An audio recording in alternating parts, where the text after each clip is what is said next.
Hello, guys and gals, and welcome. Mr. Kubus is playing with the chinchillas. Look, I'm trying not to yell at him or be mean to him because he is being gentle, but sometimes he's a little too rough. But the chinchillas are coming to play with him, and he's playing with them back, which is cute.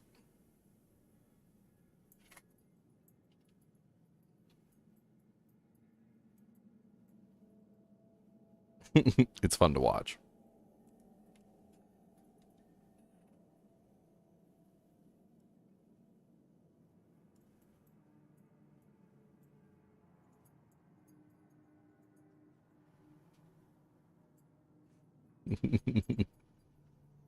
And chinchillas just like destroy their house. I'll put their little houses up, and they just knock them down, like knock them over, like chew on them, do whatever they want to do. That's their whole life. I don't know. That's what they do. That's what they do best. I can't hardly blame them for what they do best. Am I from Houston? No, I'm from Virginia. Virginia. I'm from Virginia. I'm one of them Virginians. Alright, well, let's see. I did a druid, did a sorceress, did a necromancer. So it's between the rogue and the barbarian. Let's go ahead and level up a barbarian real quick. I did a bleedbarian last time. Let's do a different barbarian besides the bleedbarian. I don't know what to do for him. I guess let's just do Dudin. Dudin.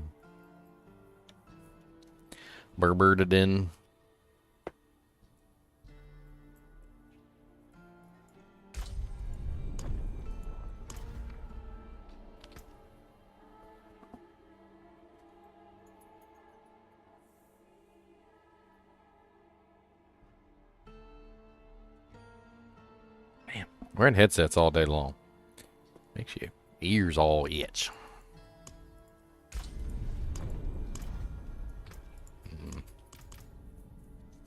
Might need to log back in. Let's exit and relaunch.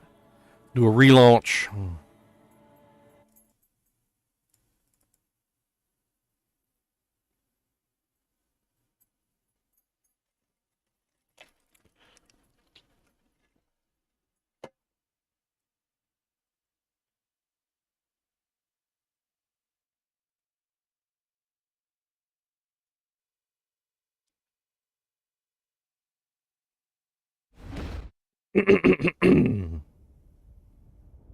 Boobus. Are you, or have you ever been a member of the Communist Party? Do you lick your balls? Oh, he sat down.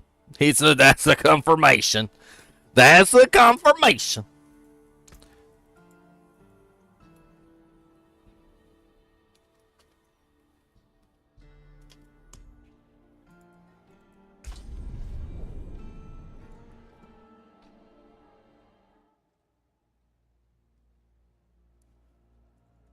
Sanctuary was never meant. Sanctuary was never meant for humankind. Better shelter before I freeze. Alright, so what do we want to do this time? I did Flay last time, which was pretty nice. I liked Flay. But we got Frenzy, Bash, Lunging Strike, Double Swing. You know, let's do a classic. Let's play around with a classic. Let's do Frenzy and Double Swing, and then whatever we do from there else, I don't know, we'll find out. Probably Iron Skin, maybe some other doojanks.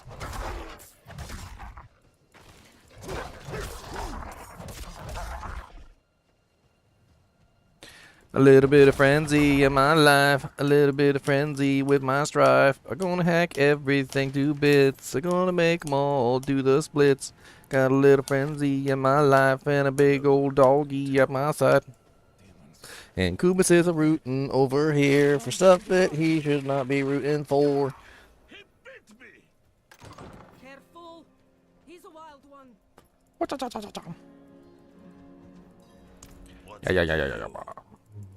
Also in hush. Why can't I skip this dialogue? You've come at a difficult time. This madman just stumbled into I want to and skip the started- dialogue. I do not want to hear it for the 17th time. The 17th time.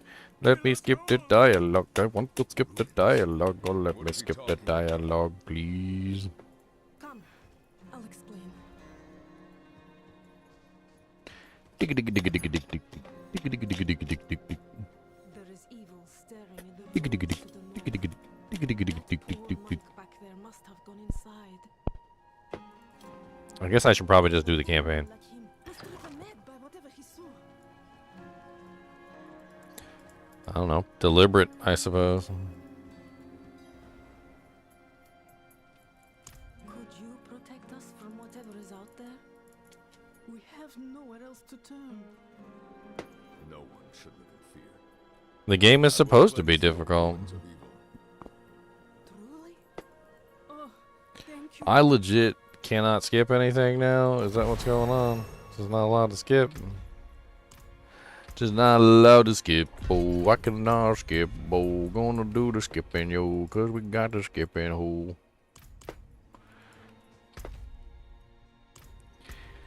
Alright, we can grab Wild Frenzy is granting 60% bonus attack speed. It also generates 2 additional Furia. Sounds good. Slice, slice.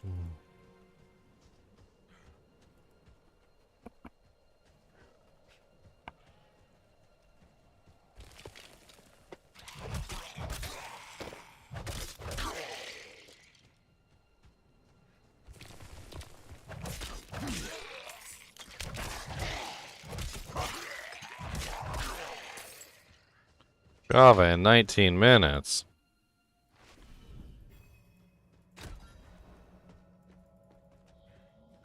I guess this boy might have to wait then. Let's we'll just hop off on him for right now. For hims. Let's go back to Volcanus real quick. Yeah, we just started the stream.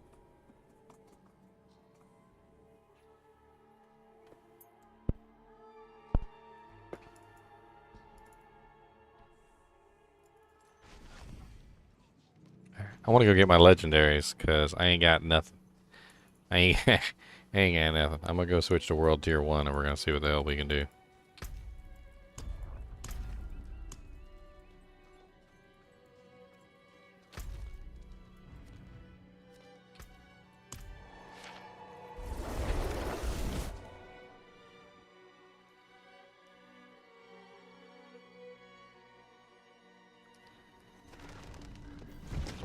My main issue right now is gear. I just don't have enough gear. Which wouldn't necessarily be an issue when you're playing the game normally, because, you know, you would, as you level up, you would get higher equipment, and you'd put on the higher level equipment. Well, I mean, I have higher level equipment. I've got equipment that I found that's level 25, level 30. I even have a level 35 piece of equipment. Like, can't put it on, though, because I'm level 20, and so I gotta find pieces of equipment that are exactly my level, which is a little difficult. Doesn't work that way, you know, in video games. Like, what you find is not necessarily always going to be what you can put on right away, and level 20 is a really low requirement, like, for stuff. Like, I don't know what they were thinking exactly, other than, like,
No rest for the weary.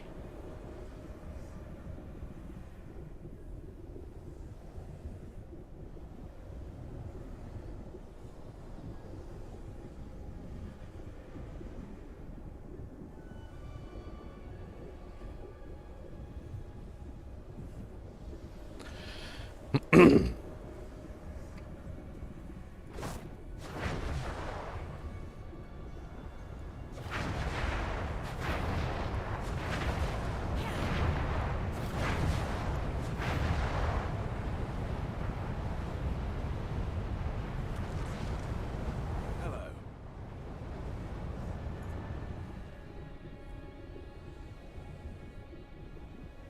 Greetings. Hello. Greetings, warrior. Greetings. Look. Hello. Friend.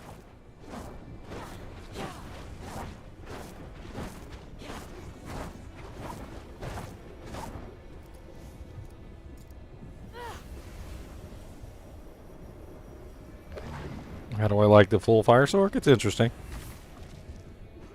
Got some interesting enchantment abilities. Some of it's pretty cool.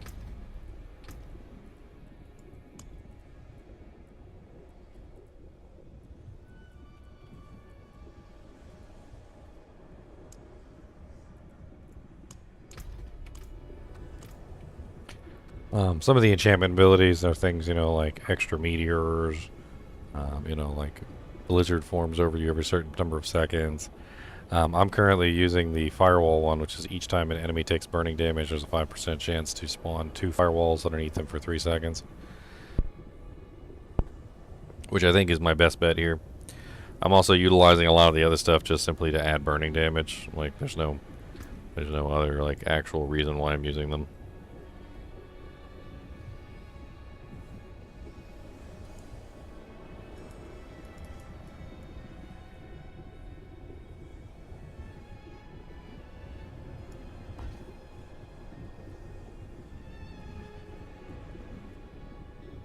Wish I had more points, but, you know.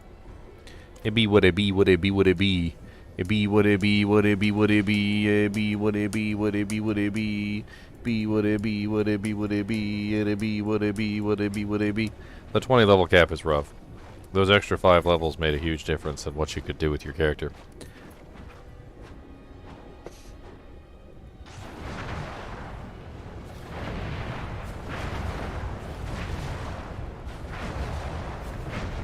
I'm out of mana.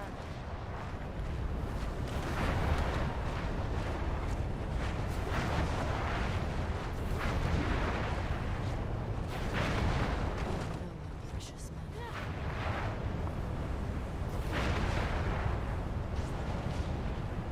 Greetings. Well done.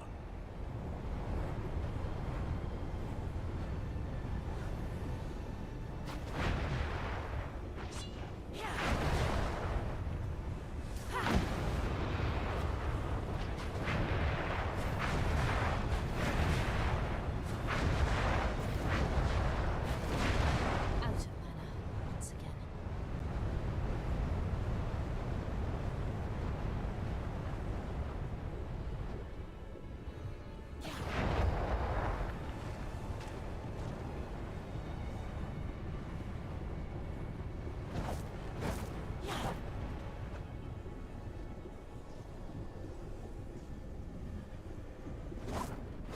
Impressive.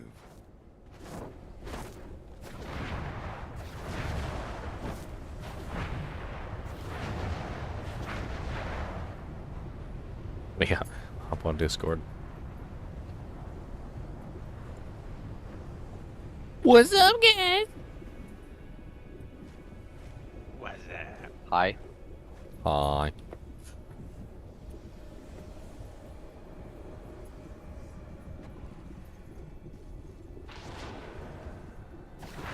Hello. Greetings. Goodbye. 10 minutes. It's a long time. I'm impatient. Yes. Cody, do you want to fight for 10 minutes? We can have a 10-minute battle. Are you ready? A battle. Royale, you and me, mano a mano. Boobus Akubus. Ooh. That is a lot of slobber, buddy. Like, back it up a little bit. Back it up. I know I called you over here, but dang. That is, ugh. Good Lord. That is a lot of slaw bears. You better leave my little Korok alone. This is my Korok. He says, "Yahaha!" Psh, psh. No, sir, he man. Can I have? Go any further? No. That's my toy. No. That's right. You are weak. And Where's your toy? follow me. Yes. No. Yes. No. Yes. No. Look. Yes. Oh, there's Mr. Bunty. Bring a Bunty. Greetings. This is Bunty. When he was a puppy, we got him a bunny. This is his bunny rabbit, Bunty. Bunny rabbit Bunty has seen better days. No. But he still carries him around. Wait. He said, "This is my Bunty. Yes. This a Bunty. You better be nice to Bunty. No. Him's old. Him's a old Bunty. And foolish. You gotta be nice to him. No. Don't be mean to Bunty."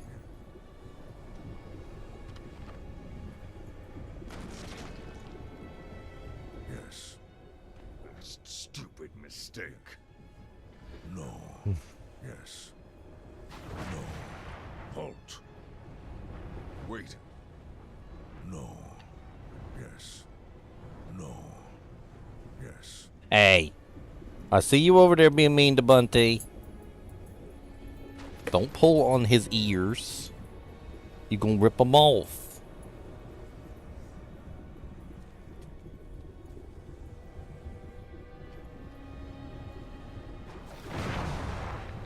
So what's everybody up to tonight? Going for a Shava. Everybody been able to kill him? I got a fresh short Sork that I just finished level 20 a couple minutes ago. Oh, nice. I'm trying again on my sorcerers. I changed it to world tier 1 this time. I just don't think that I don't think the DPS is there between 12 members.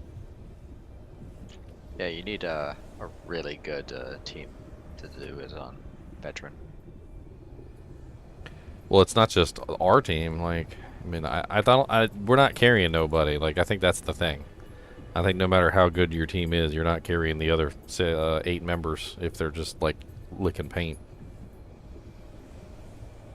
Not like with the before. With before, the four members of the team could, if you were high enough DPS, could carry the other 8. It was doable.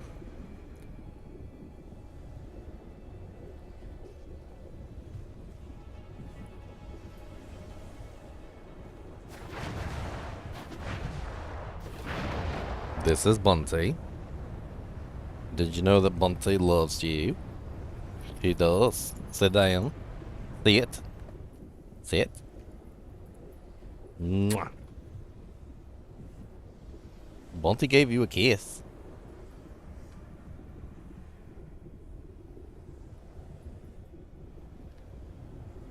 That's a Bunty.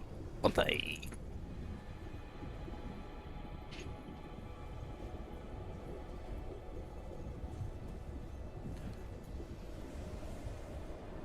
He completely destroyed his first one. I went and bought him another one. This is the second one. He's already destroyed this one too. It's funny though. No matter how much he destroys it, he always carries it around.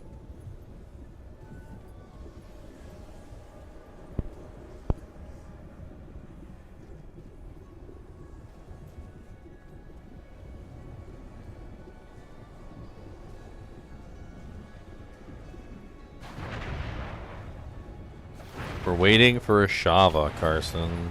The world boss. This is a world boss who's going to be spawning out of this puddle of muck. I'm low on precious metal. Anybody got Our group is full.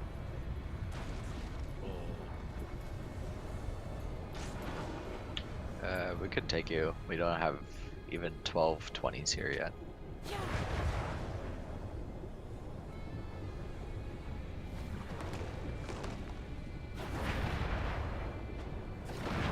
Just sleeping? That sounds like fun.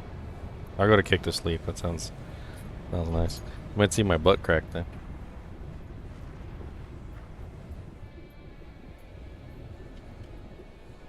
Uh-oh. He hates the tape measure. Oh yeah, you gonna get it. Oh no, tape measure gonna get you.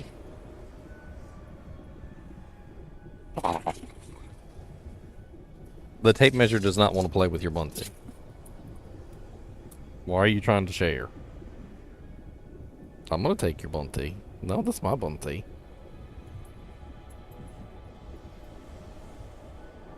He's so stupid. He'll bring me his toy, right? He'll bring it to me. Just freely, of his own volition. But if I ask for it, watch. Gim. Cody Gim. Gim. Gimme that. Gimme. Gimme. Gimme. He'll start growling at me and being mean. Look, look. Gimme. Gimme. Gim. Gimme. Gimme. Gim. Gimme that. Gimme.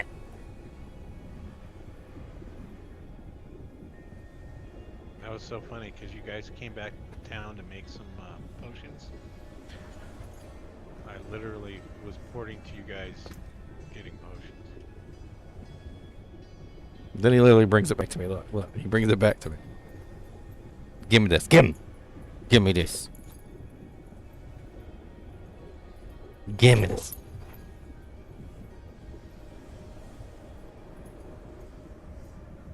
Give me that.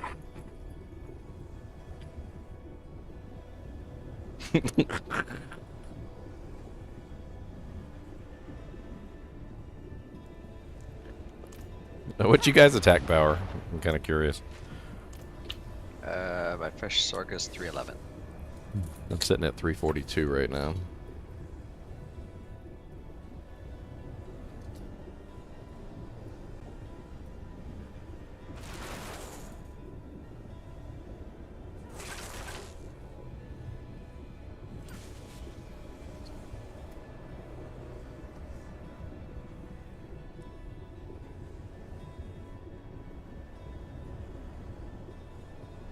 Oh, don't touch my toy. You don't want to let me play with your toy. I'm not going to let you play with my toy. Besides, you get slobber all over your toys and I don't like it. Slobber toy boy. He's like, here, take the bunty. Give me that bunty. Give me.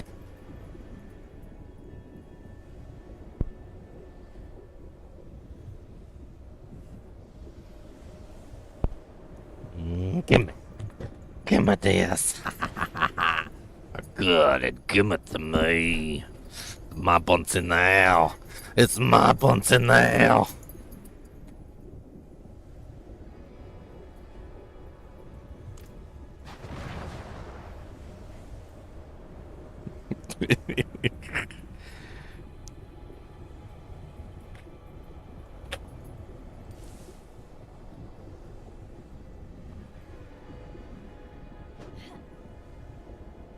Yeah, drop rates have been restored to their normal values. The beta was inflated artificially because they wanted us to be able to test things. Now we're looking at the real drop rates. So yes, definitely less. They tried to nerf me. Still got a lot of legendaries for my druid. I got Jack Diddley from nowhere. Oh, we were farming Court Dragon last night. I was farming Core Dragona too. I didn't get nothing there neither. Except for a bunch of level 25 and 21 and 23 items I couldn't put on. No, you You open the bodies in the chests, not the monsters.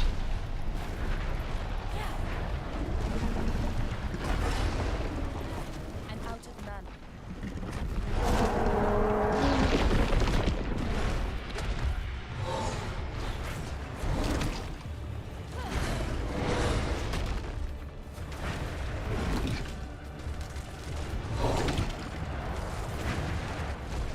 Oh wow. She's a lot weaker in friggin' World Tier 1. I'm looking at her HP's already down quite a bit. We ain't even done nothing. I'm not ready.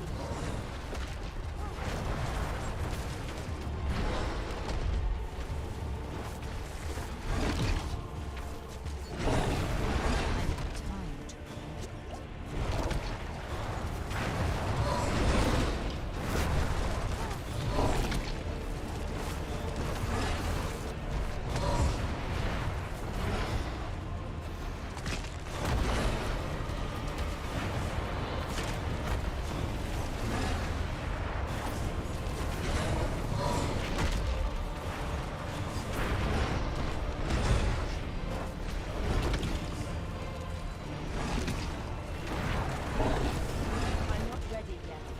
I'm not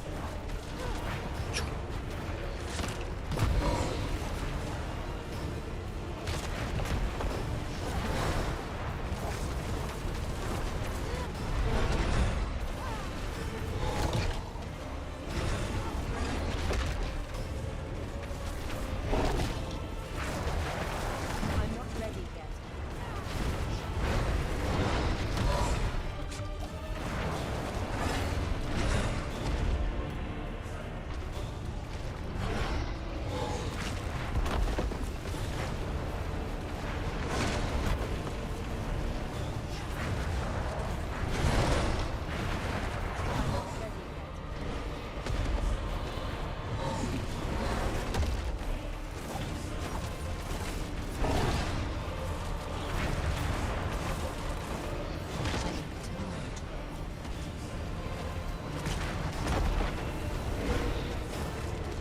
It's not fair. I'm just trying to do my skill allocation.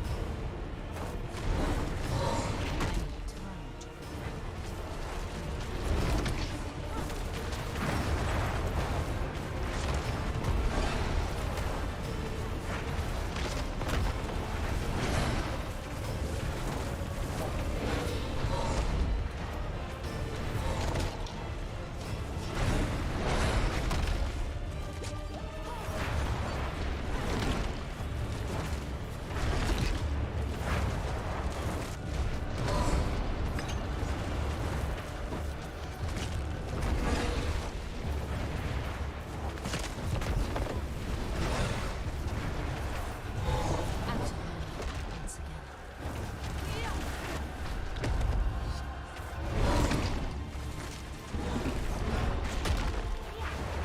Tired.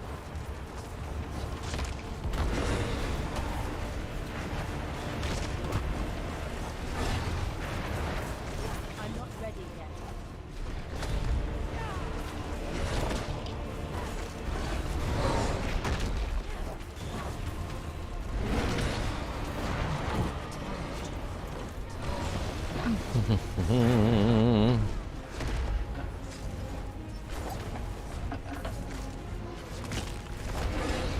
I'm tired.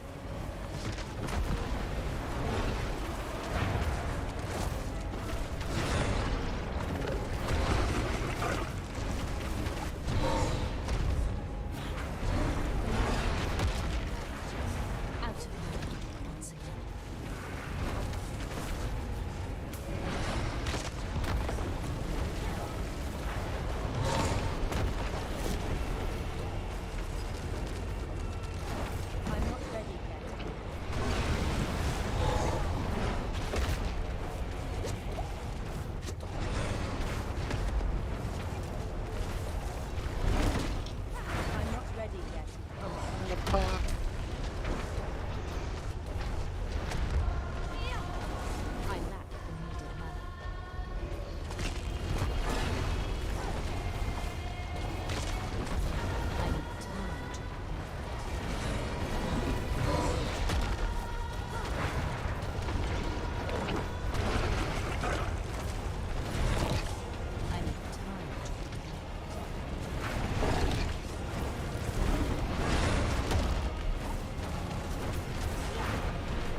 It's like 3 times more damage. For what? My druid does like 3 times more damage than this fresh frost sword. And some of the abilities that he has are pretty freaking crazy. Well, I managed to get both the companion and uniques for my druid, so I did tons of damage. Oh, axe.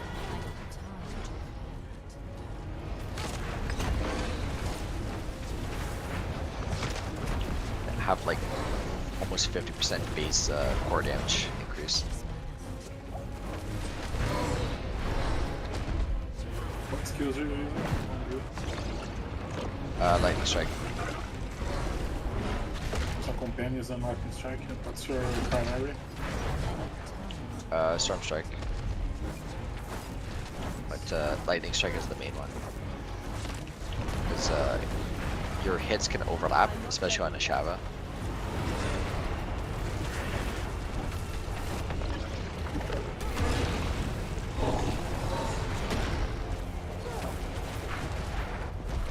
I need time to prepare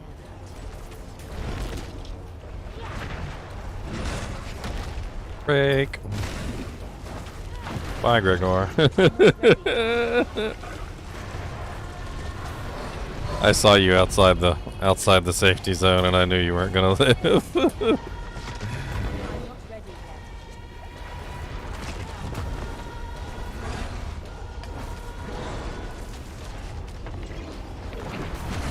I'm not ready yet. Break. I'm not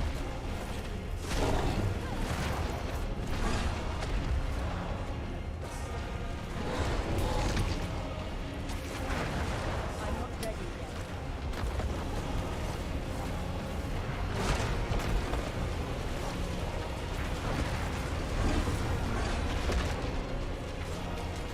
I'm not ready yet. Break.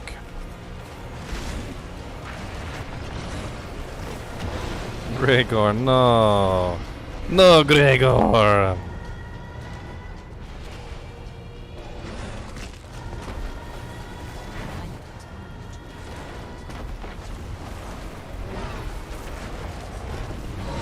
Sork is so easy to dodge with. Why, I can teleport? I need Yeah, just teleport.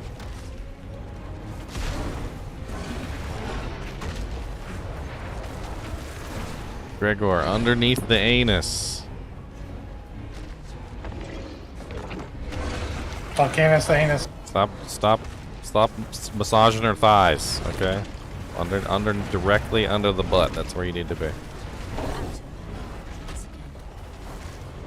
In between her legs, even. Like, literally, in between her legs is the correct place. Oh, map. See, look, there you go.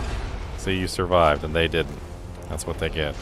That's what they get for not correctly mounting the Ashava. I'm not ready yet. Yeah, well, we're well on way to killing her on time, so I think we'll be alright. Might even be able to go get a second one. I'm not ready yet. There's the quarter left. Hmm? The one we're in is quarter left. We're, I'm not ready yet. 33% left. With 5 minutes, we should be able to finish this, no problem. Apparently you don't get loot from secondary kill though. Right, you don't. Oh, you don't? Oh, sadness. Well, then there's no reason to go hunt down secondary Ashavas. Fine now.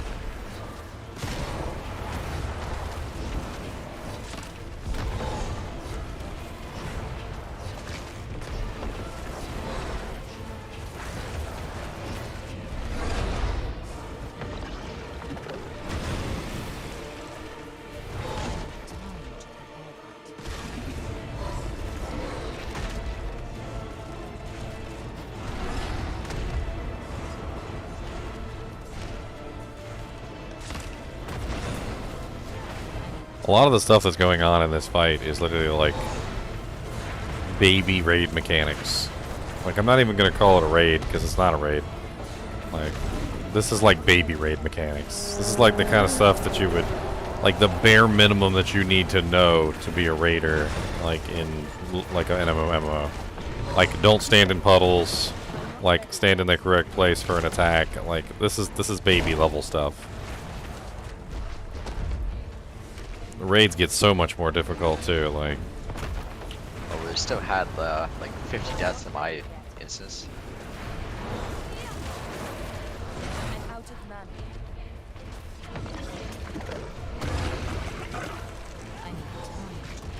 I mean, these are like heavily choreographed attacks too. Like, in raids, a lot of the times the cue for an attack might just simply be the boss raising her hand a different way than she might normally raise her hand.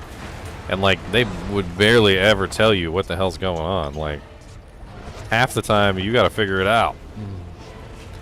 Like, Ashava here is literally giving us like literal cues, things on the ground that we can see. Like, I mean, it's very clear when she's going to be doing an attack, and like, I hate to be that kind of a guy who says this because it makes me sound elitist, but like, if you're dying to Ashava's heavily choreographed attacks, where literally she's just like telling you in advance that they're coming, like showing you exactly where she's going to be hitting the ground, I mean, definitely don't do raids in an MMO ever, because that you're gonna be super dead. Oh, the caches are per character. Yes. But there's nothing in them, so.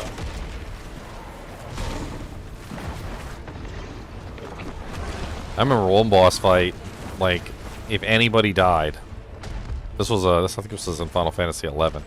If anybody died at any point, the boss would spawn like a huge amount of enemies or something like that, or do like some big AoE attack. I can't remember exactly which boss it was, but I remember death was basically like a death sentence. Like, if anybody fell, it was almost immediately the end of the raid. And it wasn't because that person's death would like ruin your DPS or you know, no, it was because the boss literally had a trigger that was, if the boss died, or if anybody died, the boss gets like a huge buff. And for every single time the boss dies or anybody dies, you just get more and more freaking buffs on the boss, till the point where the boss is just like insane. So like, to do the fight, to actually win the fight, most of the time nobody could die. Like, you had to be perfect. Hated that boss though, because somebody always died. I just counted. Our group had 37 deaths. You counted. I counted the chat log. I can tell you there were probably We got a minute 31, and we just about doing it. We were like barely making the DPS check on tier 2. I mean tier 1. She dropped me a ring. And I did die once though, because I noticed I had 2 skill points, and then when I was trying to allocate them, she did her cleave. while ice armor is active, you leave behind exploding ice spikes that deal 110 damage. It's not even for me. And the cash gave me nothing. Wah, wah, wah, wah, wah, wah, wah.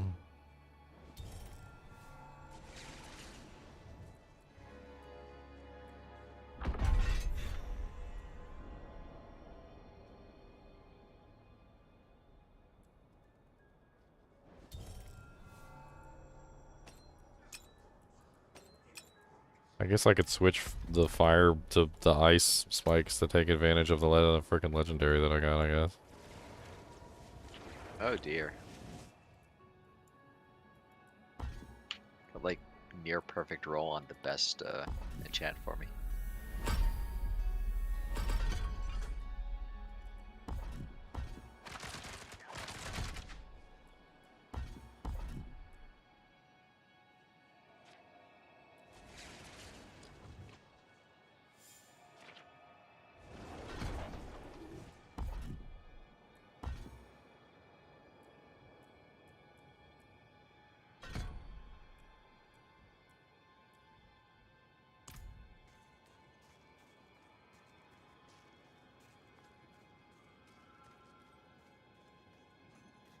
Well, now I got my horn. Let's see how many people died on ours. Let's see. 1, 2, 3, 4, 5, 6, 7, 8, 9, 10, 11, 12, 13, 14, 15, 16, 17, 18, 19, 20, 21, 22, 23, 24, 25, 26, 27, 29, 30, 31, 32, 33, 34, 35, 36, 37, 38, 39, 40, 41, 42, 43, 44, 45, 46, 47, 48, 49, 50, 51, 52, 53, 54, 55, 56, 57, 58, 59, 60, 61, 61 deaths. Holy Jesus. Gregor, you died a lot, my friend. Like, oh my dear Lord Jesus, Gregor, like Ashava, you too. Like, Ashava was slain by Ashava. You're up here like 1,000 times.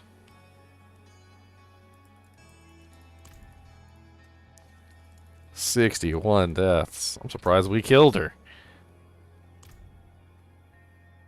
Another thing I noticed earlier, they brought back the bug, well, exploit, that you could sell aspects for more gold than it cost to remove them. Oh yeah. Like for level 10 one, it's like 9k to take it out, and it sells for 30k. Money, money, money. Money. But they greatly increased the gold gains from selling stuff. Like level 30 items are selling for like 14k sometimes now. So it should be easier to get gold for low levels for crafting. Assuming they don't change everything all over again. Anything else? Alright, well, I'm gonna go level up my Burr now. Burr-din, din, the Burr-din.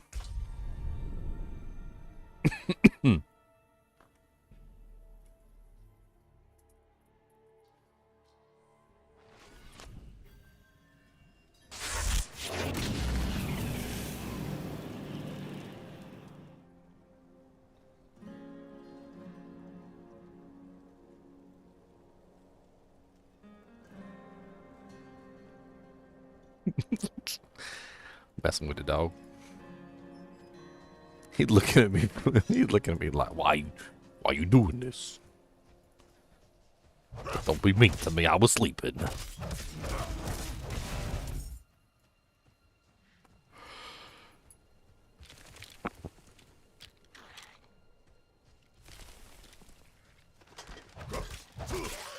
Like 61 deaths is insane. That wasn't even World Tier 2. That was World Tier 1.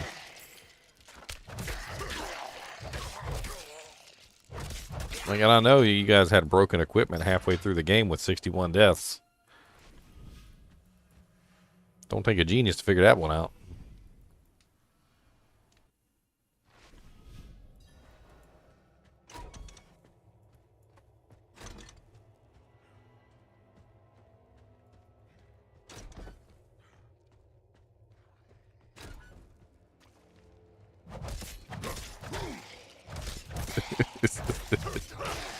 Oh, man.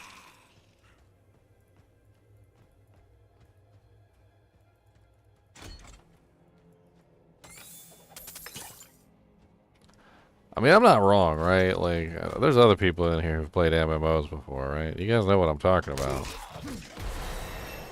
Like, Don't enter fire, stand behind the dragon, watch the tail. like, you guys know, like, what I'm talking about, though, with, like, how difficult they make it, like, to know when an attack is coming on, like, raid bosses and MMOs. Like, half the time they won't even let you know that she's doing an attack. You gotta, like study her, like, the movements of the boss and be like, okay, she lifted her left pinky. That means she's about to use her big AoE. And, like, it's stupid, but it works, because you'll actually figure out, like, that, yes, when she lifts her left pinky, that's when she's gonna... It's meta. But the thing is, though, is, like, every mob in every game.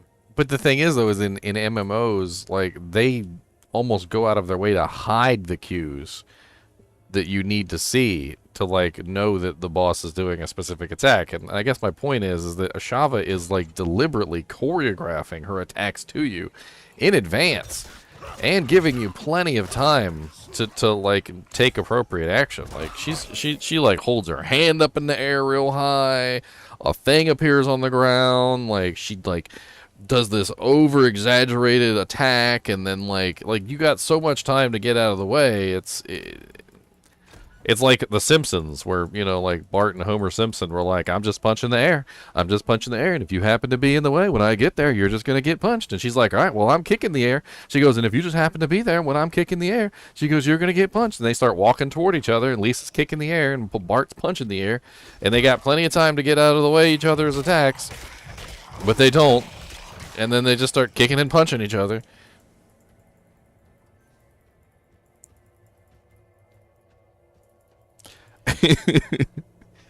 Oh man, her attacks do hurt though. I mean, when you get hit by them, you gonna die.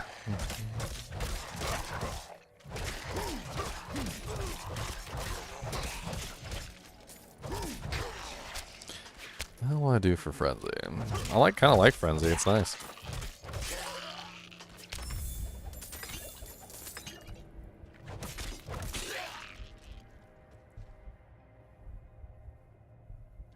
Yeah, the Necro, they butchered my boy.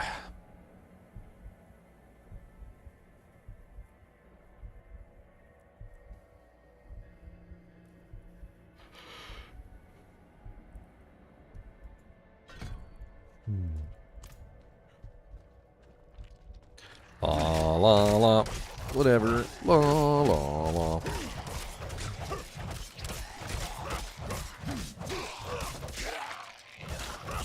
At least we got a kill. I got one legendary item. That's my first legendary item. Came from the world boss.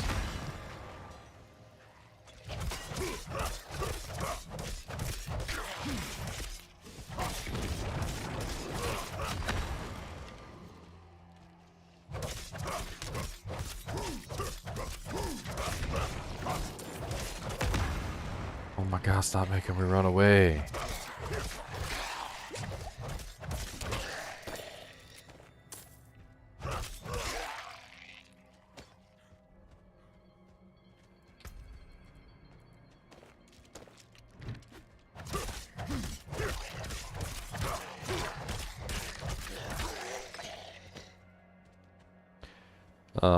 Seth, let's just say that before, the Necromancer minions were not really all that sturdy. And that although they did die a lot, they were still useful. Now it feels like the Necromancer's minions are made out of paper mache. And no matter what you do to try and beef them up, or how sturdy the paper you use to put them together, they fall apart really easily. And it doesn't seem to be much you can do about it. I've tested out my Necromancer and full skeleton mastery, full skeleton mage mastery. Literally watched a boss just like do one AoE attack and just kill all 5 of them. Like attack and just kill all 5 of them. Like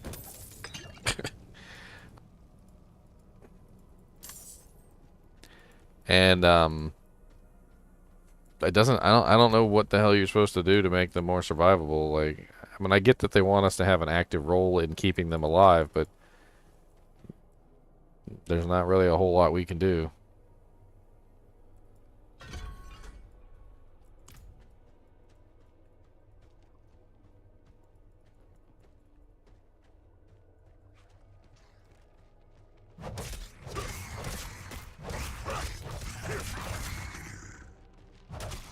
I mean, that was the interesting thing, is that during the beta, the Necro felt a lot like the Diablo 2 Necro, and it was on point.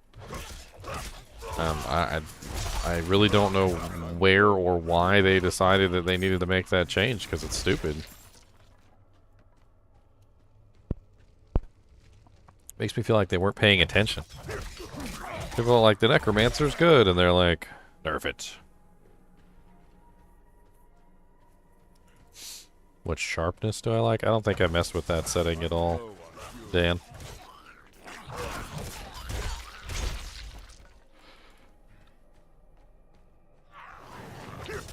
I don't know why they nerfed it. Like, yeah, there was people AFKing with minions out, and they just sat there. But minions are not good late game. Like, I ended up just sacrificing everything. Well, I mean, that's kind of my point. Is they were not strong enough originally before they got nerfed. I don't. I mean, there's the things there's a couple things that they need to do. So if they want it to be an active adventure where we're constantly making new skeletons, or then allow us to make new skeletons whenever we want. Take the skeletal priest away because the skeletal priest is terrible.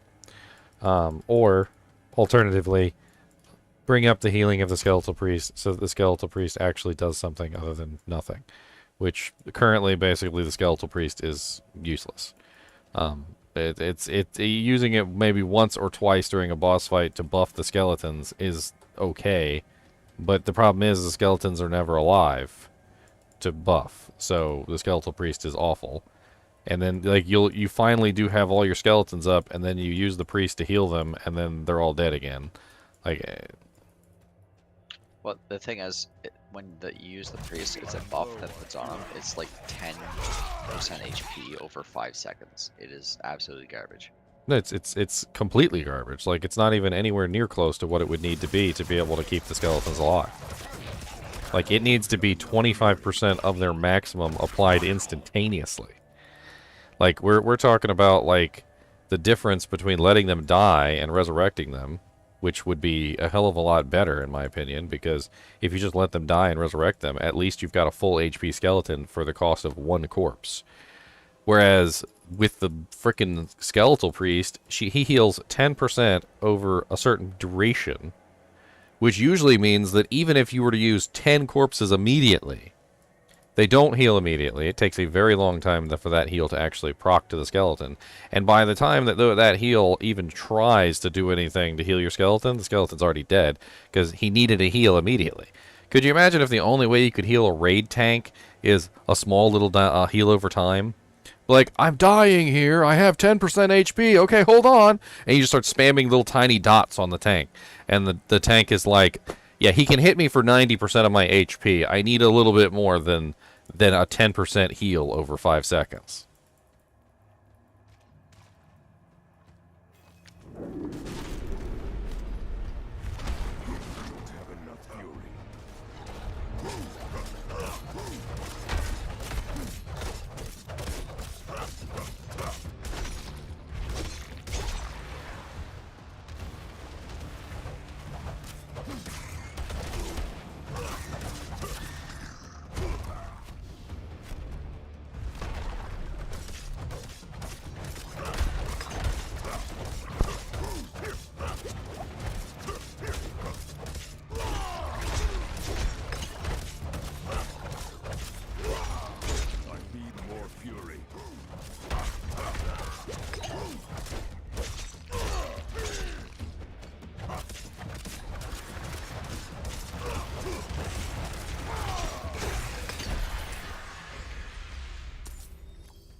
Look how they massacred my boy.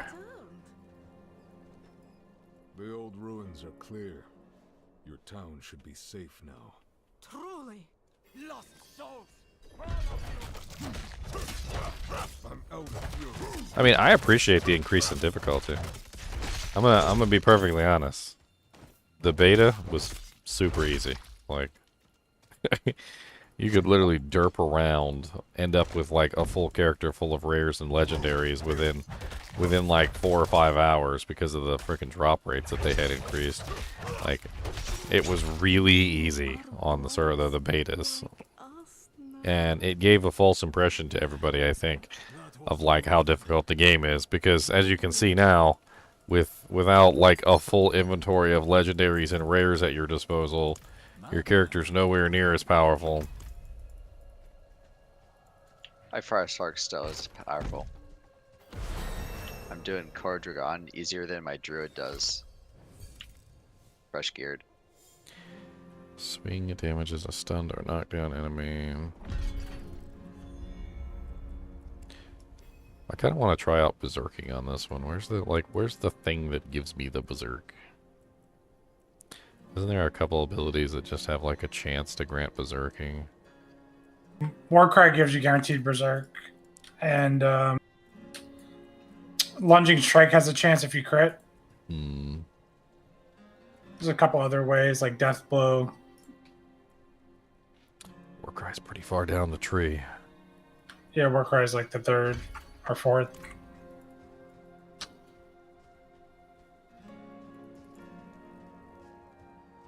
Only fire can Now I got a perfect roll on the crit CC Like the ones I was fed. legendary too, but it's level 22 and I can't use it. I've gotten you beat entirely, Emerlos. I've gotten one legendary over 4 characters. Okay, four characters. 3 of them are already level 20. I got 3 in one run earlier.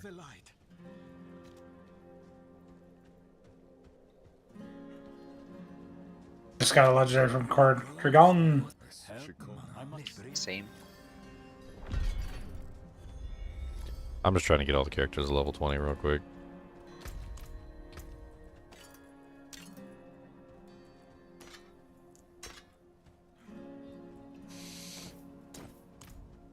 I still haven't played Barb. It's good. It's good. Much better than it was before. Like Survivability is actually good. I just refuse to play Barb. Like, Oh, screw you. maybe eventually, but I'm just saving it for last.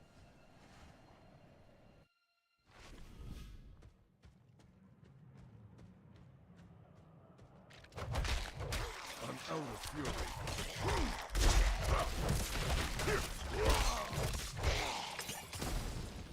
I think once this this armor thing, our armor starts hurting our progress, that's going to be a big deal. The what? We're going to be running through gear every 10 levels.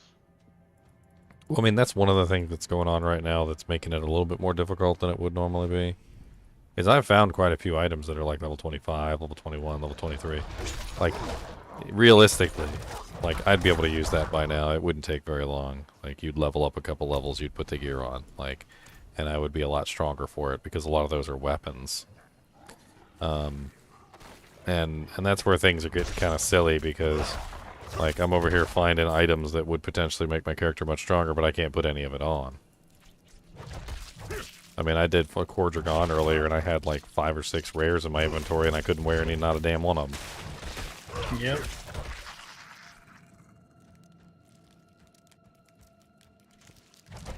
Well, you're not supposed to be outpacing the content. Like, when I was farming this uncapped, you get level like every 6 minutes if you're doing stuff like this. So you won't be finding gear that you can't use, really. Well, that's the point that I'm trying to make. Like, the difficulty is being artificially increased by the fact that we're finding gear that we can't use. And we would normally be able to use it under normal circumstances. So if we were level 20 right now and we were farming Core Dragon and we found a level 25 item, it wouldn't take very long before we'd be able to put that level 25 item on. Like, just a couple hours probably, and if that. And like, so we're getting an artificial difficulty bump just by the fact that we're finding stuff that we can't use. Well, in the closed beta, like, I did the dungeon to get Nightmare difficulty at like level 25, but everything was still dropping at level 50, so I couldn't use anything that dropped at all. Mm.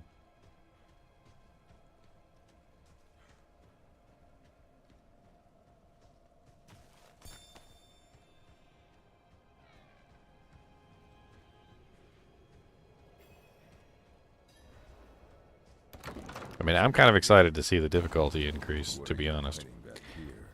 And I certainly hope that they don't give in to people crying that it's too difficult. The game being difficult is not a bad thing. Elden Ring is, and Dark Souls are literally an example of literally why difficulty does not equal a game that people won't play. People literally freaking love playing Dark Souls and Elden Ring's games. And while I don't necessarily agree that they're that difficult, I do see that people enjoy the difficulty.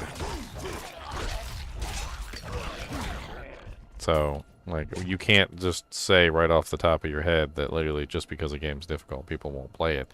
And I hope that Blizzard doesn't see from that perspective either, because this level of difficulty is more in line with what I would expect from a game like this.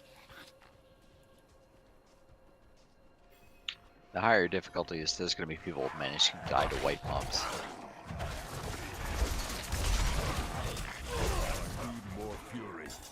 Oh yeah.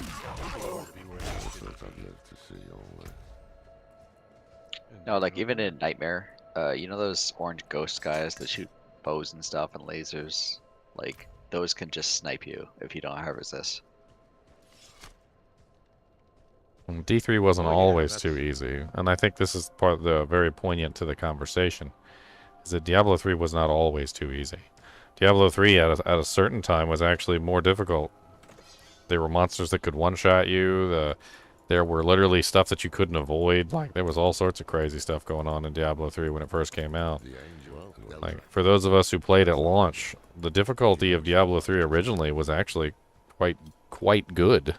Although some of the monsters were unavoidably difficult, which was a legitimate complaint. Like, there's a big difference between, like, a monster that's difficult that if you play properly you can kill, and a monster that even if you play properly will still kill you anyway.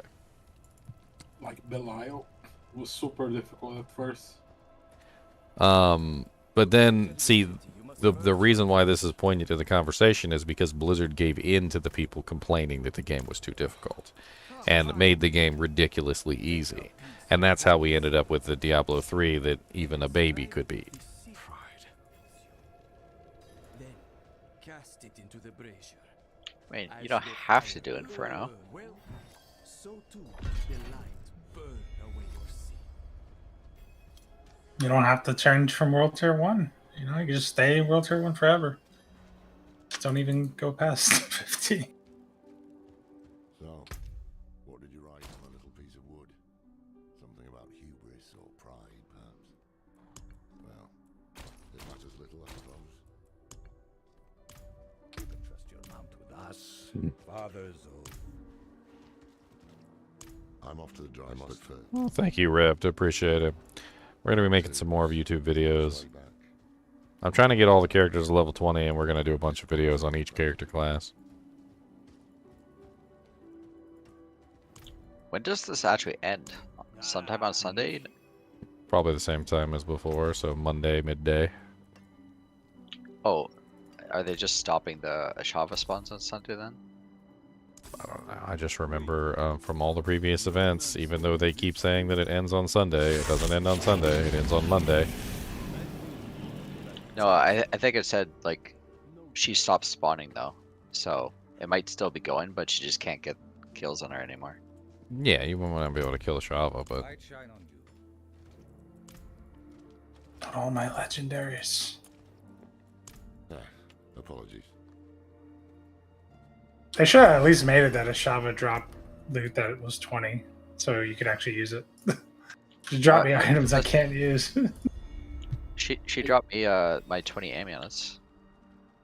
Kelly, you have to try log out on your different character for a Shava. I don't understand the question. Like, have you tried like taking a different character to the second a second Ashava? Yeah. Yeah, My rogue. each character apparently is separate, yes. Yes. The spoils in the beta are not giving any loot. Something's bugged with that, or they did it on purpose to try to artificially increase difficulty again, which makes no sense. Yeah, the frickin' I didn't get any loot at all from the spoils, yeah. from the spoils. It was really stupid. Like, what are you doing? That's not realistic. Once a week item that gives you 1 crude gem. That's what. Oh, I got like 3 crude gems and a pile of gold. You got ripped Oh, off. You got ripped oh, off, damn. sir. My bad.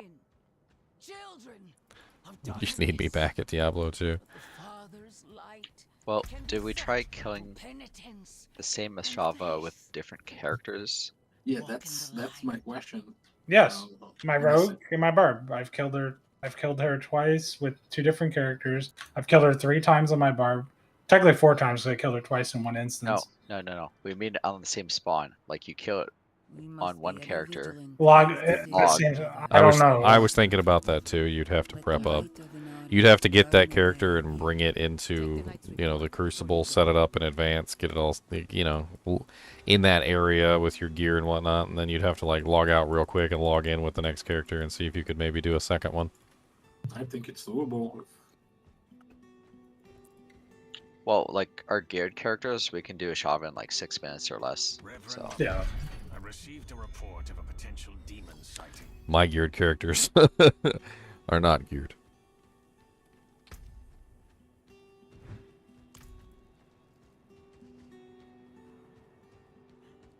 I still find it weird that my Sork with 0 gear can farm Core Dragon easily.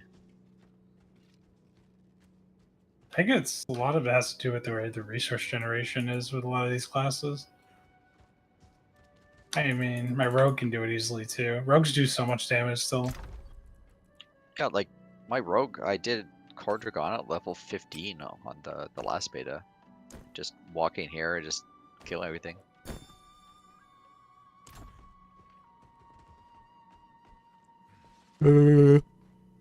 Very informative and deep, and cats, and chinchillas, and dogs.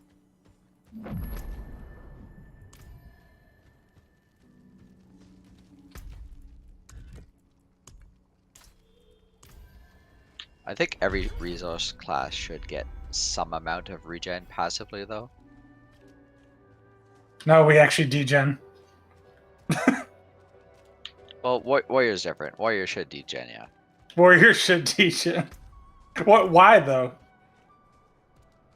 Why? Because it's just historically what they've done. Is there an actual balance reason that compared to a rogue or a Sork is like, am I doing more damage than them? No. Maybe it should be based on combat. Matter of fact, I have to chase the mob down. I have less mobility. You should have a Blood Rage skill that lets you keep it while out of combat for a period. There you go. And then at least actively managing it. So, as far as I can see, the only reason why warriors have been degenning, fury, rage, whatever you want to call it, for the past 20 years is because they put it in one game and then they just kept it. Yeah, this makes sense. Warriors, they work off rage, and sometimes they're angry, sometimes they're not. They calm down. Come on down, big guy. If you mathematically run the numbers, it doesn't do anything. What it is that like Black Widow keeps showing up and rubbing our hand ever so slightly, and it ruins our rage. We can't maintain our anger. The sun. The sun's getting real low, big guy. See, that's why Hulk couldn't maintain his anger, his fury either. His was degenning slowly. The stupid thing is, my druid, I have to just randomly howl at stuff and to charge in random directions to get spirit.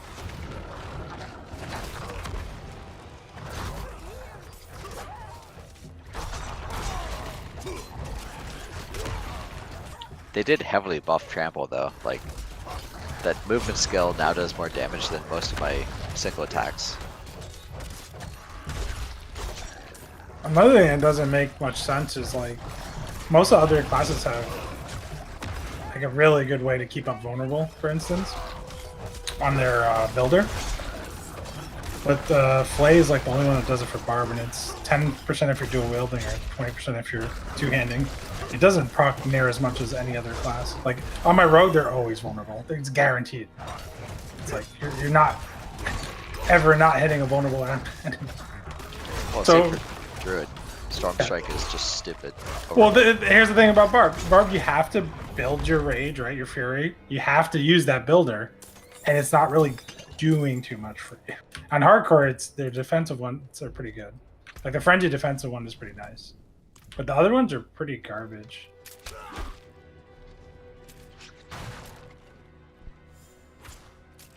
Found a Burr Rune Dark. Nice.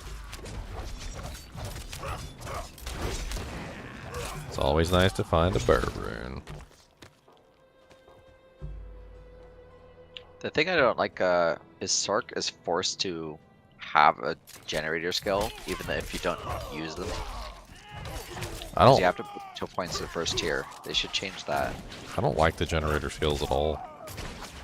Like, you shouldn't have to put 2 points in a basic skill to get to the next tier. There should be some passive, or just let you skip. Yeah,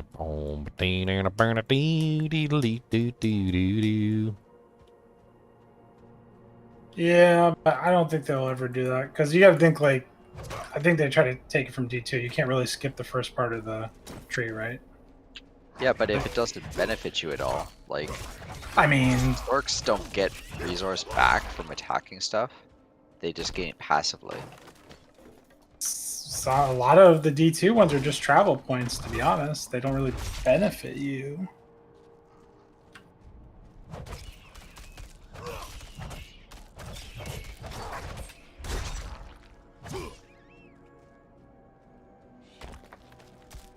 Yeah, but at least in D2 there's tabs, and each tab is separate. And they don't force you to spend a certain amount of points in each tab. They're like, well, you know, you're going to have to spend at least 20 points in the defensive tree before we're going to let you put any points into the combat tree. Like, can you imagine how stupid that would be? That's kind of what they did because the tabs are all together. The tabs are linked in this game. Yeah, so you have to spend X number of points in the basic tree, even if you would rather not use any of the basic skills. So it's not the same as Diablo 2 at all when you think about it from that perspective, because in Diablo 2, like, say if there's a skill that you don't want to spend points into, then you put 1 point into it and you move on to the next skill. In this game, you are basically forced, whether you want to or not, to put a certain number of points in a tree that you might not necessarily want to put anything in. Like, you literally, like, with the basic tree, just to get out of the basic tree, you have to put, what is it, 3 points?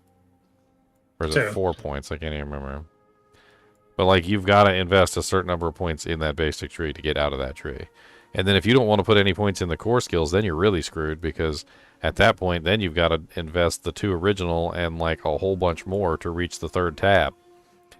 And honestly, like, they need to put a couple more passives here and there in the start of the tree, if that's how they want it. Because, like, if I don't want to use any of the core skills, then I shouldn't be forced to put points into the core skills.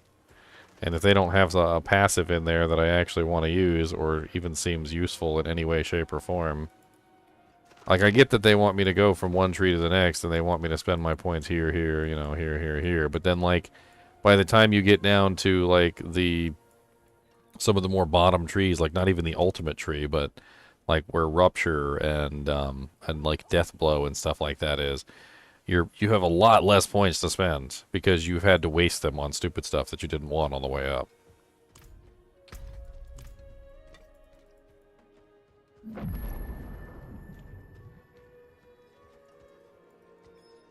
This damn cold chews me to my bones. Grats, Dia. Wait to get out of here. What do you need? Provis.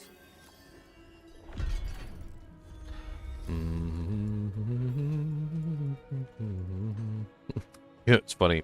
In MMOs, a lot of the times you would join raiding guilds and stuff like that. And occasionally I would join a guild, and I'd be the best player there. It's totally not cocky. It's not me trying to say anything about myself as, like, a player, because I'm not the best player in an MMO. There's definitely people that are probably better than me. But the thing is that like when you join a guild and you're literally the best person in that guild, you usually leave. Like, I hate to say it, but you usually just leave because you don't want to be the best person. Especially if you know you're not even that good to begin with. You're like, man, you know, I'm not even really that good at this game. I can't believe I'm better than you guys. And then, like, literally you realize, it dawns on you, and you start to realize, and you're like, hold on. Like, I suck. I mean, I know that. But somehow I'm still the best player in this guild. Yeah, I need to leave. I think I'm trying to guild where there's actually some people who are better than me.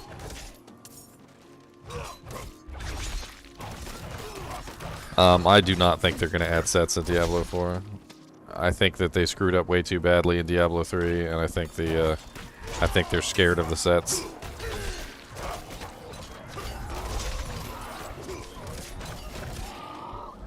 I think it's gonna just take a while when they can find a way to actually do it better. I don't think there is a way to do sets better. There's either Diablo 2's way, which is the sets are hardly useful, if at all, and most people will use like 1 or 2 pieces, but rarely ever use the entire set, because they're not that powerful. I mean, I can name on like one hand the number of sets that people actually use in their entirety. And like, even then, it's not best in slot equipment, it's just like decent leveling or magic finding equipment.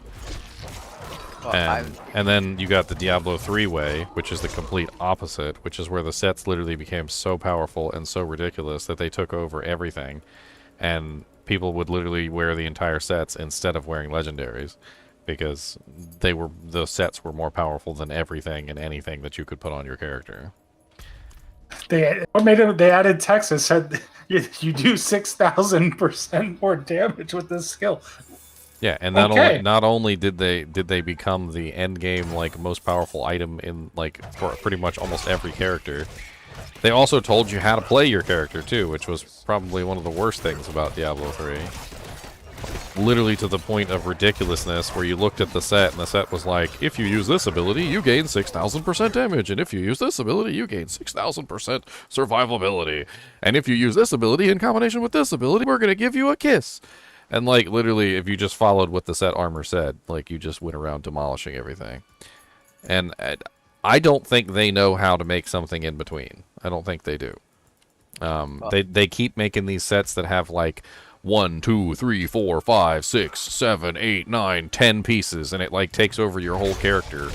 And there's like no individuality left to your character, because wearing the set means that you have now taken every single piece of gear off that you decided to put on and put on the frickin' set. Like, they don't understand the difference between like a 2-piece set and like a 3-piece set and a 4-piece set. Like, sets that don't literally consume every slot with on your character. Yeah, I'm thinking more of like mini sets, like not full sets, just targeted to a specific skill, and each piece changes how stuff works. Like, say the bulk Cathos set, or like in D3 the Oh no, I know. ring amulet set kind of thing. And some of the smaller sets are the ones that are the ones that ends up getting used the most, right? Like, I mean, best in slot sets in Diablo 2, like Death's 2-piece is a BIS for some builds because of the cannot be frozen and the effects that it has. You know, like even was it Tal Ross's 3-piece is pretty damn good. Trang's 3-piece is pretty good. Like the smaller sets seem to be more integratable into like the way that you would build your character. But the thing that makes me think that sets aren't coming is what the developers said. And the developers made it kind of clear, like, 2 things. Number one, that they realized that sets were ruining the diversity of the way that you could build your character. And number 2, how much they focused on that with Diablo 4. They keep hammering it down every single time. You know, build your character your way, like customizable skill tree, like you know, like do like you know, make the character that you want to make, so to speak, right? And so you got 2 sides of a coin here. You got the developers realizing that yes, they want you to be able to like have your own agency over your character, and then also at the same time them recognizing that sets completely remove that agency. So I really doubt we're even ever going to see sets in any kind of way that we've seen them before, even if they do appear. Like, if we do get sets, it will not be Diablo 2 sets, and it will not be Diablo 3 sets. It's going to be something completely different. Because they're scared of the way that the sets ruin the player's agency. And they've learned from Diablo 3, because Diablo 3 had a lot of that. Like, just completely ruining any kind of player choice.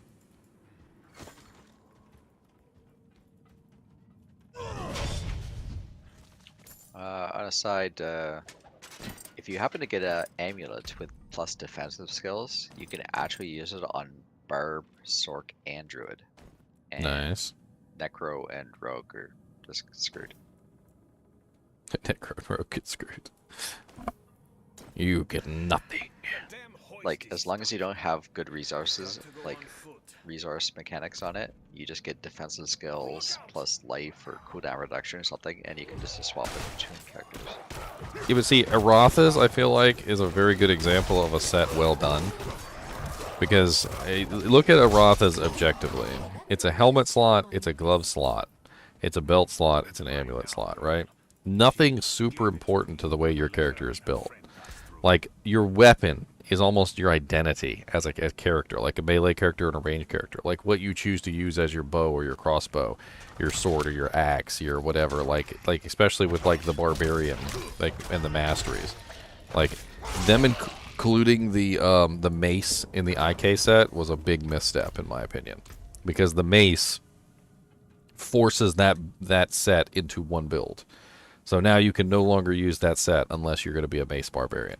So if you wanted to be an axe barbarian, if you wanted to be a sword barbarian, if you wanted to be a polearm barbarian, well, guess what? You're just screwed. And this is the kind of thing that goes on with sets, and why Aratha's is so good, because Aratha's does not put a shield on there. It does not put a sword on there, which allows you to choose what you want to use, whether you want to use a shield and sword, a two-handed weapon, a bow, whatever it is that you want to do with Aratha's, you can, because it's open and it's set up in a way that allows you to actually customize that sort of stuff. But other sets, like Hasaris's, which includes a shield, Death's, which includes a sword, IK set, which includes a maul, so forth and so on. Those sets are more restrictive and require you to use a specific weapon to get the set bonus. It's almost as if, honestly, like, weapons and shields should probably just never be added into sets, because they restrict too much how the set is used. Unless the weapons are the set. What? Unless the weapons are the set, like Bolt Kathos or something. Yeah, I mean, if you have a weapon set, that's different. But then in that case, the weapon set should probably not include anything else. Like, it should just be 2 weapons. Well, actually, there is no set that's just weapon and shield, eh? No. That'd be cool to have someday. A weapon and shield set would be interesting. Alley or something. Or a spear shield, too. For default.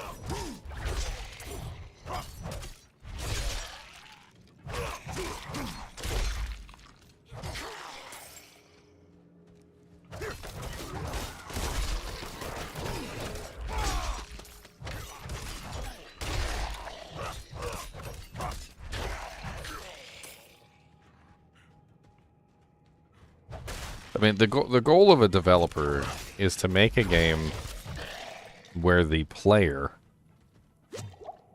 can create something that the developer may not have necessarily had in mind. I mean, think about Legos. Like, Legos is a good example, right?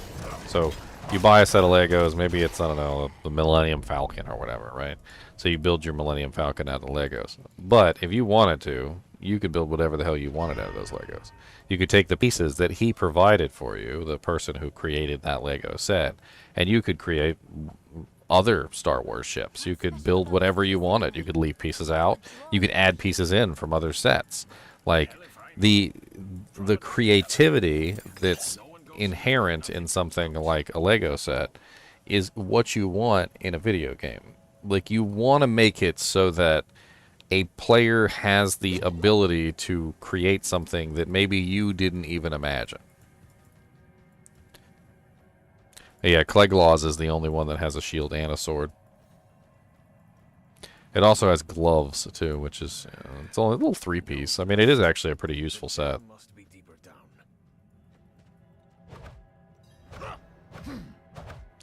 I mean, sometimes that creativity doesn't end well.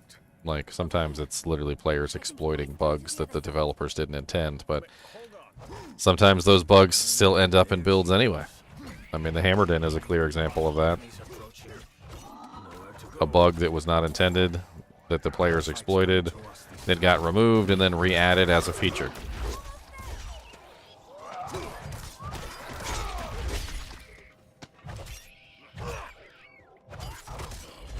I guess what I'm saying is that developers are not the end of the process. The players have as much to do with developing and making a game successful as the developers do. The developer's job is to provide us with the tools that we need to have fun. You know, like setting up a playroom for your kids. And if the developers did it correctly, when we go into the playroom, we're going to do things and have fun in the playroom. And we're going to, like, you know, create stuff, make things, like create games with our friends that, you know, we might not necessarily have, they might not necessarily have envisioned. Like Solo Self-Found. Solo Self-Found is like basically a game that we created within a game. We're also going to try and break everything. Yeah, and we're going to try and break everything, and they have to understand that because that's just part of the process. We are going to try and break everything in the room, and if you didn't make it properly or you messed something up, you can't get mad at us because we took advantage of something that you broke or that you didn't make properly or sturdy enough or whatever you want to call it. Like it's a whole thing.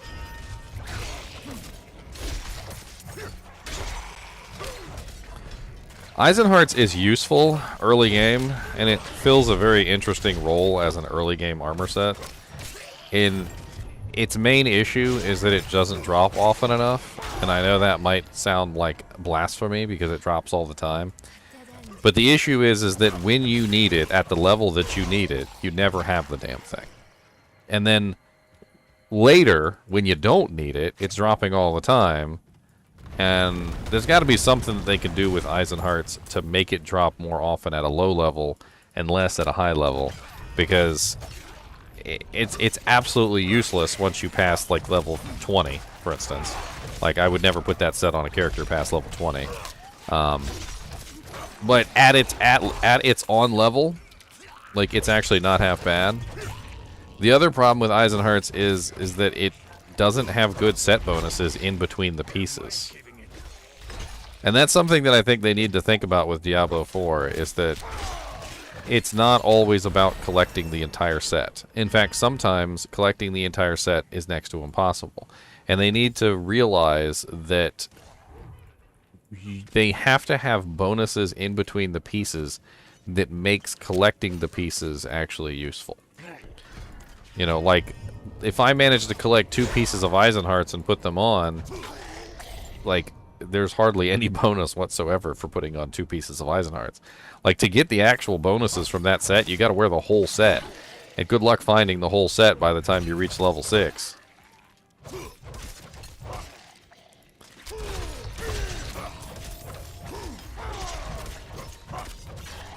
Which is where the really big sets, I think, falter as well. So, like, when you have a set that has so many pieces, like a ridiculously large number of pieces, like IK, for instance, it might be a very useful set, but good luck obtaining every single piece for the set. Like, you'll get some decent pieces, and at least they were smart enough to add some pretty good, like, 2-piece and 3-piece bonuses for IK. Because I think even they realized when they were making that set that having a set with that many pieces was not going to be easy to obtain. So they gave you a pretty decent, like, 2-piece between, like, the boots and the belt, and a pretty good 2-piece between, like, the gloves and the boots, and so that you'd actually have a reason to put them on other than just staring at them longingly.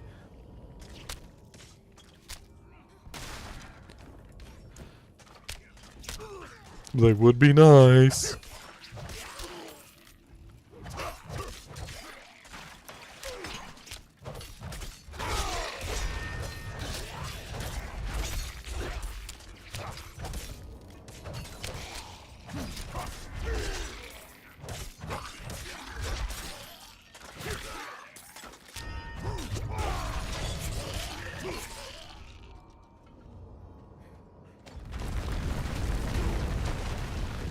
I think the other thing that's very interesting about sets is that if you do the very good 2-piece and 3-piece and 4-piece bonuses, I think people are more apt to incorporate them into a build without going for the full set, which still allows for creativity.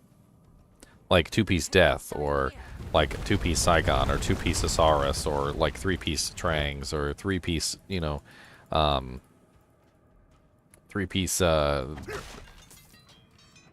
2-piece Arathas for the faster run walk, 3-piece Tal Rashes. Like there's a tons of different sets that if they have decent enough like 2-piece or 3-piece bonuses, like they get incorporated into builds. And that's good. I like that kind of way that sets are utilized.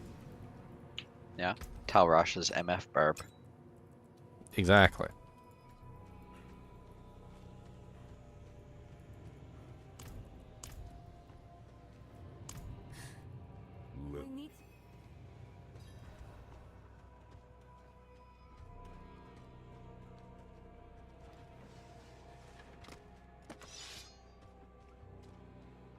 I just think sets were in their infancy when Diablo 2 was launched. The developers didn't know what they wanted to do with them. That's why we ended up with so many like useless sets in Diablo 2, and so many like weird things going on that didn't quite make as much sense as they should have. But like, for those of you who played originally when Diablo 2 first launched, you guys know what I'm talking about. Sets didn't even have set bonuses originally. It was the weirdest thing. Like, you put on the pieces, and each piece was just an individual piece. That was all it was. It didn't have anything special on it. Didn't do anything special. It was just, oh look, here's an angelic set, and you're like, well, what does it do? What does it say on it? Nothing. Okay, so it does nothing. Shut up. And then it was when Diablo 2 Lord of Destruction launched, they added the set bonuses, and they got it wrong too. Quite a few of them were bugged. Angelic set was bugged, kept giving more plus to skills than it was supposed to. Like, there was all sorts of silly stuff going on. Over there. I think partials is where it's at. I think if they're going to add sets into Diablo 4, I think it needs to be partial bonuses, not full bonuses. You should be rewarded for putting on even just 2 pieces of the set, not only for putting on the full set. Like they should have partials between pieces, just like in Diablo 2. I think that's a whole thing that should be brought forward, because that's one of the best things about sets in Diablo 2 is the partial bonuses. And also how the partial bonuses interact with specific pieces. I think that's also one of the most important things to talk about here, is that it's not just a partial 2-piece bonus. It's a bonus that is specifically given for wearing 2 specific pieces. So, like, for instance, if I wore the Hasaurus' belt and the Hasaurus' shield, it wouldn't be nearly as good as if I wear the Hasaurus' belt and the boots, because the 2-piece between the boot and the belts gives a huge amount of attack rating. But the 2-piece between the belt and the shield does not. Same thing for Saigons. So Saigons has a huge attack rating bonus between the boots and the helmet. But if I wear the boots and the gloves, I don't get that same attack rating bonus. But I do get a very nice life leech bonus and attack speed bonus if I wear the boots and the gloves, and so forth and so on. So, like, individual bonuses between 2 pieces, 2 specific pieces of a set, can be very interesting and very nice to incorporate into builds. Like, IK set has some very nice, like, 2-piece and 3-piece bonuses between specific pieces. And then on top of that, some of the pieces don't give any partial bonuses at all. And people still use them just because they're really good items. Like, IK Helmet is a really good Magic Find helmet, has no 2-piece, 3-piece, 4-piece, and has no bonuses on it. There are no partial bonuses on IK Helmet. People still wear it all the time. Another thing that they could do is like in WoW, like resist sets. You could get items that always roll with a specific resist and then other randomized stats. So if you're doing certain content, you could Yeah, go farm your Treebeard ring for your poison resistance, you know, like that sort of thing.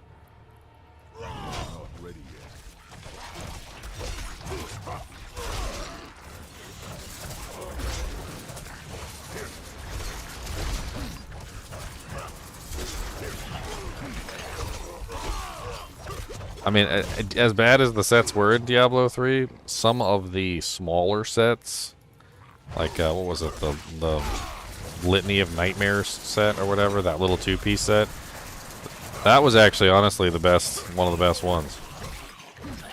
Like, I actually liked using that one, because it was the only one that actually let you play your character the way you wanted to play it. I mean, it was difficult, and it required some farming to get the equipment to actually utilize the set, but...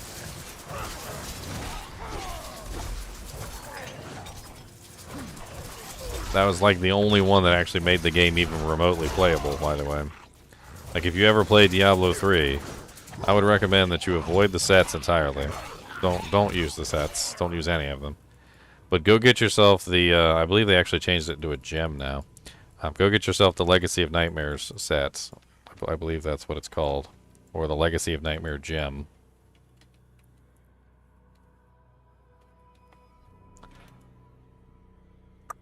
Yes, Legacy of Nightmares, that's what it's called. The Litany of the Undaunted and the Wailing Host ring. And then, I think they changed it into a gem as well, so it's like one or the other. But the Legacy of Nightmares set is probably the only way you're ever going to build a character in Diablo 3, the way you want to actually build it, as opposed to the way the sets tell you to build your character. So basically how it works is you have these items that will drop that will say they're ancient legendary items. So not just legendary items, but an ancient legendary item, right?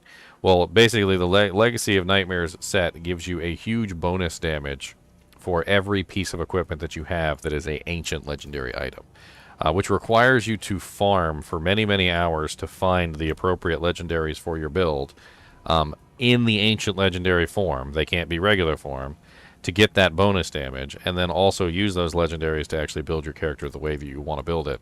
It's very difficult to do, because finding the exact legendary you want as an ancient legendary isn't always easy. But if you do it correctly, you can make pretty much any build that you want, without having to use the sets, and still clear, like, frickin' Torment 15 content. It just takes some frickin' ridiculous amounts of farming.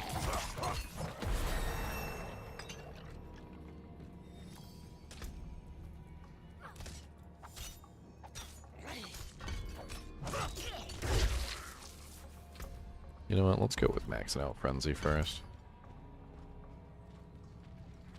What's up, Mr. Reed?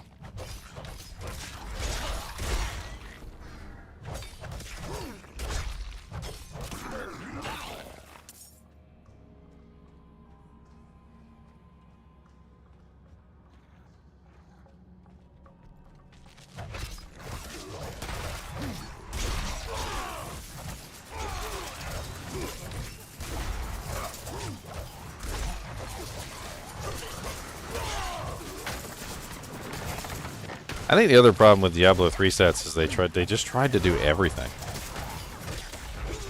Like, the set became your mother, your father, your grandfather, your child, your girlfriend, your frickin', like, your lover, your first meal. Like, they set up the sets in a way where literally the sets were doing, like, everything. They were giving you the tankiness that you needed to survive.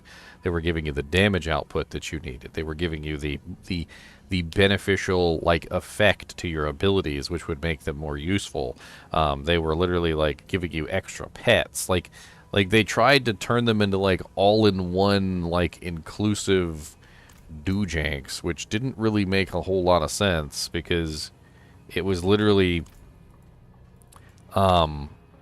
just doing everything for you in one complete package.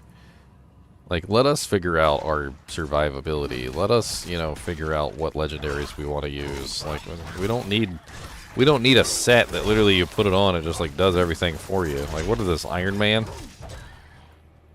Like, did you guys ever watch the movie where Iron Man gives Spider-Man the suit, and Spider-Man is going around in the Iron Man suit that literally is made for him, and it's like, initiating self-defense protocol. And he's like, no, stop, I don't want you to do that. And the suit's like, like, activating lethal countermeasures. Like, legit, in Diablo 3, the armor system, like, the sets might as well have been like Iron Man suits that were literally just activating and doing whatever the hell they needed to do, like, for you. Initiating urine protocol. Evacuating bowels. Like, I can pee and poo on my own. Initiating sippy cup. You are thirsty. Take a sip. User has not taken a sip in 0.05 seconds.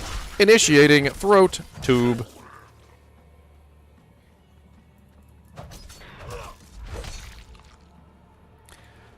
Honestly, Aratha's is one of the most versatile sets in the game. Not only does it provide you with defensiveness, it completely avoids telling you how to play your character. So you can choose whatever you want, whether it's shield, sword, bow, axe, two-handed, one-handed, doesn't matter. Aratha's lets you do whatever you want to do. You can be a caster, you can be a melee, you can be a ranged. It's probably one of the best designed sets in the game, and there's a reason why it's one of my favorites.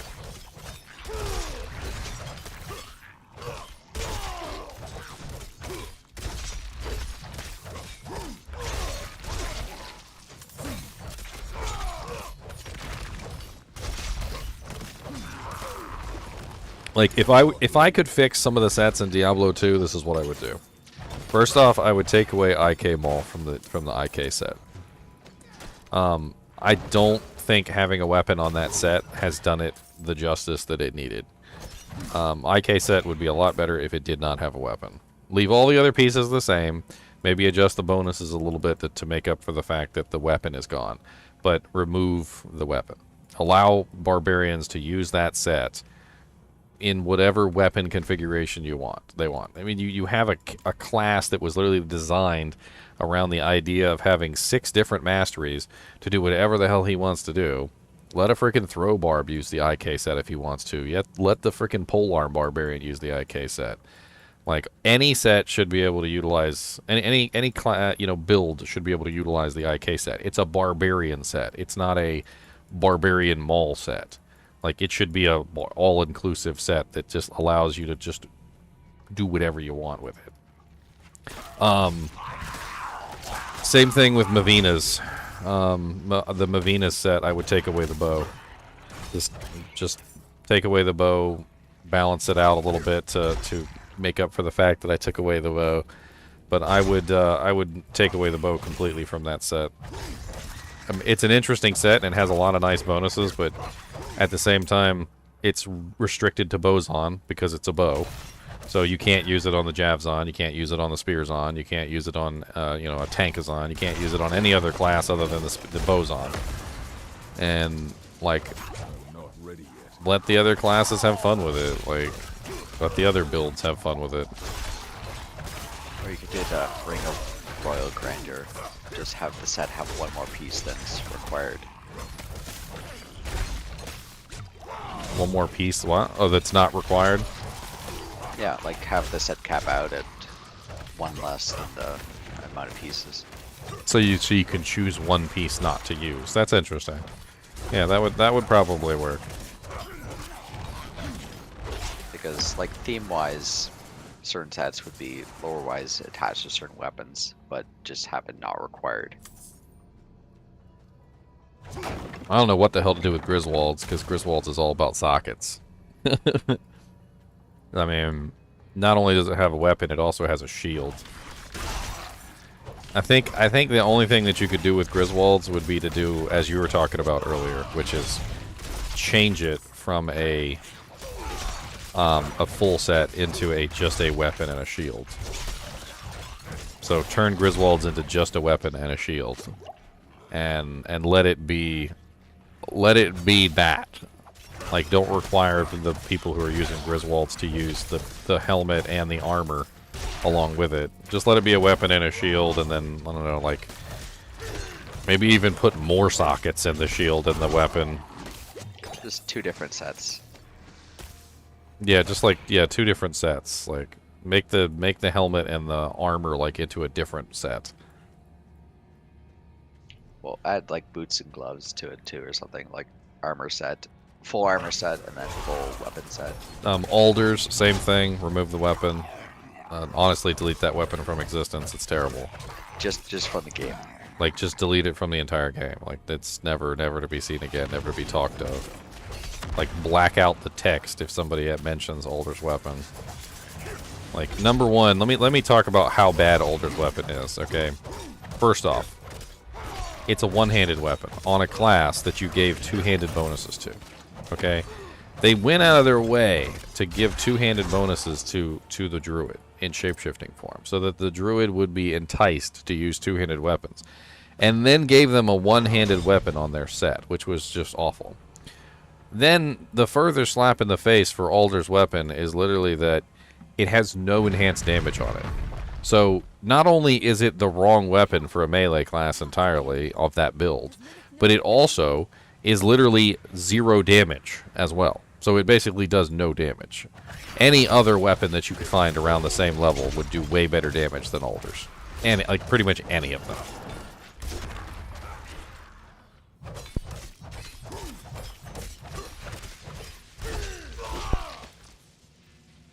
If you removed the weapon from Alder's might actually be a halfway decent set. Trying to think of... Boots alone are a good set. Talrash's doesn't really need a lot of changes. Although, I do get the feeling that a lot of people would rather not have to use the orb.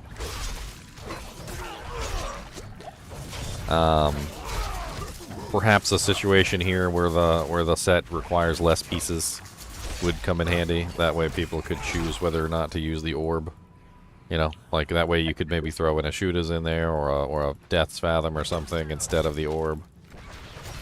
I think it's just Runewords outclass Towels. Like if they add +1 skills also to the orb or something, that would probably be enough. I think it would be better just to remove the orb. That way people can customize. Like instead of having a forced item there, like with all the choices that are available for sorceresses, just let them choose which one they would like. I mean, they could use Aki, they could use Death's Fathom, they could use a Shootas, they could use a Spirit. Like, can you imagine Tals if you could actually put a Spirit? I like that the new Obsession staff actually. I just wish it was easier to actually make happen. Yeah, it's pretty difficult to find the skills that you need.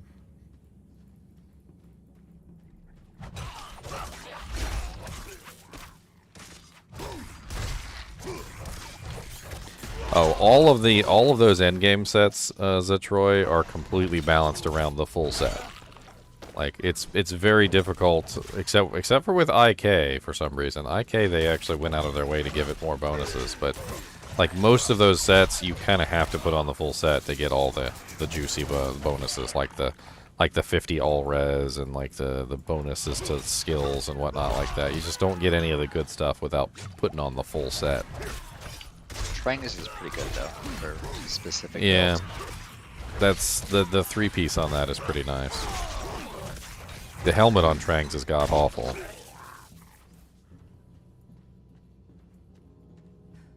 And the belt is just good for barbs.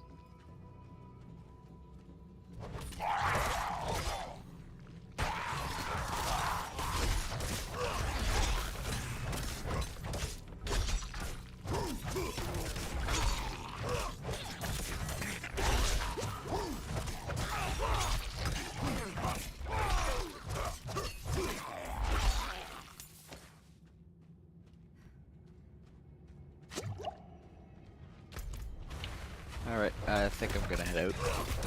Alright, man. See ya.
Area.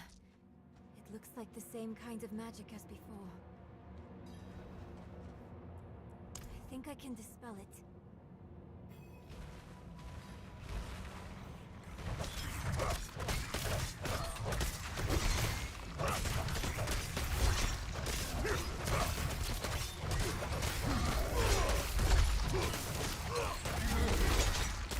I think the demons need to unionize. They get abused pretty hard. How long these demons been waiting here? Just to attack me, little old me?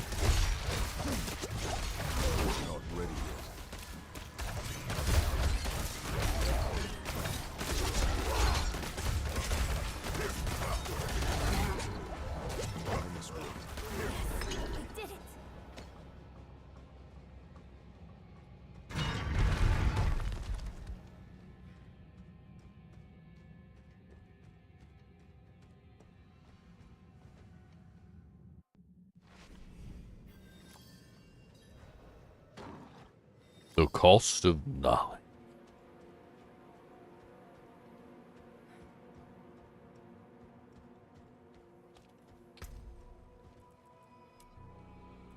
I got a helmet to go on my head.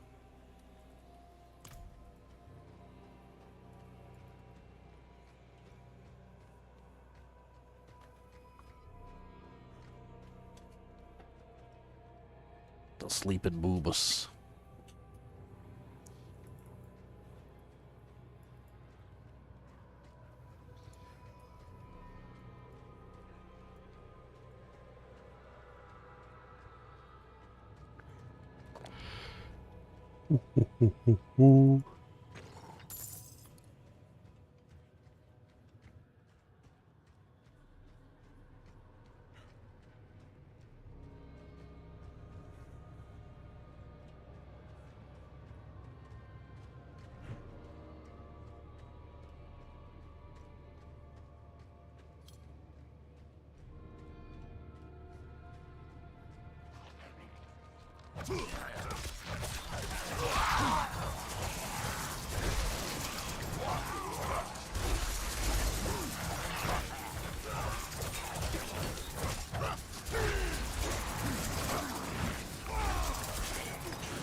Where did these guys come from?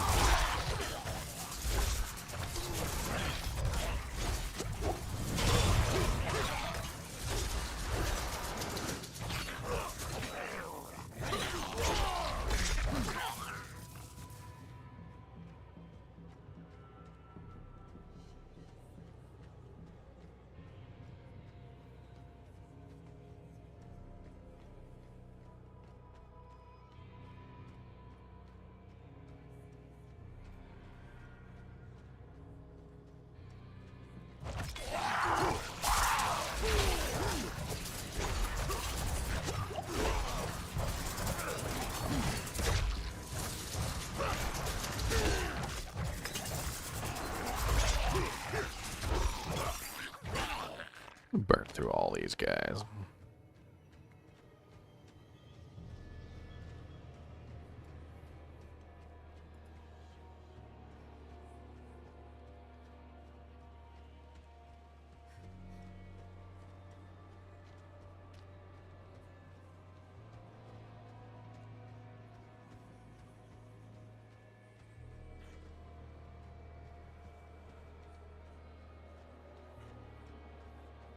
This area was really cool. The area where like Rathsmith's Temple or whatever you want to call it.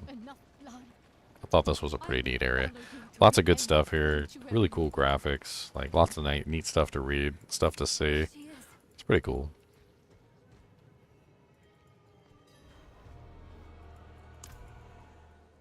Mother?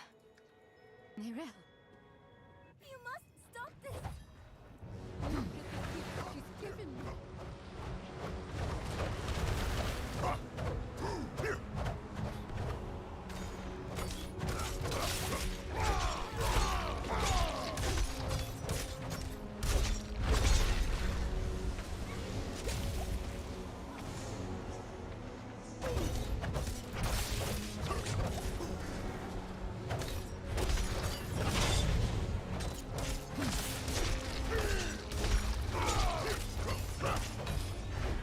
Not ready yet.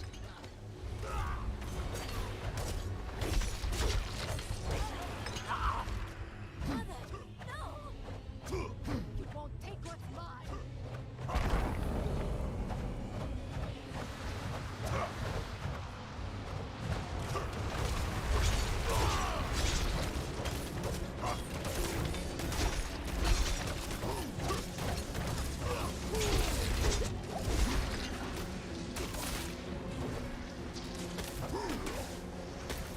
Yeah, fight the guys when they float outside the arena. Pain in the butt.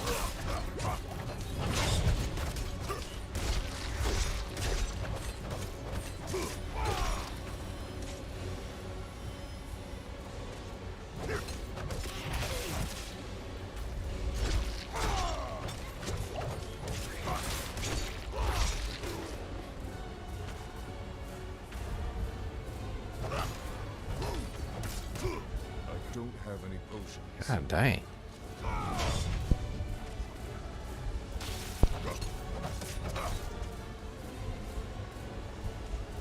out of potions. Trying to avoid doojanks so I can stay alive for half a second. I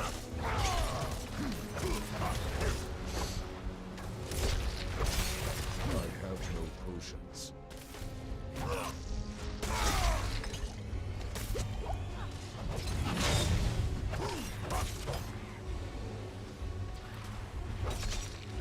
Can't fight her out there.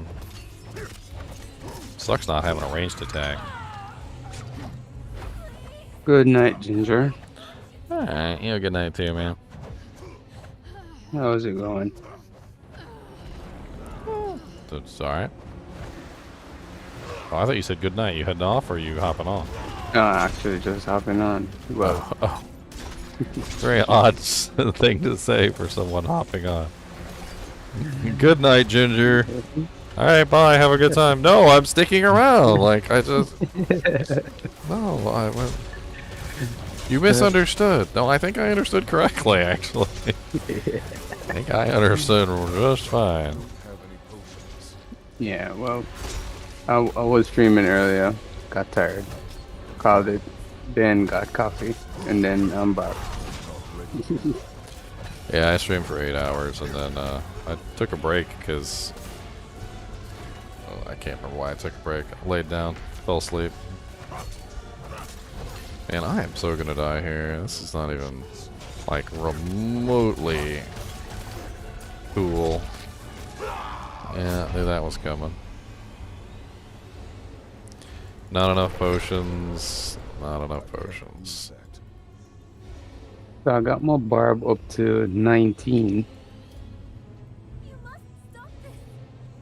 and I was like, alright, I was gonna save the last level for the stream. Then I was tired, so I was saying, alright, since I started playing, Let me get the druid through the tutorial, and then stream the bar. But then, here we are. I'm about to just stream. I don't know what the hell I'm supposed to do with this fight. Like, you can't fight these girls on top of the stairs because the stairs are covered in some sort of blood stuff, which like makes you vulnerable, like causes you to go blind, and they just float over top of the area where you can't fight them. Like, and if I was a range class, I could just spam ranged attack at them, and I'd be fine. But I'm not a range class. I don't have any ranged abilities. And they just keep going over top of the area I can't go to. I mean, if I come out here, very shortly, the blood wave comes, hits me, I'm vulnerable, and then I'm blind. So, like, I can't even stand out there and fight them. Like, I can't even just pop my cooldown and, like, attack them. Because in about 2 seconds of being out there, I'm immediately blinded. Yeah, I found that one to be a tricky fight as well. It's difficult. So far, I think free roaming is quite easy, but any boss area or dungeon gets real hard real fast.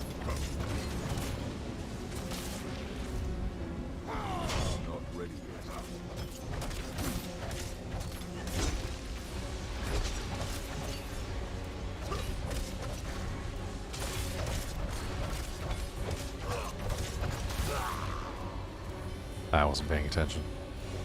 I was focusing so hard on trying to kill her. I only kill one of the freaking little doojanks. I wasn't even paying attention to the fact I was dying. Alright, let me go right to town real quick.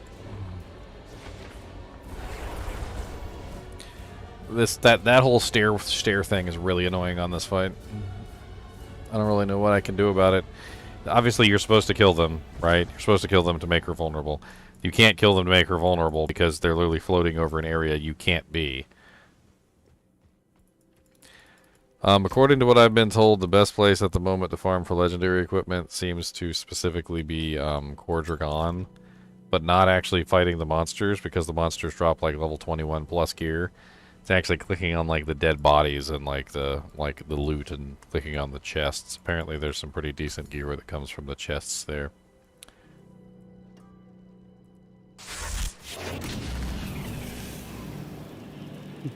So I've not seen Ashava in game yet. Is it that once you they reduce it from 25 to 20, so that I know firstly is going to make it a bit harder. But is it just that at 20 you're ready, or you really need to gear up? I mean, gearing up is the problem, right? So we don't have a lot of gear. That's half the battle right there. Okay.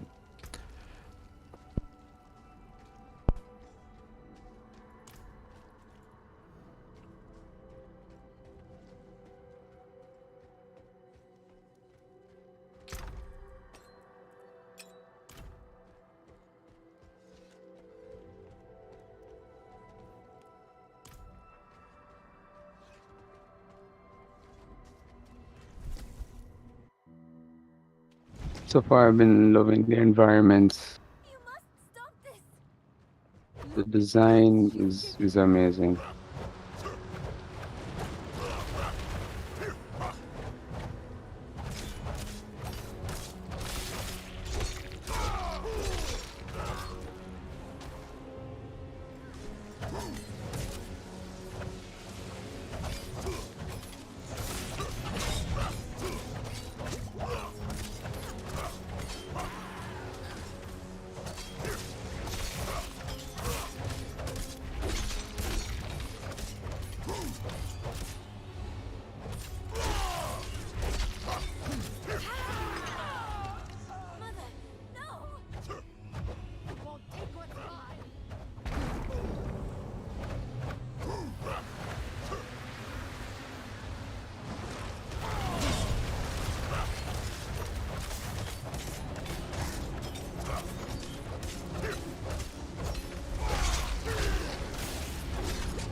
This fight is rough.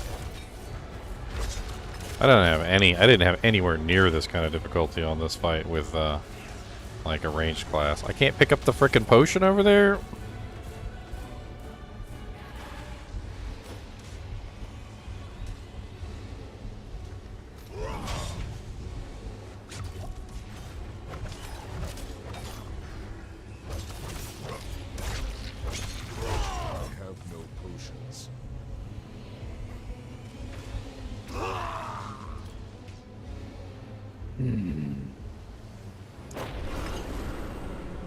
It's like a war of attrition. I like legit cannot kill them because they're just constantly in a place that they're unkillable. And while I'm waiting for them to get into a place where they're killable, I'm dying. Like, and I can't stop myself from dying because I literally can't kill them. And to make matters worse, like the line that travels between her and them, literally, like, I can hardly ever fight them without standing directly in it. Like, they're almost always against the wall, so I'm always getting damaged by the bloodline that goes between her and the monster.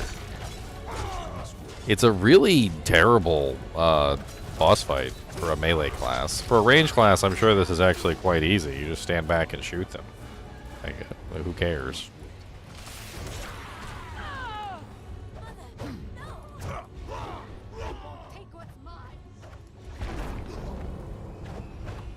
Distance closer is not going to do me any good because when you stand on the steps, you are immediately hit with a huge wave, and the wave is immediately blinds you and makes it so that you can't do anything. So while they're over the gap, while they're over those steps, I can't touch them. Like, they are invincible while they are over the steps.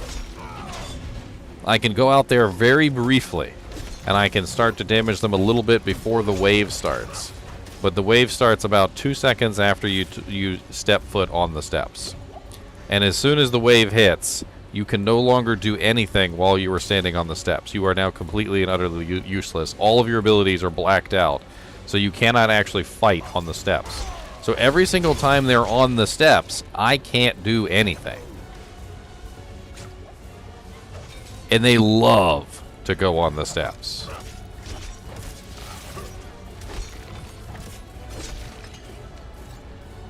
See? On the steps right now. All I can do is go out there, attack them for a little bit, wait for the wave to start, and then back out.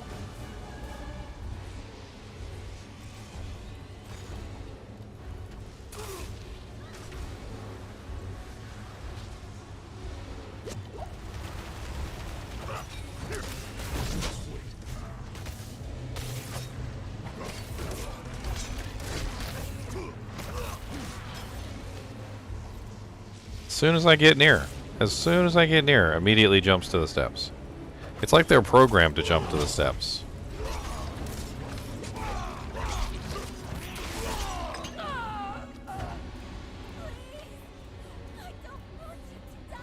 Alright, let's build some fury for this next stage because we're going to need it.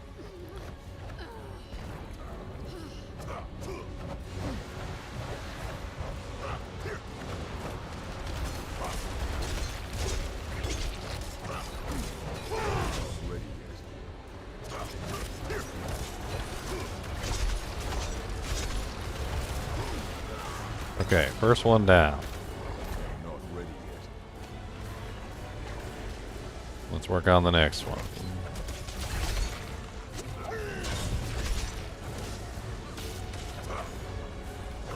The Pit Lord is nasty. I don't even know if I could kill him. He keeps freaking stunning me, which is not, of course, helping the entire problem of trying to chase down individual hell spawns.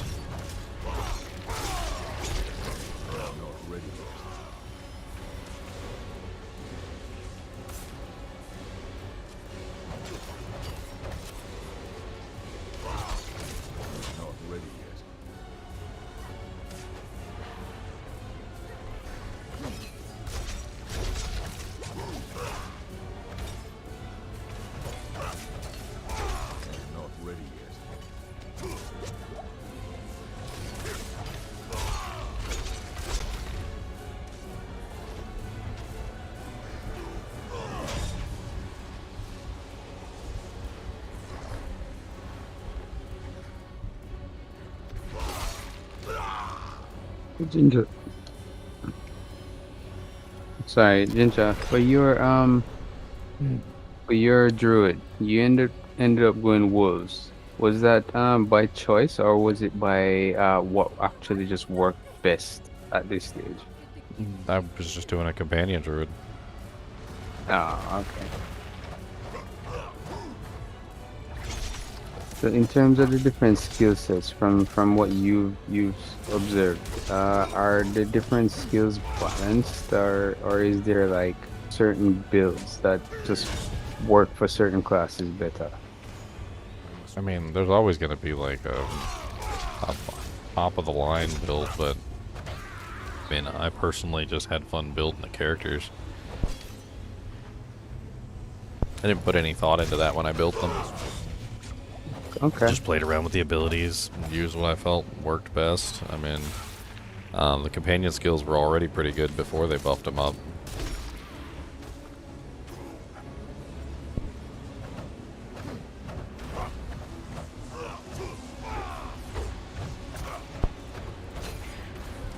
Yeah, well, I mentioned previously I didn't get to play much of the open beta, so this is kind of like my first real foray into it.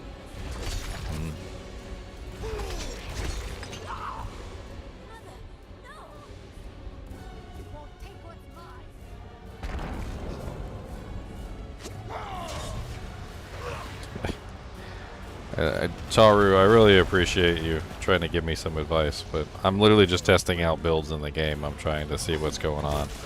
Like, I'm having fun with different specs. I did a bleed barbarian like last time. I did a couple different barbarians. Did a whirlwind barbarian. This time I'm testing out a frenzy barbarian. Like, I certainly understand where you're coming from with the advice of you've got the wrong spec, but like if I'm testing out builds, there's no wrong spec. I'm just testing out various ways to play a character. Like this particular time, I'm testing out frenzy and double swing at this particular moment. Like it. And this particular boss fight is just nasty. Like, I don't think it has anything to do with the spec at all. It's not a spec issue. It's the monsters are standing over and a pit of I can't stand there. Like, I would kill the hellspawns half the time really easily if they weren't just constantly standing over an abyss that I can't stand over. I mean, as you can see here, here's a hellspawn. I can literally take out the hellspawn relatively quickly, dead. But as soon as they stand here, I have absolutely no chance of taking them out. And I don't think that's going to change with any of the barbarian skills that I use.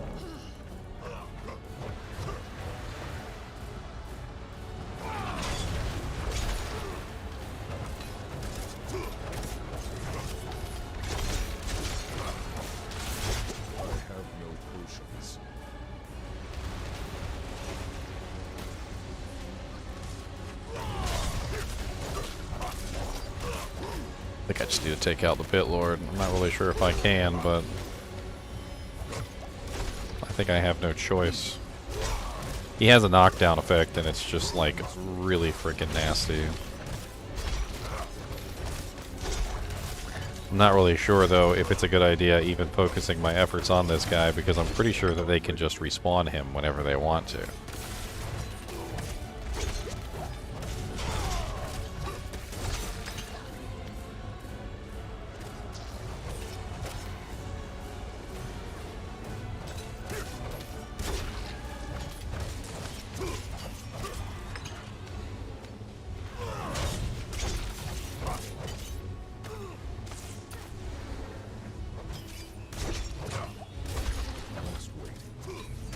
I'm not frustrated with the character. I'm not frustrated with the build. I'm frustrated with the fight. The fight's kind of stupid for melees. That's what I already was talking about. Like, for a melee class specifically that needs to get within melee range of its target, having an area where the monster is floating over that literally makes them invincible to all attacks doesn't help the melee class at all. Like, a ranged fighter would have a hell of a lot of an easier time with this fight than a melee class would. And I know, because I've done several ranged fighters, and I've had absolutely no trouble killing the hellspawns whenever they pop up.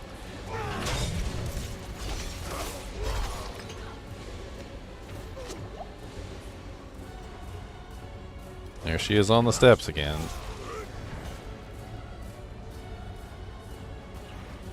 Here she is on the steps again.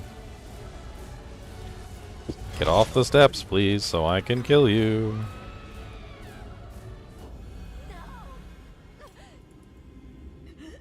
Thank y'all.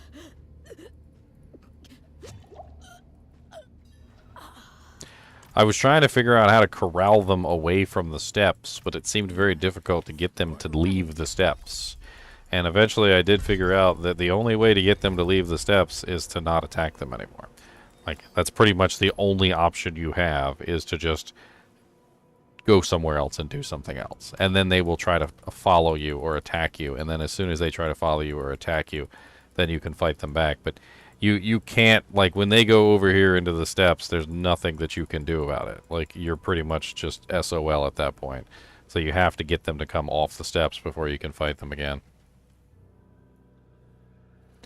What's the best weapon base for the Mosaic? Honestly, it really doesn't matter. In our testing, none of the claws really made much of a difference. There really wasn't much of a difference between anything. You can't use the fists. None of the fist weapons get 3 sockets, so those are completely out of the question. But, like, there was pretty much no weapon that would make your character not work properly, or, like, give you too low of a breakpoint, or anything. Like, they were all pretty much identical in damage output. So just find a decent claw with 3 sockets that has the right skills that you want on it, and just make your mosaics.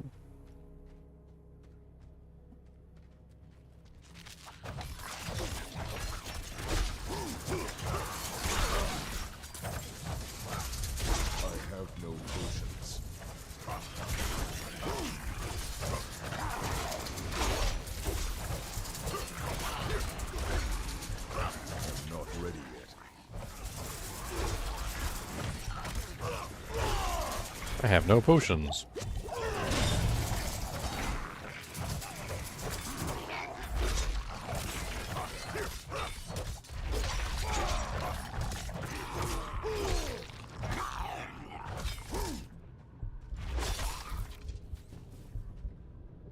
Can we just leave this dungeon? We cannot leave this dungeon. They're going to make us walk all the way out. They made that big deal about backtracking, and they're going to make us walk all the way out of this dungeon. There's a quick leave option. No, it doesn't work. Leave dungeon is X'd out. No, from the map. If you go in the map, well, this will work for me. If you go in the map and you zoom to the doorway and you click there. Yeah, that's the leave dungeon button. It's the same button. So if you go to the emote wheel and you click leave dungeon, that's the same one as going to the map. They're the same feature. They're not gonna let me leave the dungeon. Like, I'm not allowed. I mean, I could teleport back to town, but I don't want to teleport back to town. I don't want to teleport back to town. Like, is that a bug or is it broken? For what? No, I'd say for that particular dungeon, it was that way in the beta too. Like, it was always that way. They never let you leave that dungeon, which is why I made the joke. They made a big deal about backtracking and then changed a bunch of stuff for backtracking, but then they still don't let me leave that dungeon. Oh, pardon my ignorance. Yeah. It was that specific dungeon. Okay. I was just wondering because it actually worked for me earlier, so I was curious.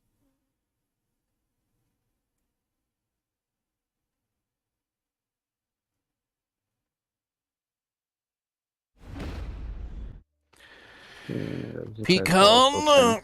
What's up, Pecan? You're talking in Russian, and I can't read Russian. Sir, what do you want? What? I want $1 million.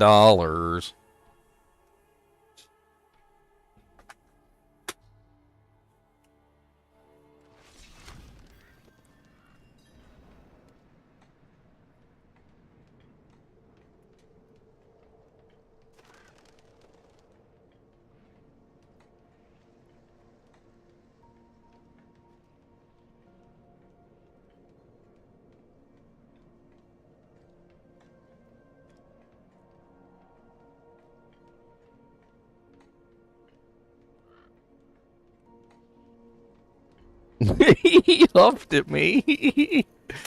He said,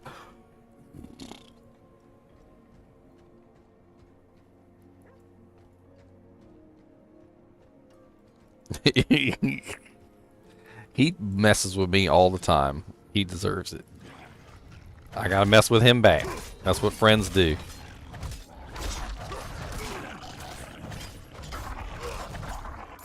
I bet you if I asked him if he wanted to hug, he'd come up here.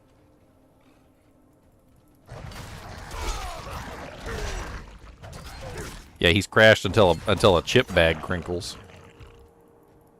Y'all think I'm joking? Watch.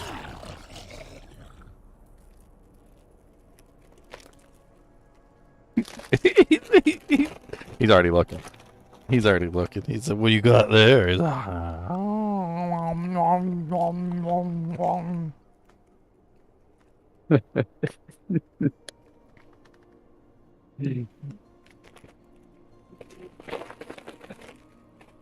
he's like, "I see you got some chips."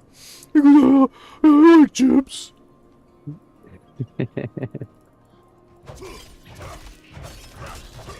Did you know I like chips?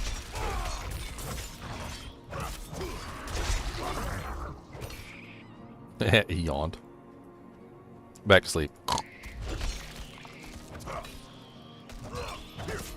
Boobus, you go night night.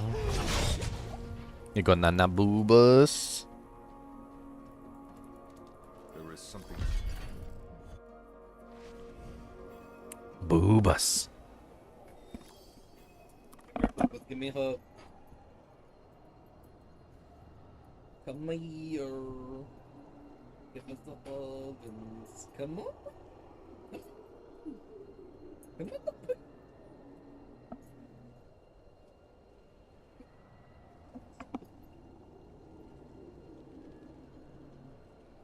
There, dog. The monster is a big old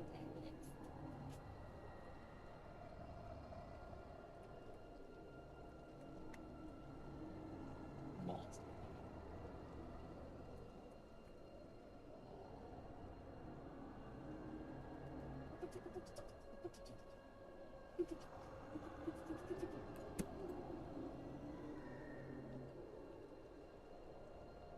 Alright, back in that night.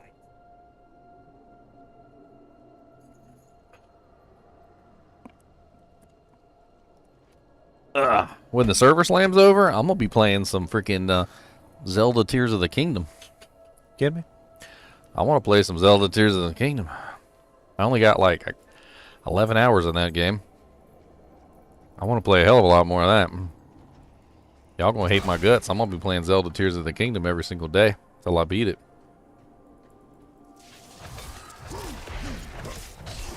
That's the D2R season over.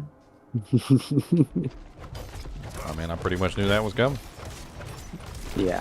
Zelda Tears of the Kingdom came out on the 12th. Server Slam came out on the 12th. Freaking season started on the 4th. Like, we had a whole, 2 weeks. That was it. Tears of the Kingdom, you knew Tears of the Kingdom was going to pull a lot of people to play. That was bound to happen. I was talking about that with my girlfriend this morning.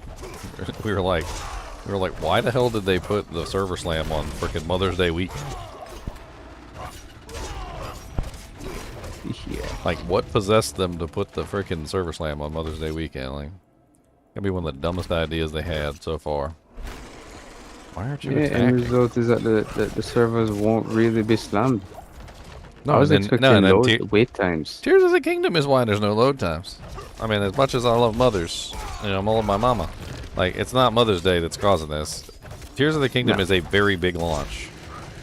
A lot of people were excited about this game. They've been waiting years for this game. Like, it has completely killed the Server Slam. I guarantee you more people are playing Zelda Tears of the Kingdom right now than they are playing freaking Diablo 4 Server Slam. Yeah, I tend to believe that. I guess there will be numbers to support that once the numbers are out. I'm pretty sure we'll see numbers. Yeah, they're gonna send us those emails.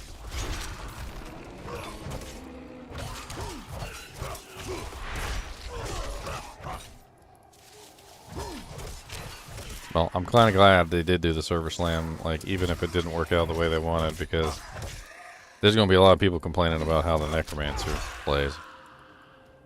The Necromancer's current survivability on his skeletons is so poor. Like, guarantee you there's going to be complaints. I already saw a Riker video. It was like, they massacred my boy. I didn't watch that yet. Well, I saw the thumbnail. I was like, is it really that bad though?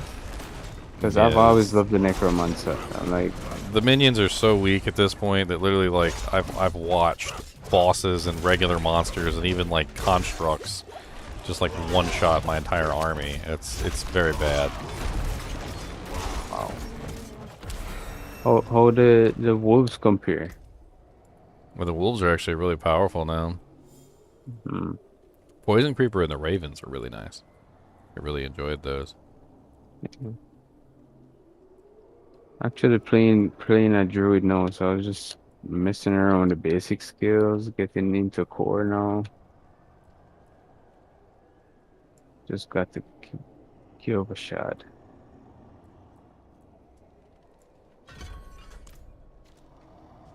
I got some war cry. La la la.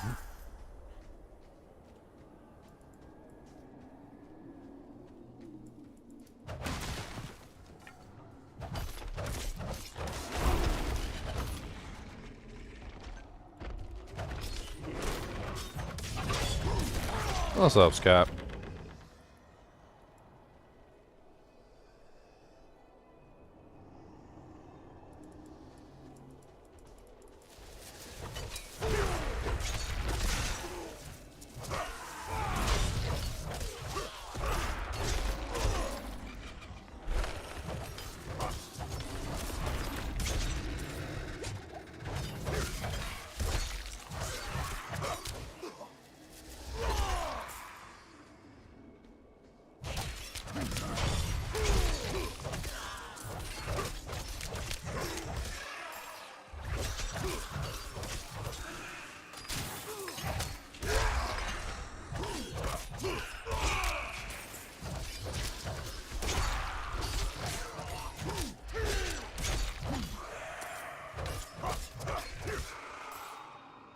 Yeah, I'm quite amazed that, seeing D4 based on where I know Diablo as a franchise is coming from. Yeah, but I don't want to be sucked into the hype, I want to actually really get my hands on the final version and see what this is all about. The hype. Because I'll be honest, D2R legit resurrected D2 for me, and I'm in that now fully. D2R. It's Oh yeah, going to Diablo take 2 Resurrected something- is amazing. Yeah, it is amazing. I don't think there's any other word really. The way they did it, it was executed perfectly, I'd say. I mean, that's They not, didn't but that's not change Blizzard though. Unfortunately, that was Vicarious Visions that did that. Yeah, well, I mean, job well done. Truth be told, I guess Blizzard was more focused on D4 anyway.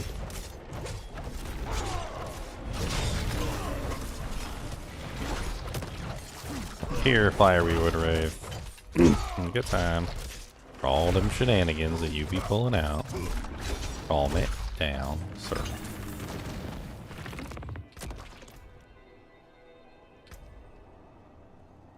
You finally going home, Scott? Well, glad you're feeling better, man.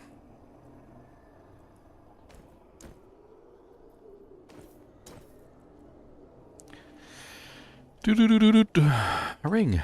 Oh, nice.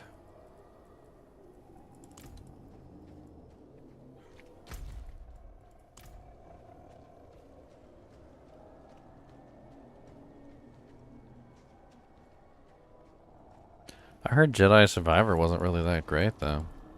But, I mean, if you're having fun with it, then sweet. Never really been a big Star Wars game fan myself. I love Star Wars, don't get me wrong. I love Star Trek. But very few Star Wars and Star Wars games actually do those shows justice.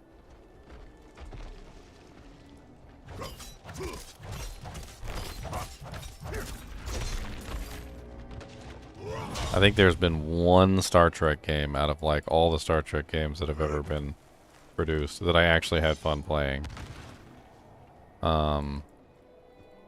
And there's been like one Star Wars game like that I actually had fun playing, and like most of them have been not really that great. Something gets lost in translation and I don't know what it is. Sounds like you need to drink more water, my friend.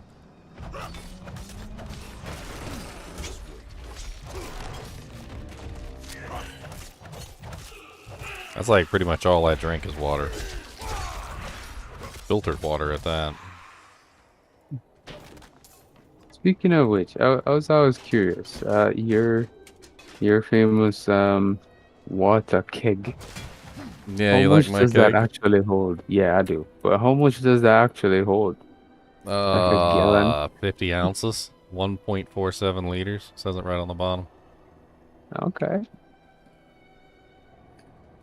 It's a pretty meaty. It's a pretty meaty boy. Yeah, it's huge. I guess it fits those long sessions that you tend to have. Here's my cell phone.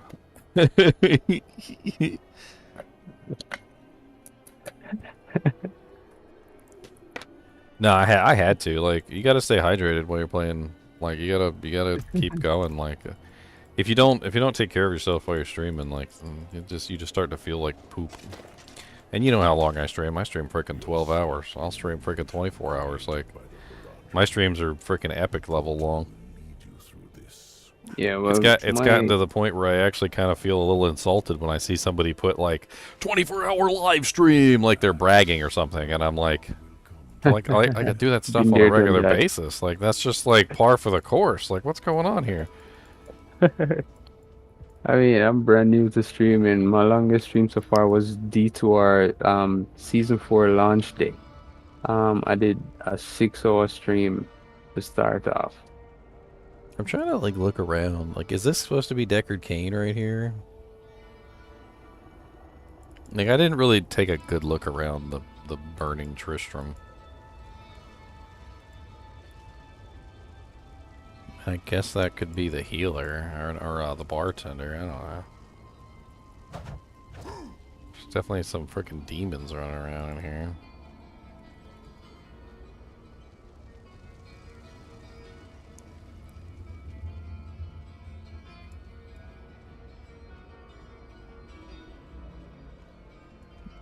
Some rubber banding going on. I mean, this is definitely Tristram's music.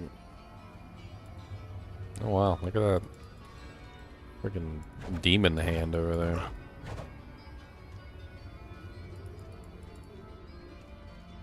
The eastern pass out here reminds me of Frozen Tundra. Hey, what's that down there? That's kind of cool. I guess that's kind of like the crypt underneath of Tristram. I don't think it's Diablo. The wolf is too conniving to be Diablo. Who are you and why is their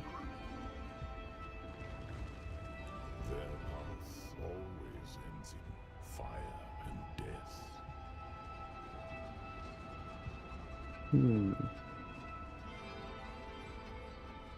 Seen enough. Open the door.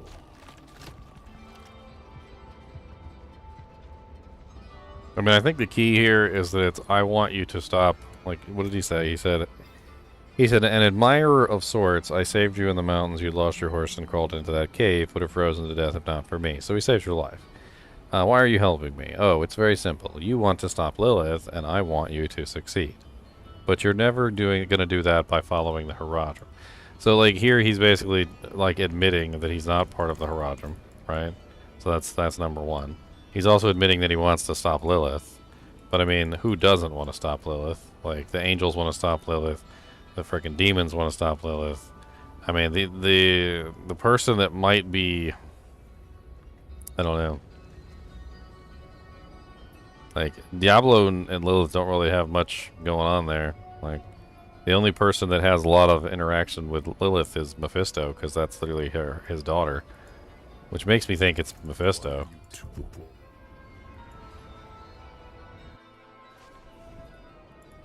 Back in the Horadrim's illusion. Meryl. There you are. I think I've lost the trail.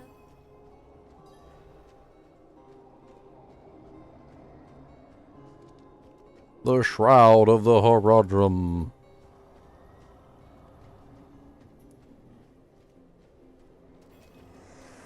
Someone toying with us.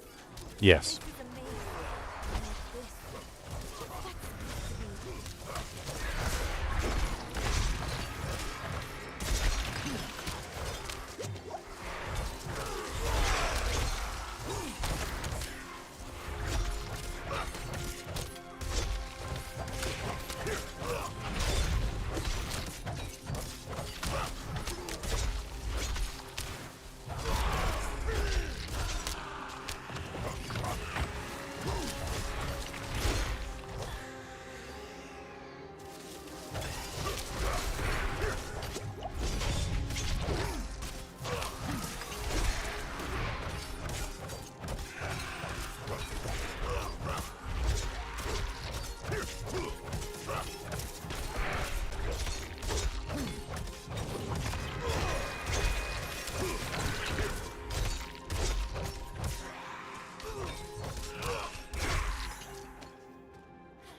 Click on the three-faced statue.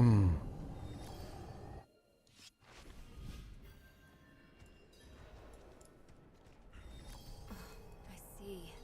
The path is different now. The statue was the source of an illusion. We must be close.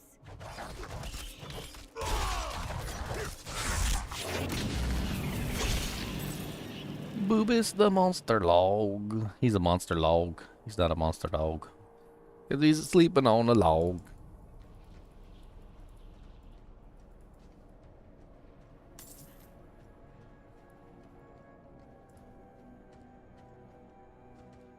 Zoltan Cool is like a Electric vault. creation of Diablo 3. I never really liked Zoltan Cool. I don't really feel like he fits very well into the story. Not what I Even the parts that Yeah. had to do with him in Diablo 3, I was very underwhelmed with. sealed shut. I wasn't just whelmed. I wasn't overwhelmed. I was underwhelmed. Those are the three tiers of whelming. The over, the whelm, and the underwhelm. In D3, Zoltan Cool did kind of provide some kind of a disconnect for me also. There was just something about it that just kind of threw me, and I really couldn't put my finger on it, really.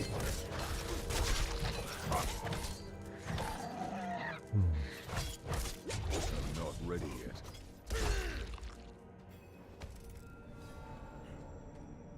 Where did, well, but then trying to figure out where he ties in anyway.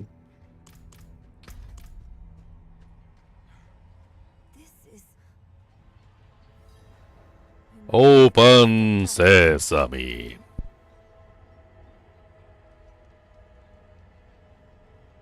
Chespith Chut.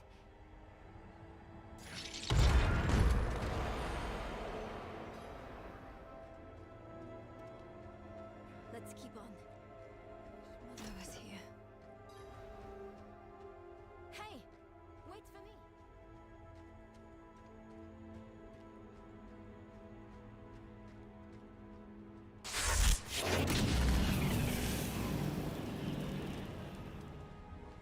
Yeah, it's a pretty good find, Thaddeus. Put two lightning facets in there, you got yourself a pretty worthy doojang for a trap sim.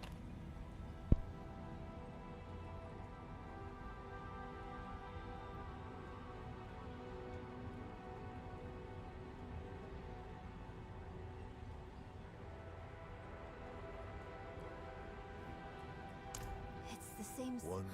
fine, don't you know? A book, a scroll. You know, there's something I really don't enjoy about this kind of like Chest beats shut. crazy contraptions like this. Like in Diablo 1, there was an old man with a stick in town fighting Diablo. He fought Diablo with his mind. There was a tavern. Everything was very, like, archaic and, like, underdone. You know, like an old-style well. Pippin the healer, who probably used leeches for all we know. Like, very underwhelming in terms of technology. In Diablo 2, again, same thing. A camp with some people in it. And makeshift, you know, like, living quarters. A city which very much so resembles ancient times. You know, like Middle Eastern kind of like Maharajas and like, I don't even know, like just kind of like that kind of a time period and like technology level. You get to Act 3, they have like you're in an area where there's basically what like Aztec style people, like Aztec style technology. You finally get to Act 4 and it's literally hell, right? So no technology there whatsoever. You get to Act 5 and you get to the barbarian city, which is a castle, but again, still very limited in the technology department. And then you go to Diablo 3 and they got stupid stuff like this, which looks like it's made in some sort of like ridiculous like future world where that they have technology that can do like amazing things. And I don't know what it is about like the quaintness of the way that Diablo 2 presents itself and Diablo 1 that prevents itself.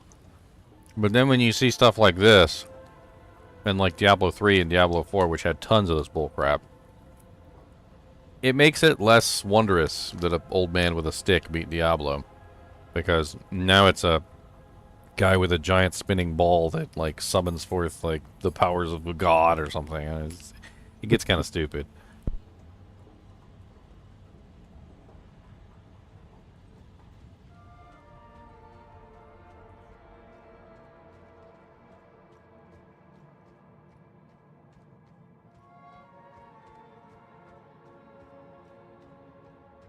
I need more fury.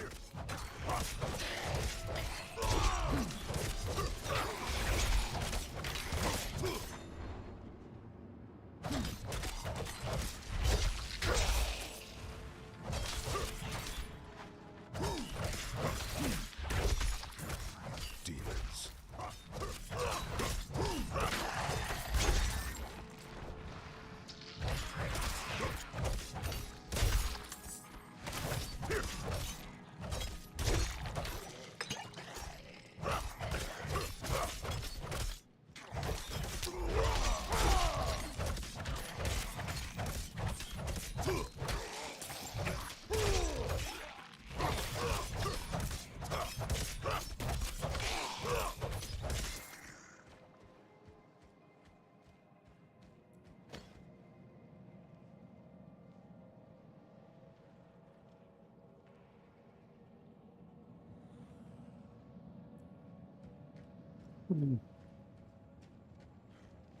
The next world boss? Shouldn't the next world boss spawn in about like 40 minutes? It's been about that long.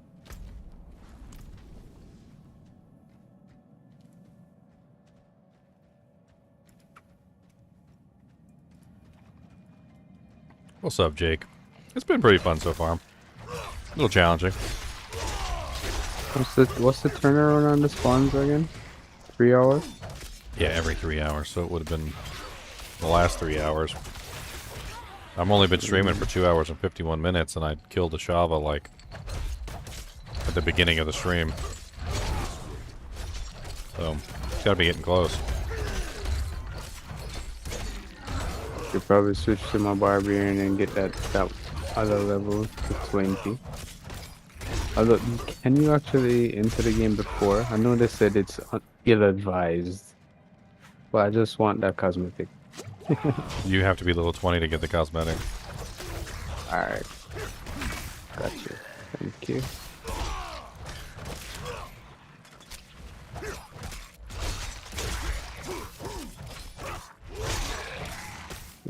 wonder. I might swap over and try to get that last level actually.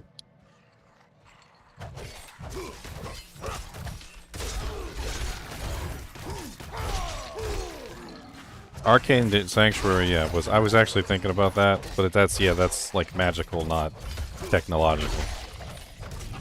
I feel like somewhere along the line between Diablo 2 and Diablo 3, they lost the mysticism part and went too far into the technological part. Zoltan Kuhl is like the clearest example of that. Like constructs, like he talks about building constructs and like making things, and like yeah, he's got magic, but he's also like creating like teleport paths and iron golems and all sorts of other crazy stuff that like doesn't seem to quite fit. And that's why I say that the Zoltan Kuhl was kind of a disconnect for me with the series, because I didn't really feel like Zoltan Kuhl fit into the Diablo franchise. He doesn't seem like a character that should exist within the Diablo world.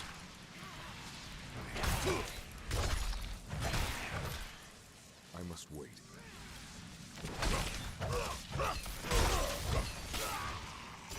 Oh my god, how many times are you gonna frickin' stun me? This one like infertile sister just keeps like running up, stunning me, and then running away. And it seems to be her whole goal in life is just to run up, stun me, and then run away.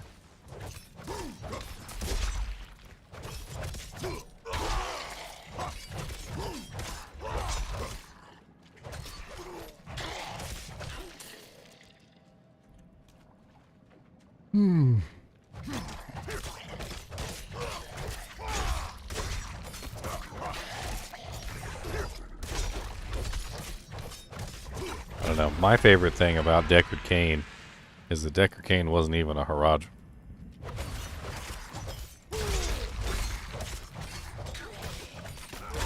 If you follow the storyline of Deckard Cain, it seems to indicate that Deckard Cain never was associated with the Haradric Order. And instead, what happened was he was a... What had happened was is he was like in a library, a well-stocked library at that, and apparently he did a lot of reading, a lot of reading. He read up on the primevals, he read up on Mephisto, Diablo, Baal, various demons, learned lots of stuff about the Haradrim, Tal Rasha, everything that he could possibly learn about the Haradrim, and eventually he just decided he was going to be a Haradrim. He wasn't, like, inducted into the order or anything. Nobody came and performed a ceremony. He just read a whole lot of information about the Haradrim and became a Haradrim just simply by learning, by, like, you know, by osmosis, so to speak. And decided that he was going to take up the banner, essentially, in the fight for the primevals to try and save the world. And he frickin', he did a frickin' good job.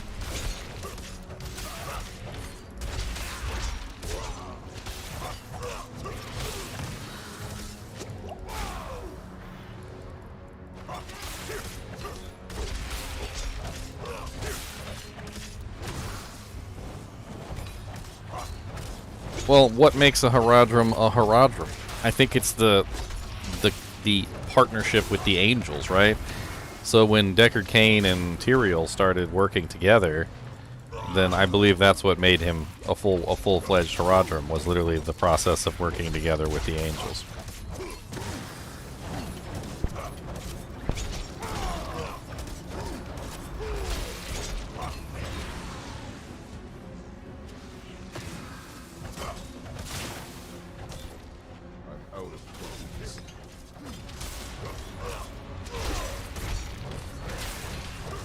Boom, boom, boom, boom, boom, boom, boom, boom, boom, boom, boom, boom, boom.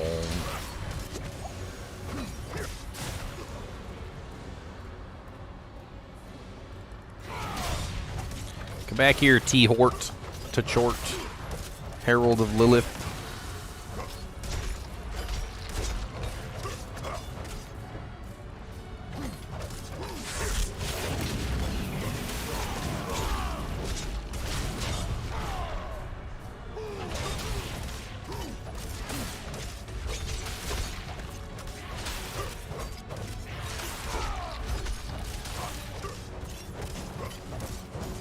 Give me my potions.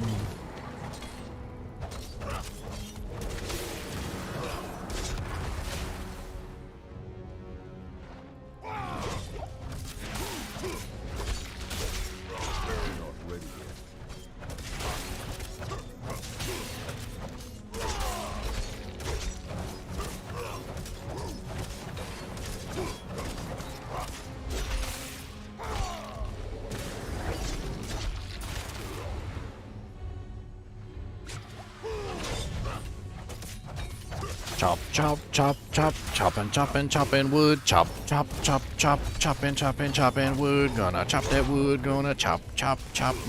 Chop it, chopping wood. Chop it, chop.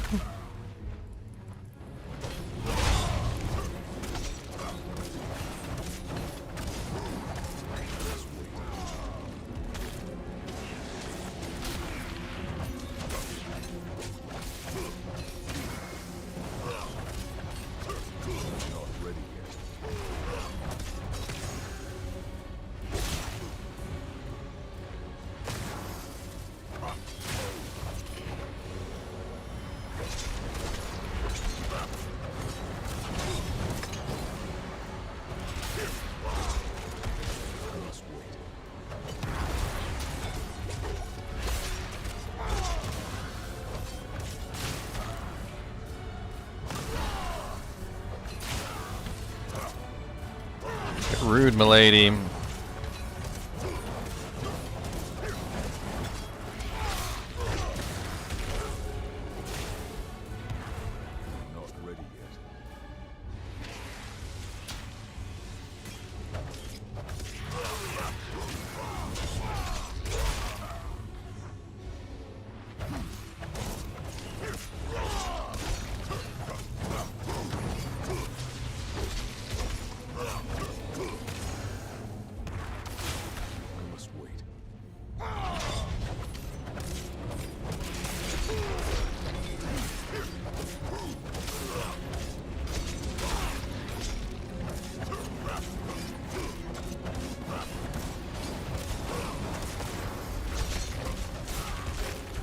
Holy Jesus.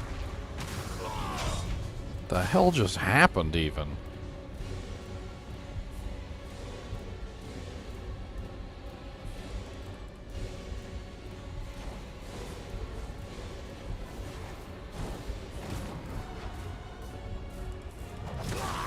Yeah, pretty much knew that was coming. I think I need to upgrade my potions. I think that's part of my issue here. My potions are, like, absolutely pathetic. I'm level 12. I should have upgraded my potions a while ago. They weren't doing anything. I had to use like 2 or 3 of them to get the same effectiveness that I normally do. Found a new boil on my hand that makes 17. Well, you certainly. I hope so. There we go. That should help out a ton.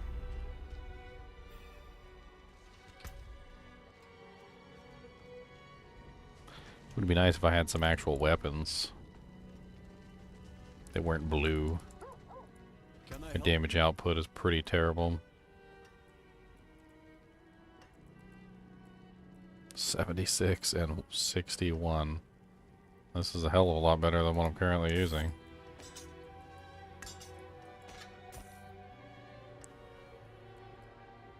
This one's 129. That one's better too.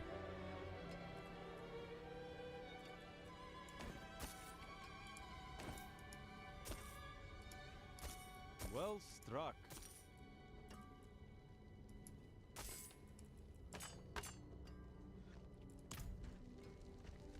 A little bit better damage output, some more potions. Should be gold.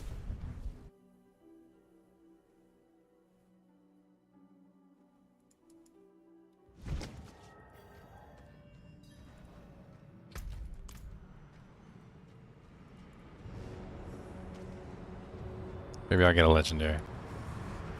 That'd be nice.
What's up, Screech?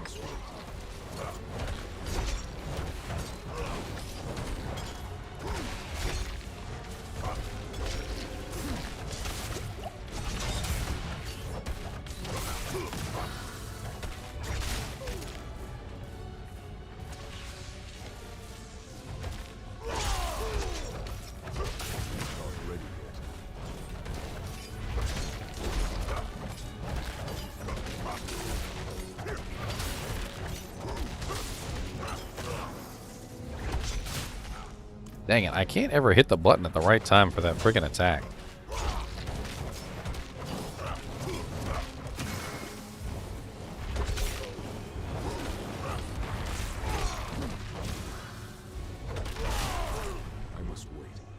Okay, so actually the answer to that question is it doesn't work. Interesting. I was unaware that you couldn't just simply evade through that.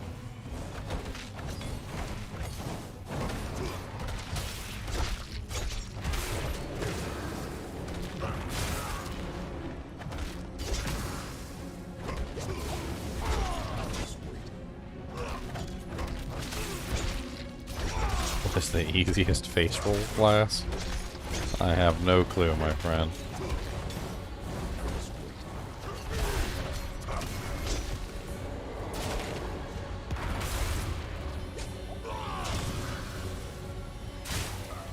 Oh, thank you for knocking me out of it. I appreciate it. That was nice. That's very nice of you.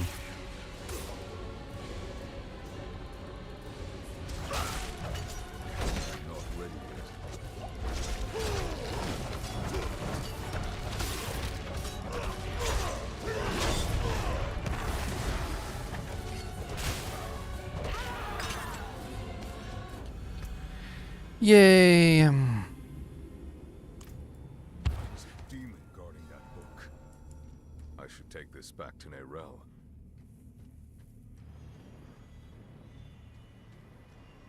Granny Smith apples are delicious.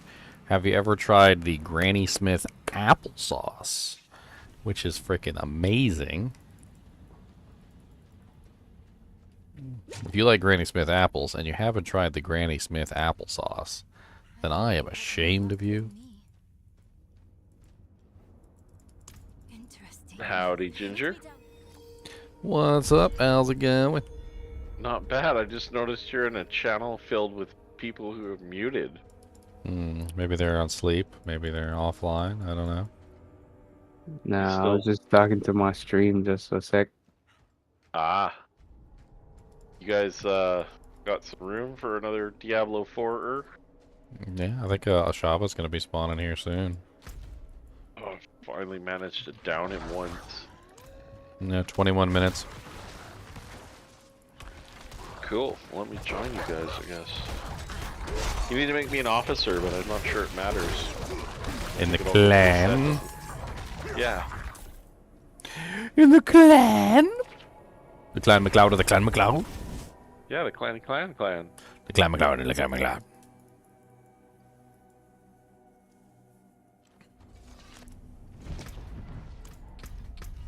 Or Chunks, every time he does anything in the clan menu, he gets freaking crashed. It's true. Poor guy. Just true. Very true. We got the Birdian. Alright, let me hop off and grab somebody for the Ashava. I guess I'll do, should I do the Necromancer, or should I do... I haven't killed him yet on the Drodad. I guess I'll do the Drodad. So you only need to do it on one, right? Yeah, I was asking the same question. I'll be right back. I mean, we get multiple results. So to get the thing done, yeah, you only have to do it once. But I was gonna try and get some legendaries. Oh, okay. Oh yeah, yeah. Good call. Alright, so I just hit 19. So I don't know if I can get that level in 20 minutes. Or Where's thereabout. your? Send me an invite, and I'll join you. I just posted in. Oh, hang on. Posted in the clan chat. You can just send messages from that. Alright. I'll join you and try and help you. Alright, invite. Alright, let me head to you because I just need to level, alright? Yeah, just I'll teleport to wherever you're going. Nothing specific. I'm pretty new to what's up, so I just want the cosmetic. I'll figure everything out when it launches. Yeah, pretty much. That's me too. Yeah, and I'm pretty sure my stream understands that. We'll take our time once it comes out. Mm,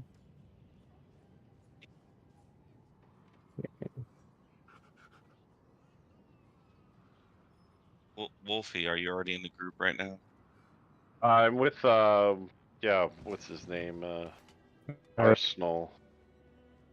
Okay. It's highlight. Would you be able to invite me? Yeah. Just Okay. if you're in the game, just typing clan chat and I'll send you an invite. Oh, that's what's up. I was to get rid of some bunch of these things. One sec. Okay. It's me, the person. Yep. JHENE. Yeah. Thanks.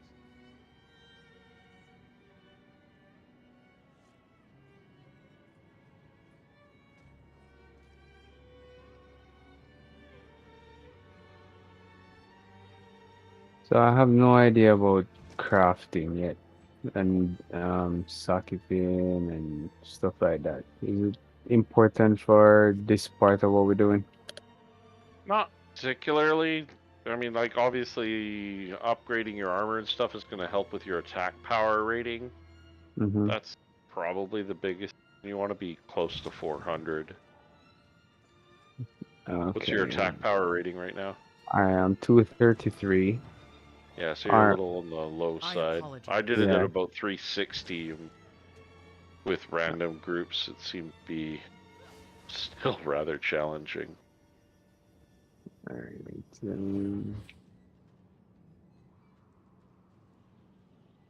Ooh. All right. But you need to be 20 for sure, so that's your biggest focus, is less on gear score and attack power and stuff, and just actually being 20, otherwise you can't get the achievement. All right. Let me just salvage these things and. Is there any suggested thing you would suggest for sorceress? Any build? There is a build on maxroll.gg that I suggested to a couple of people. Okay, I'll check that out.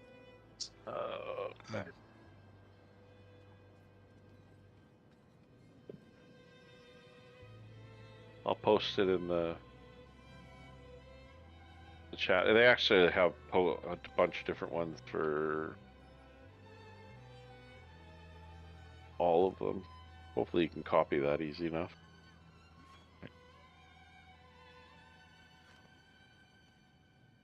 But they have some good, interesting combinations that seem to work relatively okay.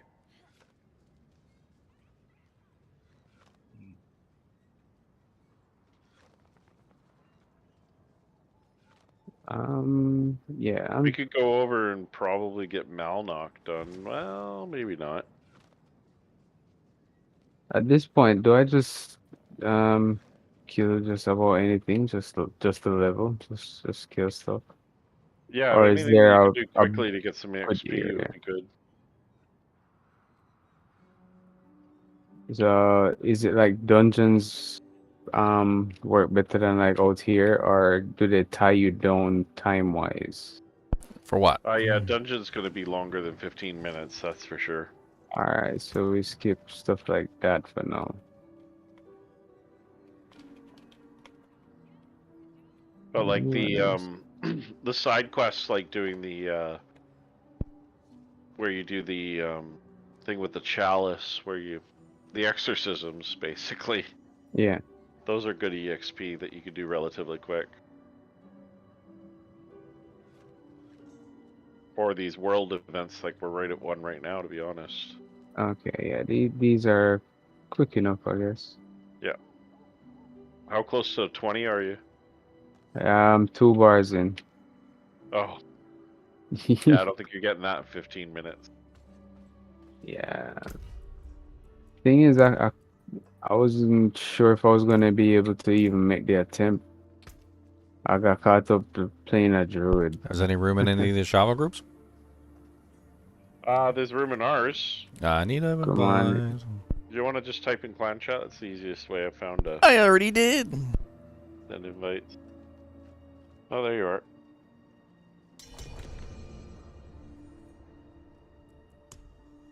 What's your gear score? Or attack power, I guess I should call it. Well, I'm the sorceress and says 410. That's decent. I'm at 373. I'm at That's good enough, yeah. 337.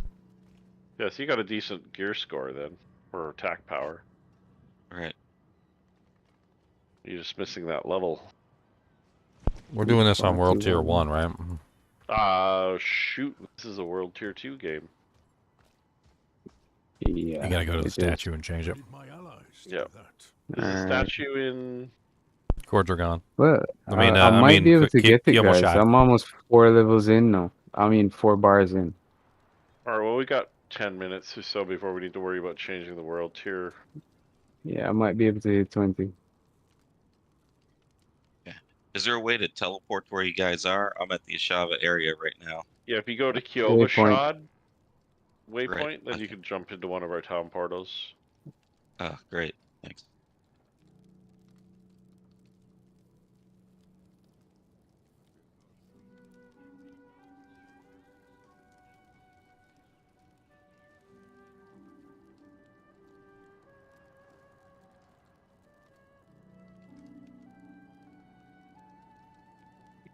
Go in this little basement here. This will be good. Oops. Might be out there. This is the Mott's Granny Smith applesauce, and it's freaking delicious. I'll put it in the fridge, get it nice and chilled. Oh, man. You know, Ginger make everybody hungry on stream, though. That's right. I just had a pretty awesome burger out at the pub. Food always tastes better when you don't have to make it yourself. Doesn't matter what it is.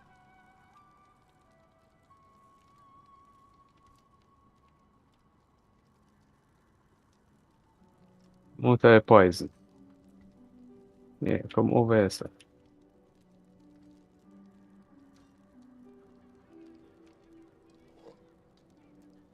Oh, yeah, we got a clan already, Firehoof. We ready to go. Ooh, I just got a legendary gloves. Hey, Wolf, you guys are full? Yes, we are at the moment. If if Arsenal doesn't get to level 20, though, he should step out if we have a level 20. Yeah, I will. No issue. No issue. I'll make room.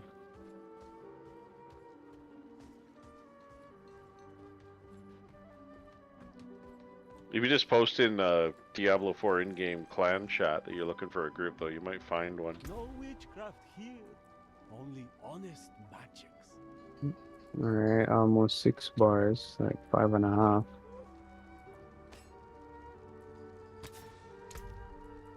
I'm still a little disappointed that it's only 4-player.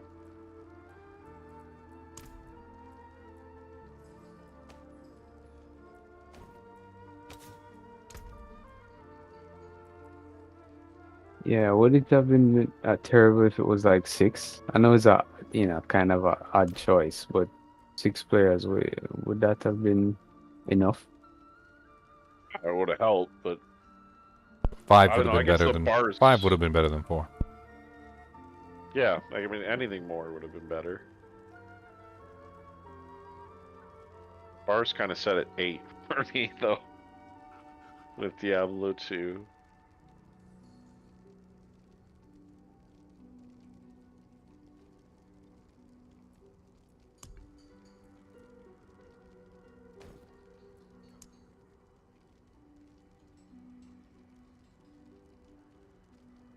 Oh.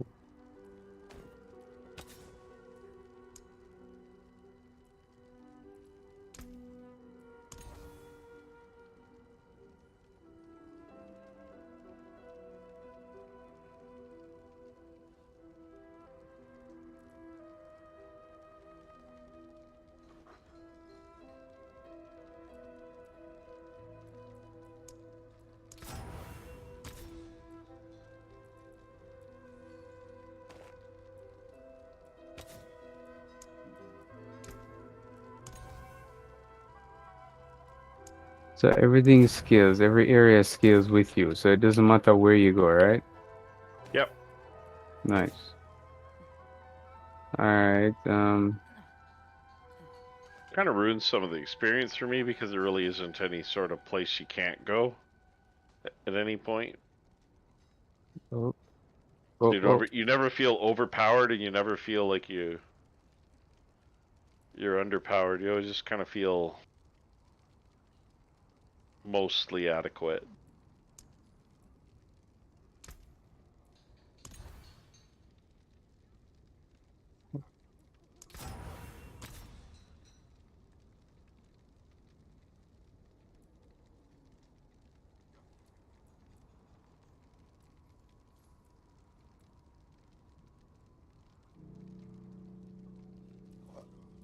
Father bless. yeah, I should hit this. Oh, nice. I'm into the last bar now. Wait. Yeah.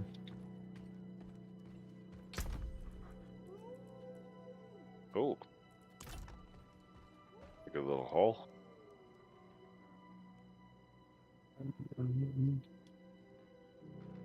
Ooh, getting some good shit now. Oh, I can say that, right? 8 minutes. Okay, we should start figuring it out. You gonna pop your level? Uh, soon. We need to get to World Tier 1, otherwise Yeah. Shava's gonna be Head really to difficult. head to give a shot once I hit Do you have there. any potions you can drink that give you like experience? Consumables? Maybe. This is the way to Shava. Yeah. We're not gonna run into any more Fire players resist. here. Changing world tiers erase the potion. I don't know if it will, but there's no monsters here to kill in the Shava loading screen, so we need to. Oh, this is where she is.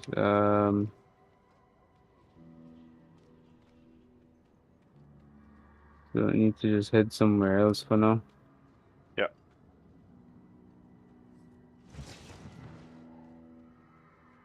Is someone at the difficulty changer, or does it need to be the party leader that does it?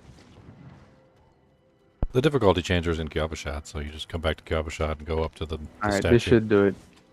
There's And an I'm pretty event sure, right yes, here. it has to be the party leader. It has to be the party leader, okay.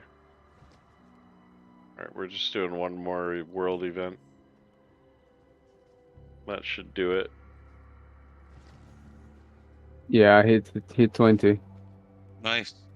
Alright, so once we finish this, get the jobs, get the tone. Yeah, do the get switch. the Kyoba shot, and you need to do it as you're the party leader. Yeah. Alright. Yeah.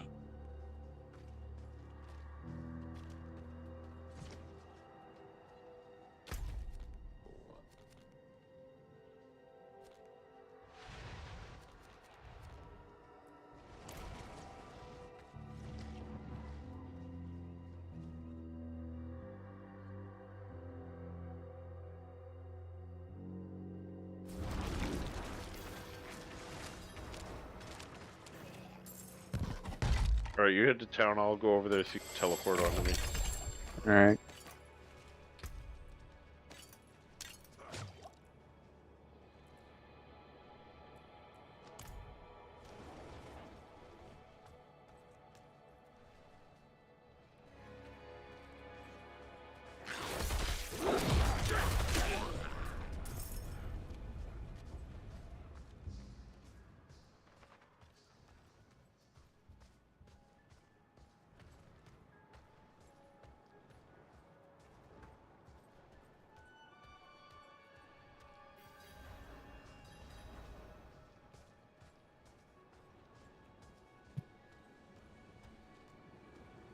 Oh, the entire party needs to be here. What? Yes. You're also allowed. Who's the teleport? The TP. Yeah, it says your entire party must be present. Okay. I guess it means just in town. Alright.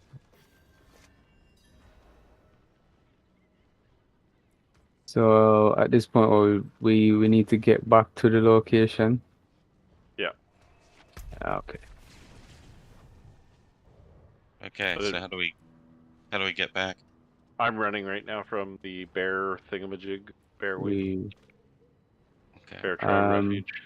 I have Yelesna waypoint. That's closer.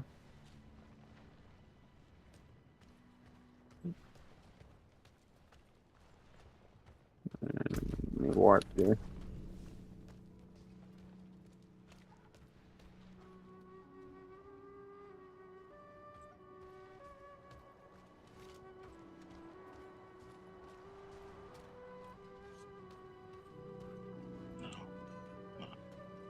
Travel unavailable.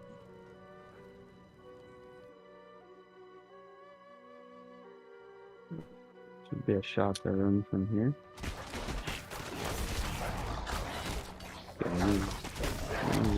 So, Are you there already? running from Yelesna. Alright, I'm almost there.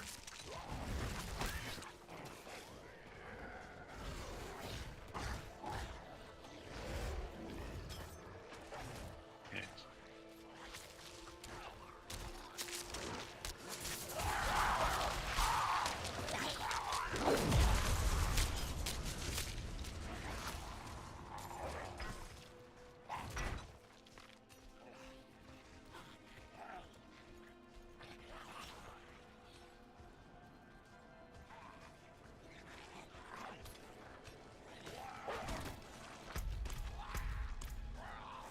I'm just telling you. So.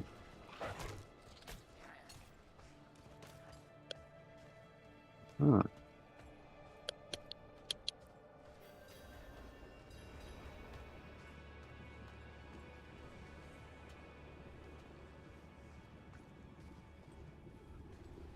Delicious. Hey, we made it in time with 1 minute to spare. Perfect. I'm here, by the way, if you guys want to teleport to me. Yeah, I'm here as well. Telling you no.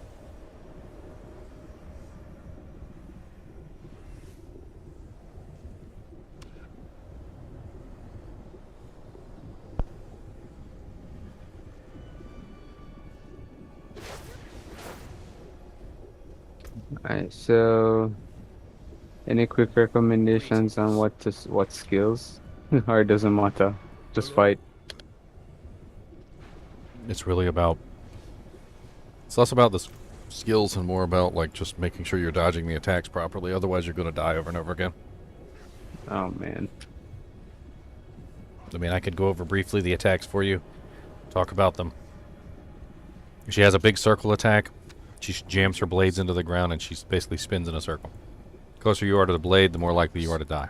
Greetings. So Yeah, it's a poison effect too that burns it's pretty you, like, nasty. hard. She always does it twice. She always spins twice. So she does one circle and then she goes another circle. All right. Then after that, she does slams. So slams are choreographed. She puts a big puddle on the ground. Don't stand in said puddle. It basically signifies where she's going to hit, and you don't want to be there when she hits. She'll bite you. Don't stand in front of her. She'll bite you. The worst attack that she has is the rake. The rake attack is where she takes both her hands, slams them to the ground, and pulls them backwards. The safest place to be with her is right underneath her butt. Yeah. You want to look up and see the eye of the butt. That's where you want to stand, right in the eye of the butt. If you're too far to the left or too far to the right, she'll kill you with the rake. Now, you don't have to worry about the rake just yet. It doesn't activate until she gets to about 66% HP. So you're fine. Ooh. But once she gets to about 66% HP, then she's going to start raking. And then you really do have to pay attention to your position. Very, very detailed. Yeah, I prefer to be on her side when she gets to the rake ability. You never want to stay in front of her because she just chomps you. Mm-hmm.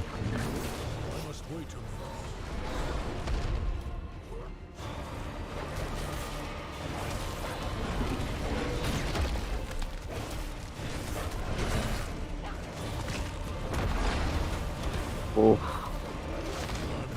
Oh.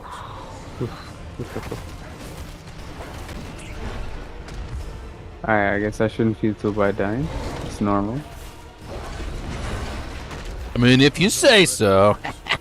Yeah, if you've known this fight a little bit, kind of aware of what you need to do. Oh, jeez. Like I said, first time in. Did you not play the other beta? Like I said though, Didn't get that far. the safest place is right underneath her butt. If Well, if trying you to if you get don't there listen is to an any issue. if you don't listen to anything else I say or even understand anything else I say, okay? If you are directly between her legs, you are in the safest spot in this fight. And if you stay directly between her legs at all times, you will generally not die. She cannot hit you with any of her abilities if you are directly between her legs. The problem is staying there. Because she jumps, she moves, she's constantly changing positions. But you gotta constantly change positions too and just stay between her legs. If you do that, usually you are 100% safe from every attack that she puts out. The only exception to that rule might be when she puts a poison puddle underneath of her legs, which, you know, that let's not talk about where that came from.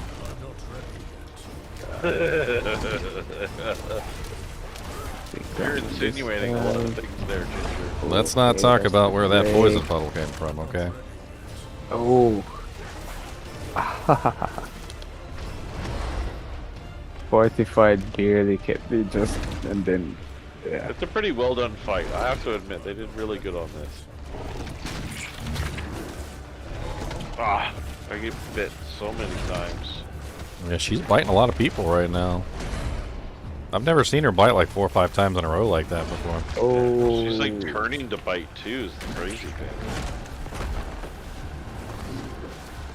Could be a world tier thing. Could be because she's at a lower world tier, she might be using the bite more often as a part of her AI. Did you manage to beat her on tier 2? No. We came really close once, but it was just not. We just didn't have enough DPS. Plus, everybody kept dying all the time, which doesn't help. Obviously, your DPS is going to suffer pretty badly when most of the people are dead. Yep. I even counted the number of deaths that we had in our World Tier 1 run. It was 61 deaths in our World Tier 1 run. That was the one we actually beat her on. I just died again. It's for like players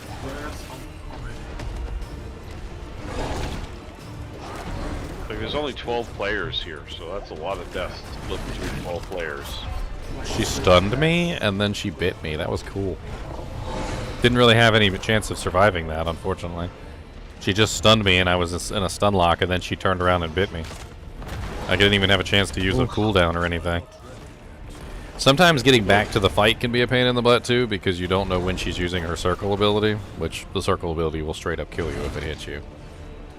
Yeah, the blood mist ability on the Necro is a great counter to that.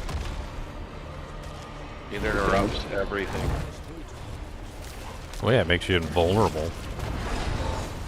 Yeah, it's kind of OP.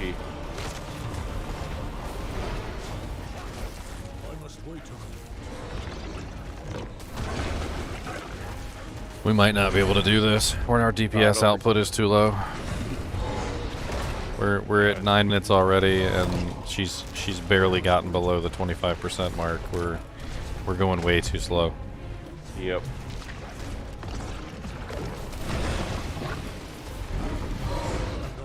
Oh.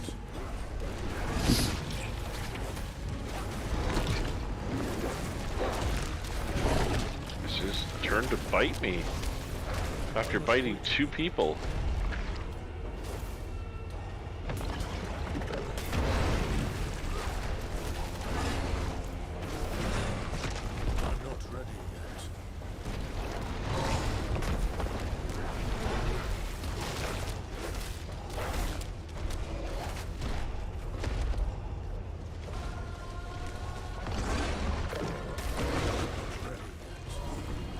Run of the poison burps. Yeah, there's a bunch of poison underneath of her. Man, we haven't even gotten her to the rake phase yet. Nope. Him. Oh. There's that ability. Alright, so no witness in this first hand I can see. We're almost have her stunned though. Yeah, it doesn't really do a whole lot, unfortunately. No, she's so quick to respawn, recover from that.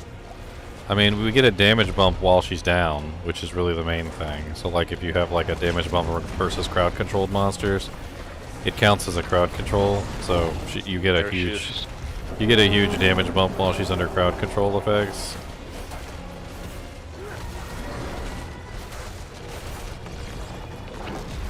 She recovers so fast.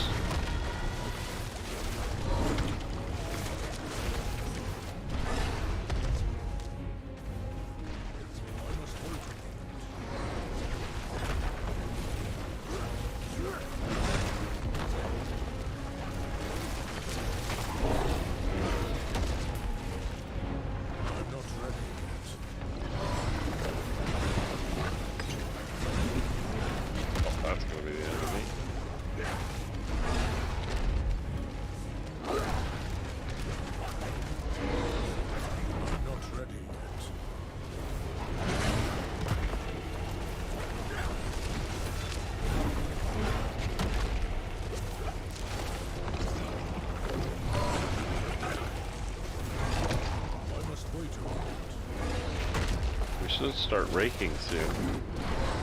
We're almost at the rake. I'm not ready yet. Oh, that's a hit.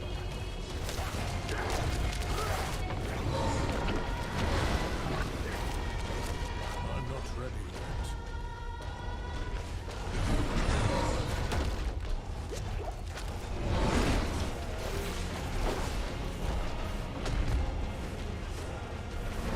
Rake. Here's the rake. Oh, she got me. Ooh. Yeah, Oh. that's vicious. You need I to be on survived the side of rake her and when got that hit. happens. I survived the rake and got hit by the poison. Yeah, her poison on the rake is vicious. It's unsurvivable even with the poison resist potion.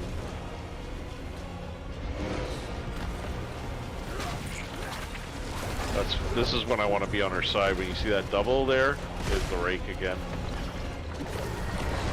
Slams both fronts down, just hits you with it. I'm not ready yet. I don't know. We're so close in DPS here. Like, it's gonna come down to like a couple seconds. But with the number of people that we've got dying, our DPS is gonna tank as soon as she, as soon as people's gear starts breaking. Yeah, mine's close.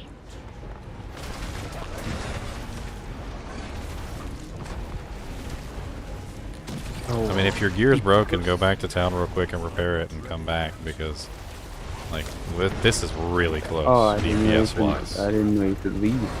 Alright. Yeah. Here, but Nothing's broken yet on my character. Everything's just like close. I haven't died enough times to even be close. yeah, I was my just new getting but chomped a bunch. I think I've died like 2 times so far. Both of them were kind of silly deaths. I'm not ready yet. Wanna try and kick some out from the roof and revive it? Should help. Rake. Oh, there we go. I wasn't paying attention. She's about to hit her, what, 50? Oh no, that's not 50%. Where the hell are the frickin' markers even, like, located on her health bar? Like, first one is at 75%, second one is at 50%, I guess? God dang it, I frickin' opened my frickin' character panel while I was trying to move for the rake.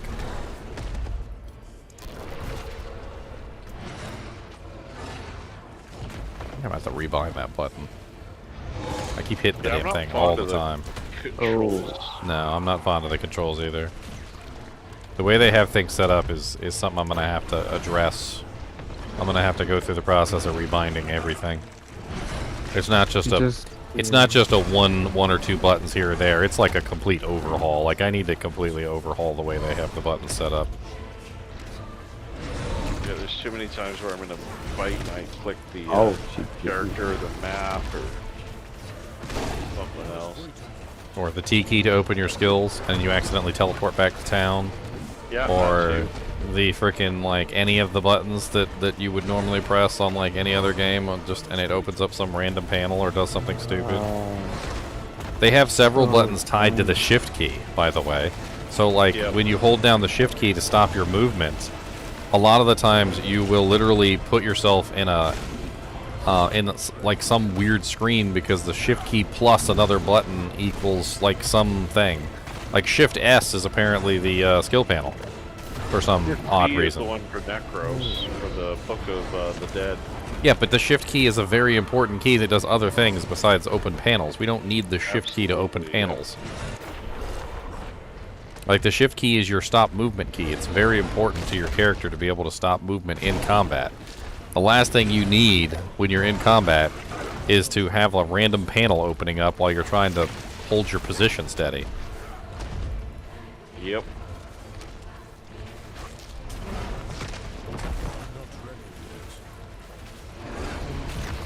I had to debind that entirely. Like I took the shift S one off.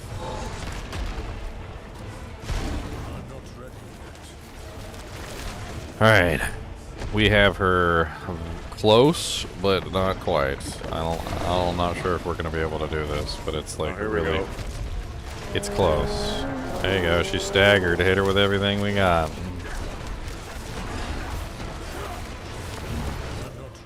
Good catch up, but not enough, I don't think. No, I don't think so. Minute 42, I don't think we're going to do it. Yeah, she almost going to 20% still. Ugh.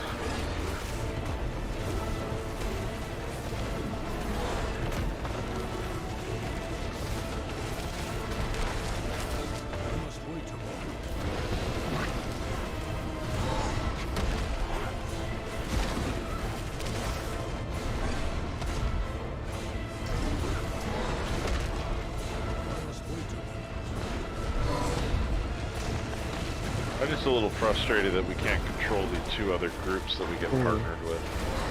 Yeah. Jump.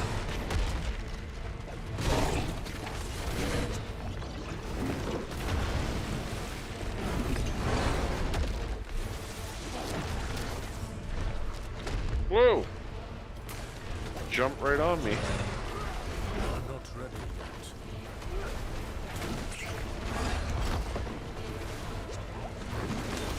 Yeah, this is not happening. No, 33 seconds, and we don't have her anywhere near close to dead.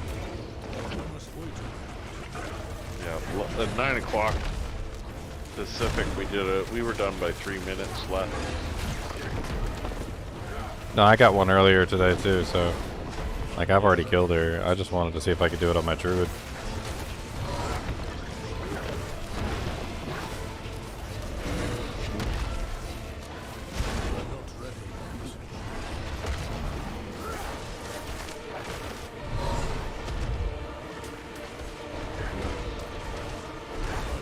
She's going back into her room now. Bye-bye. Oh, and that's it for the next 3 hours. Yep. Well, probably till 9 o'clock tomorrow, actually. Oh. There's too many deaths. Yep. You guys gotta understand that every second you're not hitting her is a second we don't have DPS, and dying 600 times during the fight does not make it easy. Nope. Sure doesn't. Let's do a quick count real quick of all the deaths that we had. Shall we? So let's see here. 1, 2, 3, 4, 5, 6, 7, 8, 9, 10, 11, 12, 13, 14, 15, 16, 17, 18, 19, 20, 21, 22, 23, 24, 25, 26, 27, 28, 29, 30, 31, 32, 33, 34, 35, 36, 37, 38, 39, 40, 41, 42. Holy crap. 43, 44, 45, 46. 47, 48, 49, 50, 51, 52, 53, 54, 55, 56. 56 deaths this time. Yike.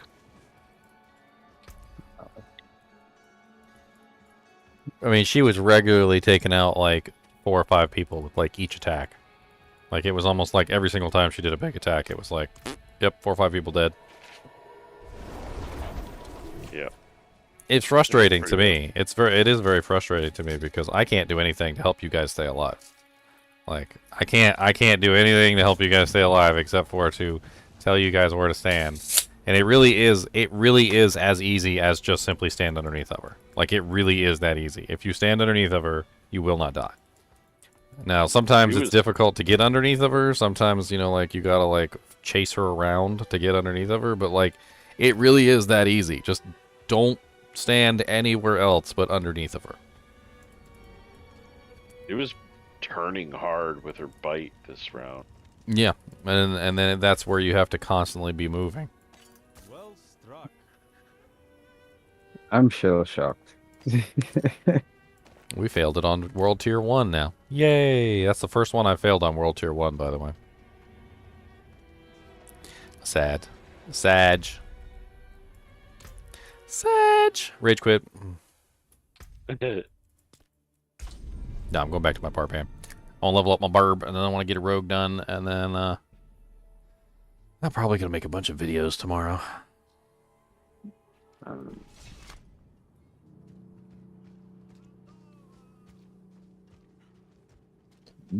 That was intense, though.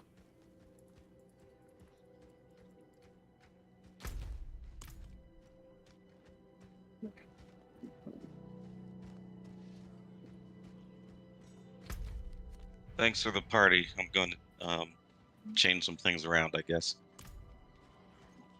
Thanks for the experience, you guys, and Yay, Dash. Somebody listened. Yay. Can't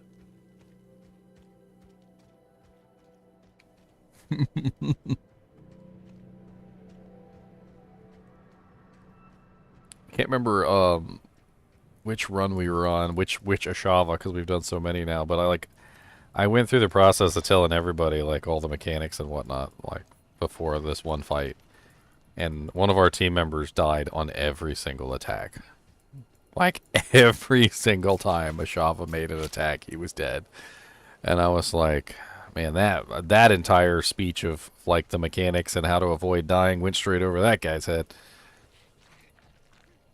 Yeah, the fight's pretty easy to understand. Sometimes it's difficult to get into the position because of movement speed.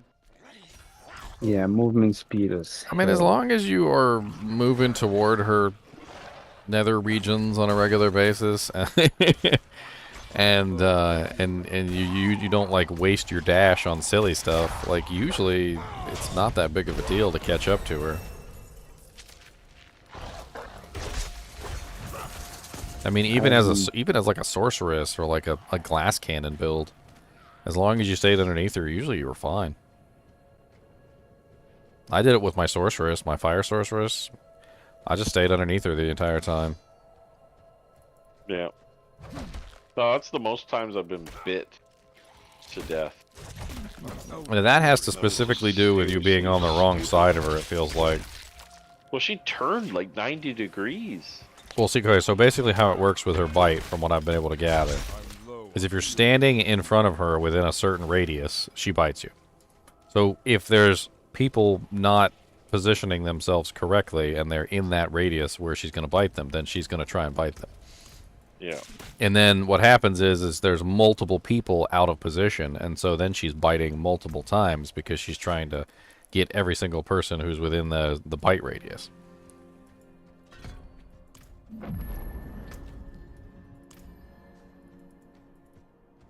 Yeah, alright, that makes sense.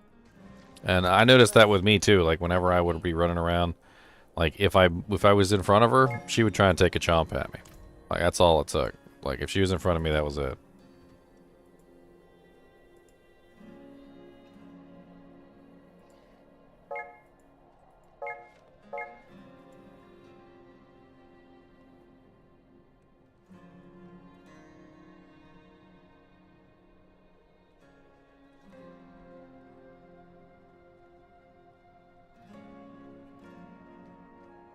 Hmm.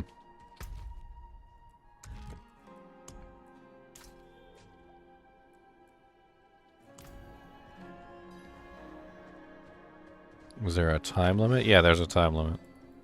So it was on the It's like screen. 15 minutes, isn't it? Yeah, they give you a time limit. That's why it's a DPS race. That's why I didn't bring my barbarian, because my barbarian's not geared up at all. I have no gear basically because I just hit 20 and no skills all over the place, tested stuff. Wow. Part of the other problem is that a lot of people will build their characters for like AoE damage.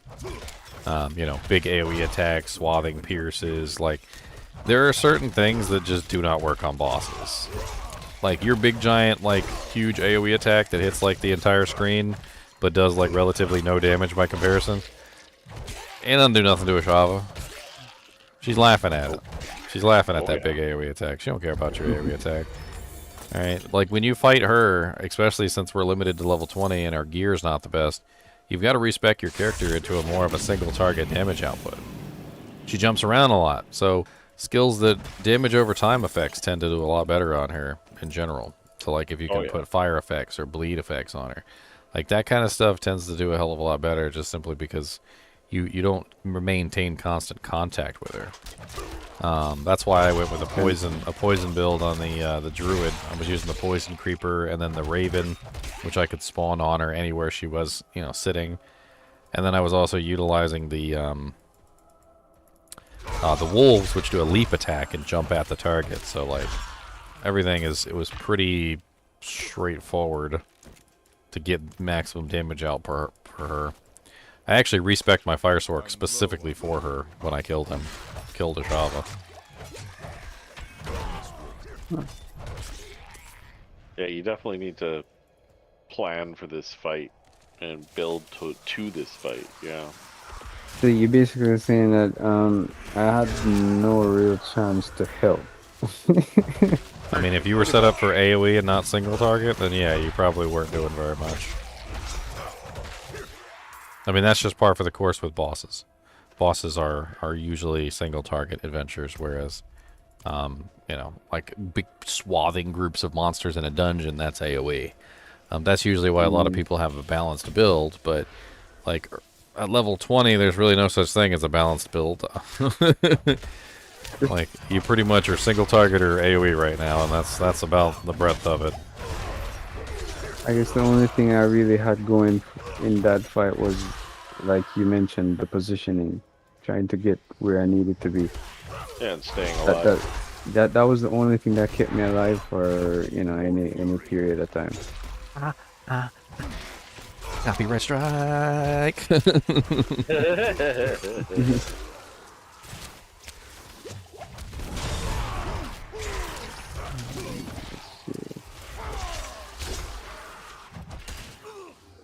Wow.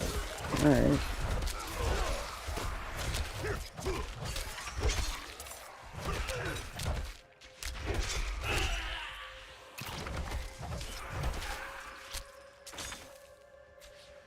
I still haven't found the butcher the entire time I've been playing. I'm actually kind of disappointed.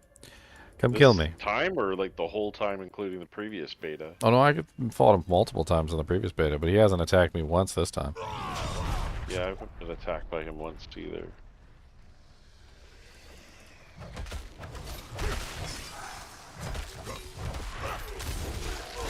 Don't have enough fury.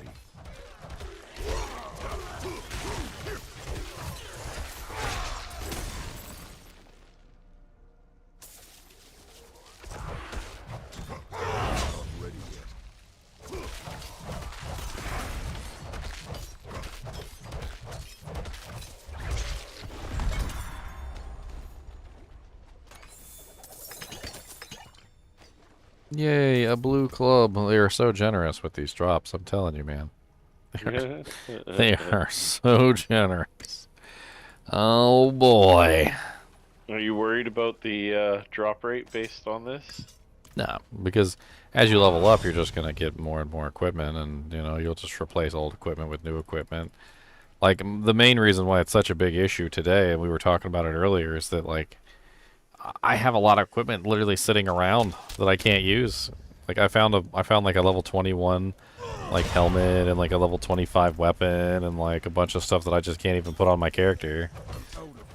Like and in the normal game I would just put those items on when I leveled up, but you know, since we're artificially limited to level 20, like all that equipment that I'm finding that would potentially be useful to me is no longer useful.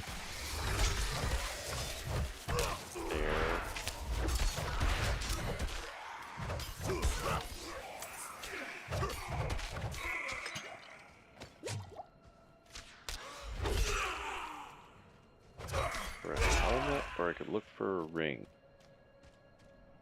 Be careful.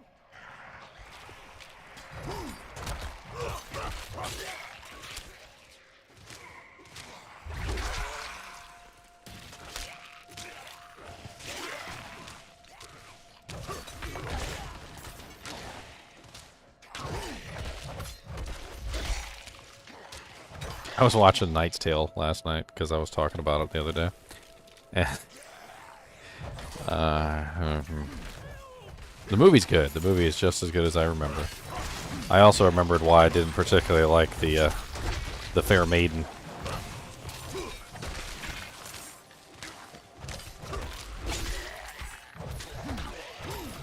Why is that? It's very odd to say, but I didn't really find her to be very attractive, and she was in a role where she was supposed to be very attractive. I don't know what it was about her, like, appearance, or maybe it was her dress, or maybe it more had to do with her attitude and, like, her general, like, I don't know, just like... I feel like you're gonna have to watch Knight's Tale now. I don't really know how to put it, like I just... Turn off, like, turn off, let's put it that way.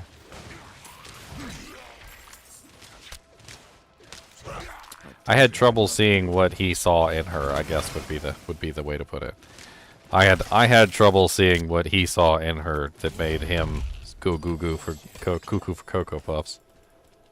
That's the one with all the curls, right? With the girl? I can't remember what her name is in that movie. Googling it.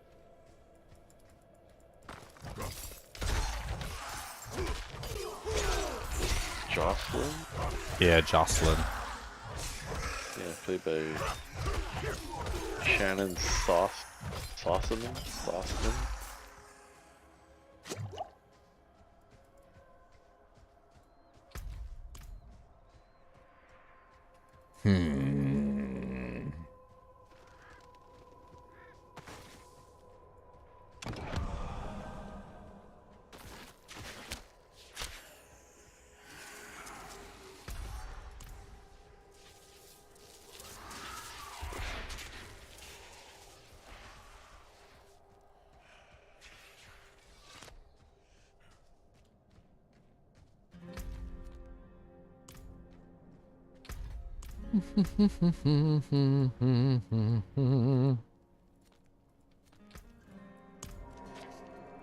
On Prime Video, so I guess I can watch it on Prime Video.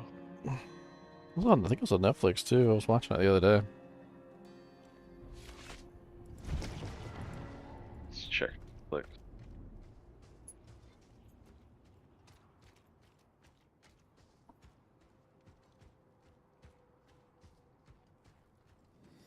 One of Heath Ledger's best movies, is my opinion. I really like that movie.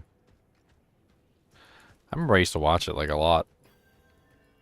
I wanted to get the armor. I always wanted to get the armor that he had.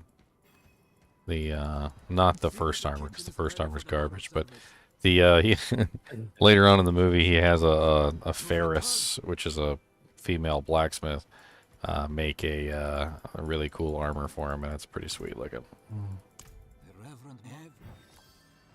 I always wanted to have like a replica or something of it. Well, you got the chainmail already. Would be cool to see you in plate.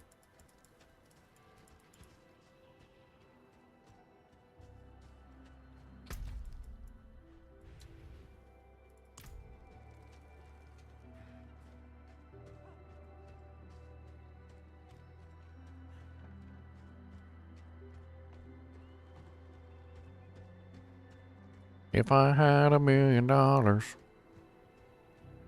I would do stupid things like buy titanium plate mail. That's what you'd see me running around in.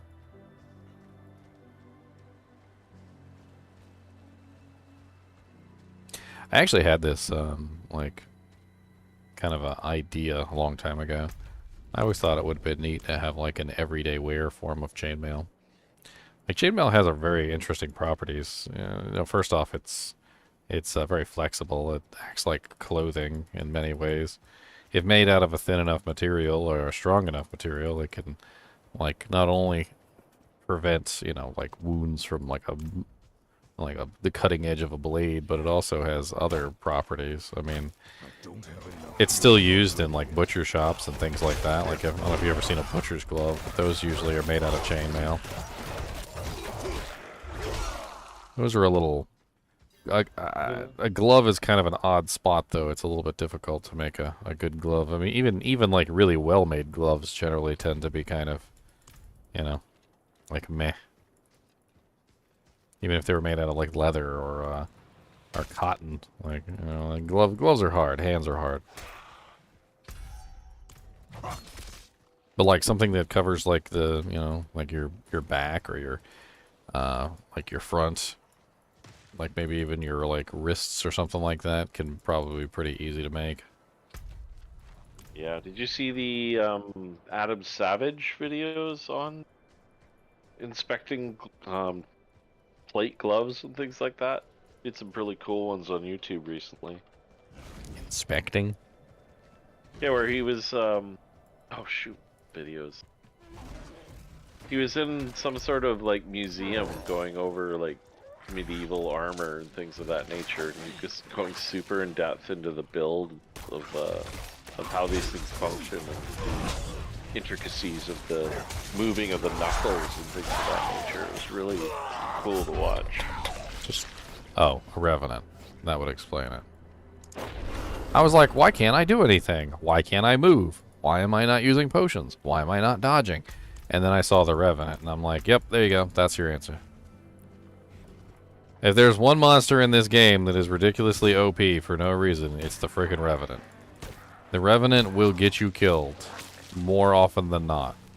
He has some sort of ability that he uses that it's not a knockdown, it's not a stun. It's like he stabs his sword into you, then starts leeching life from you, and in the process of stabbing his sword into you and leeching life out of you, he completely locks you down.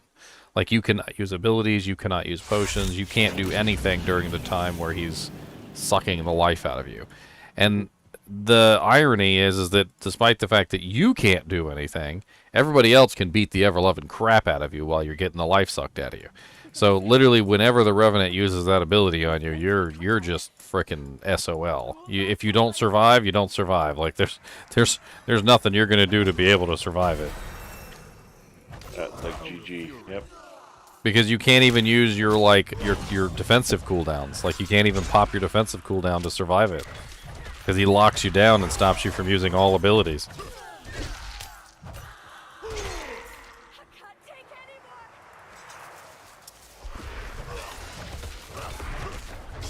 That's why every time I'm winning a fight and the Revenants show up, I'm like, oh, Revenant, kill it. I'm like, nope. Die, Revenant. I will not suffer you to live.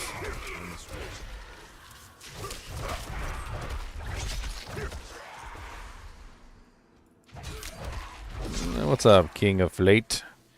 Big fan of YouTube, was looking to survive the community, has a beast rogue. No one in group to Ash Ashava, never finished. Yeah, our community is going to be on Discord at launch. If you want to join the kinship, you can. It's a pretty simple process. I mean, you pretty much just join the Discord. You can type in !Discord. That'll bring up that link for you. In the Discord, you're going to find a channel called Kinship GGM Charter, which has a like a rule set that you need to read, and the instructions on how to get in the kinship are there in the charter. That way, we can make sure you actually read the charter.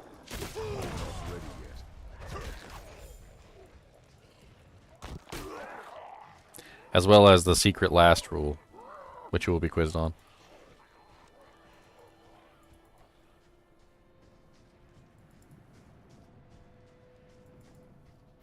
We had several people join the kinship that didn't read the charter, and I'm like, they're like, I didn't see any of those rules in there. I'm like, you read the charter, didn't you? They're like, yeah. Like, says right here in the charter that you're an idiot. Ha ha ha. I posted that gauntlet video thing I was talking about in the voice chat channel we're in. What gauntlet video? One from Adam Savage. I was a huge fan of their Mythbusters stuff back in the day. Oh yeah, well, medieval armor and stuff is really interesting.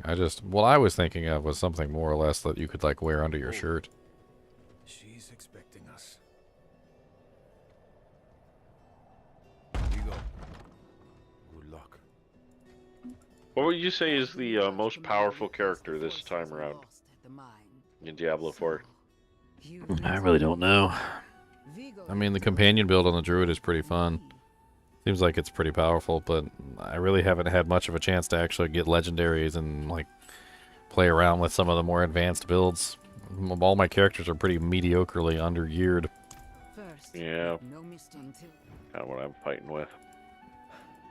I thought Necro was the way to go, but I'm second guessing that. Come by the ruins, south of here.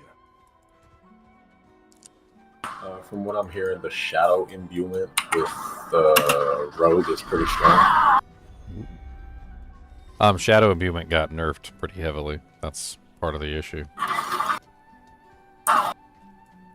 Man, I was just running with one of my friends who's running that. Still pretty decent. I mean, I'm maybe sure not that, as strong as it was. I'm sure that it's still useful. I'm just saying that it got nerfed pretty hard. Yeah. Poison imbuement got buffed up quite a bit, though.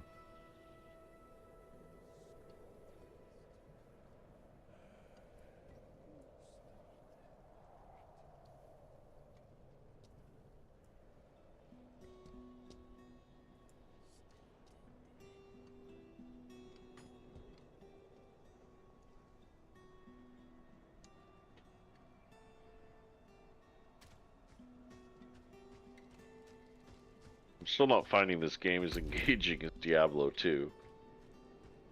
I mean, I already did all these quests. I already did everything. Like I don't really know what to say about that because, like, I had a lot of fun when the game launched. Did all the quests, read all the dialogue, watched all the cutscenes. I had lots of fun playing around with the classes, and like, now it's like, okay, we're still in Act 1. I've done all these quests. I've done all these dungeons. Like, can we move on to another zone?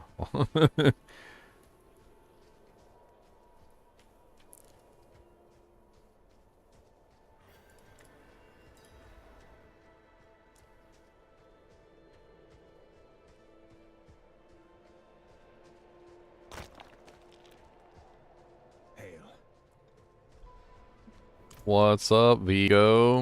There's a shrine.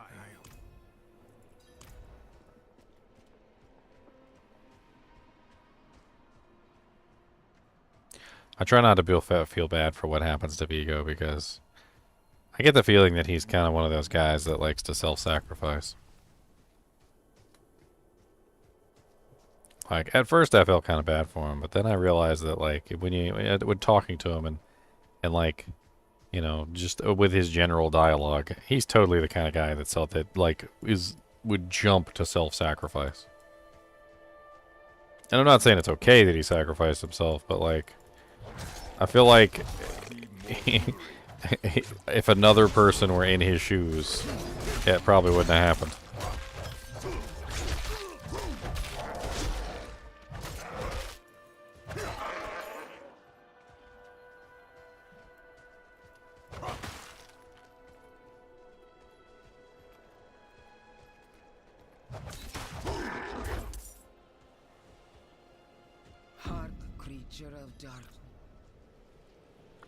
The idol of the faithful.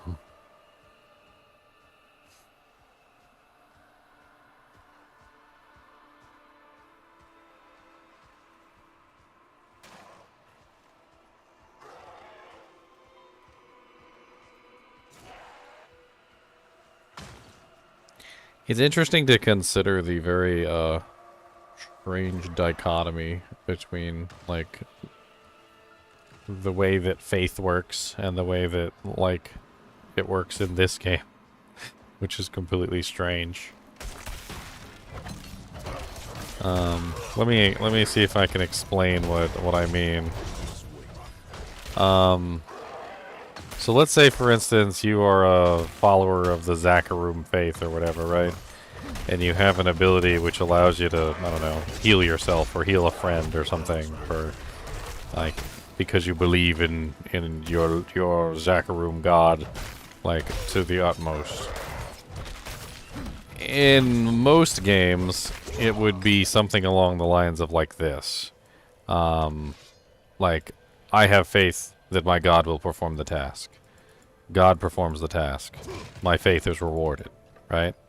And you've probably heard the paladin actually say that. My faith is rewarded, right? Well, that's not how it works in Diablo. The god isn't doing anything. Nothing's happening that way. In Diablo, it's actually the opposite is actually happening. So, everybody in the world is a Nephilim, right? So basically, we're all children of the demons and the angels. So we all have a little bit of evil and a little bit of angelic powers, right? So what's going on is when a person has faith, they're pulling on the angelic powers which already exist within them. The angelic powers are not coming from God, they're coming from the heritage of their blood. But to pull from that part of themselves, they have to go through the motions, so to speak. So like in most games where the paladin would summon forth the holy, hand of God, he's literally getting his power from God. Whereas the people in Diablo that are holy in origin aren't pulling the power from gods or angels or anything. They actually are angels in part, and that's how they can draw upon the power of the angelic, like side of themselves. Which is very interesting to think about in that way, which pretty much means that all the praying to Zakarum and Arius and all that stuff is essentially meaningless. If they could figure out how to use their angelic powers without doing all that, they would be absolutely fine.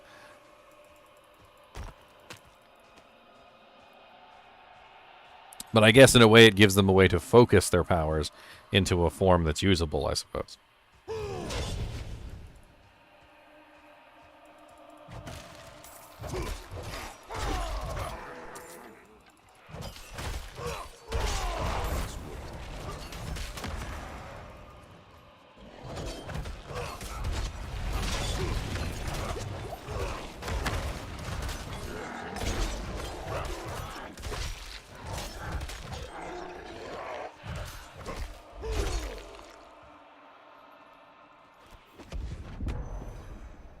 Kinship GGM Charter.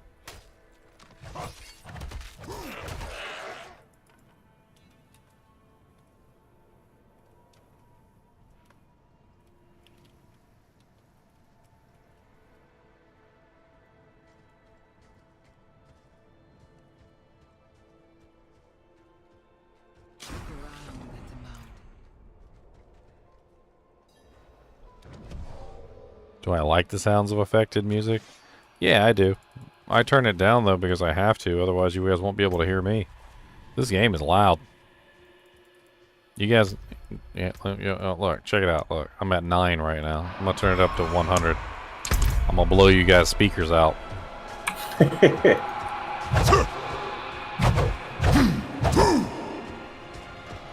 Y'all think I'm joking. Wait till I get to a battle.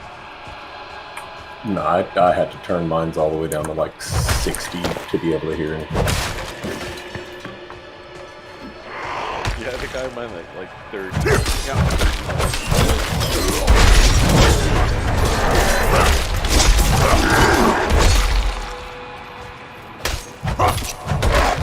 I can't hear you guys talking anymore because the game is too loud. You're screaming at us, Ginger. I have to scream to hear myself.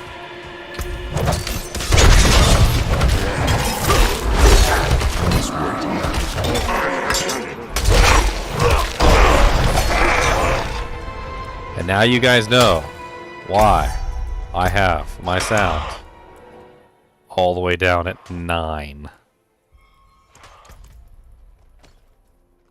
It's so loud that Dash can't read the chat. See? That's totally a real thing, by the way.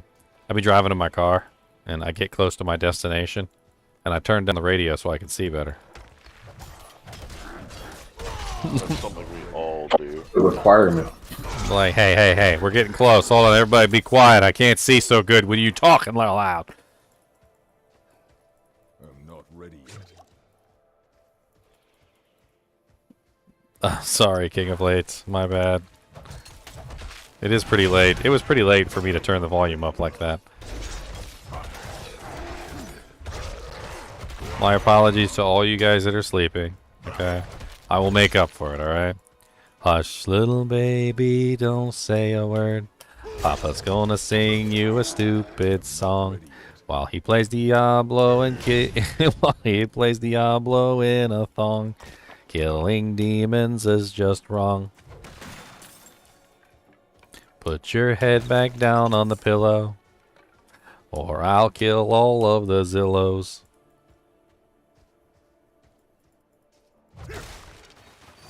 Hush, little baby, don't say a word. The barbarian's gonna roar at you from a distance. And when he swings his double axes, he's gonna come and pay your taxes.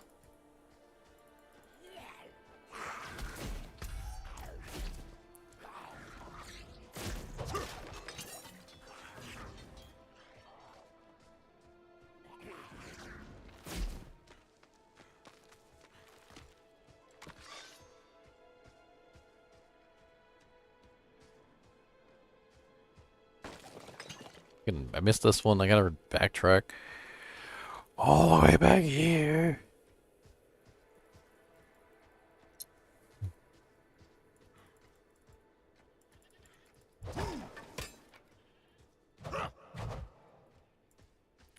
Home, home on the range, where the demons and the undead play, and where seldom is heard a discouraging word as we go and we slay demons all day. Stomp, stomp on the undead. Make sure they don't get up again. We do not let them rise from the grave. We slice and we dice up their bodies. Yeah, we killed a shovel a couple times. I killed her once. A couple other people have killed her 2 or 3 times. It really comes down to the luck of the draw whether you get a good group or not. And yeah, was it Bob and Dank and Trunks? They did 2 Ashavas in one go. Damn. That was insane to hear. They're like, yeah, we did 1 Ashava and then jumped in another realm, did another Ashava. Just to flex. Oh, Ginger, I changed to your build, by the way. What, my fire build? Yeah. You like my firewall build? It works pretty nice. I found a staff with the double Hydra. Oh. So I switched to fire damage, and I was like, I kind of like Ginger's dot build that spawned a firewall. I'm gonna use that. It works pretty good. Lots of firewalls, more firewalls. Yeah, I'm kind of it's torn. really good for a Shava, to be honest. Well, yeah, because she jumps around all the damn time. Especially if you get the passive that causes the firewall to still do damage after she leaves the effect. Yeah. Yeah, I got the additional Hydra, which is cool. Alright. And burning damage has up to 10% chance to restore 10 mana.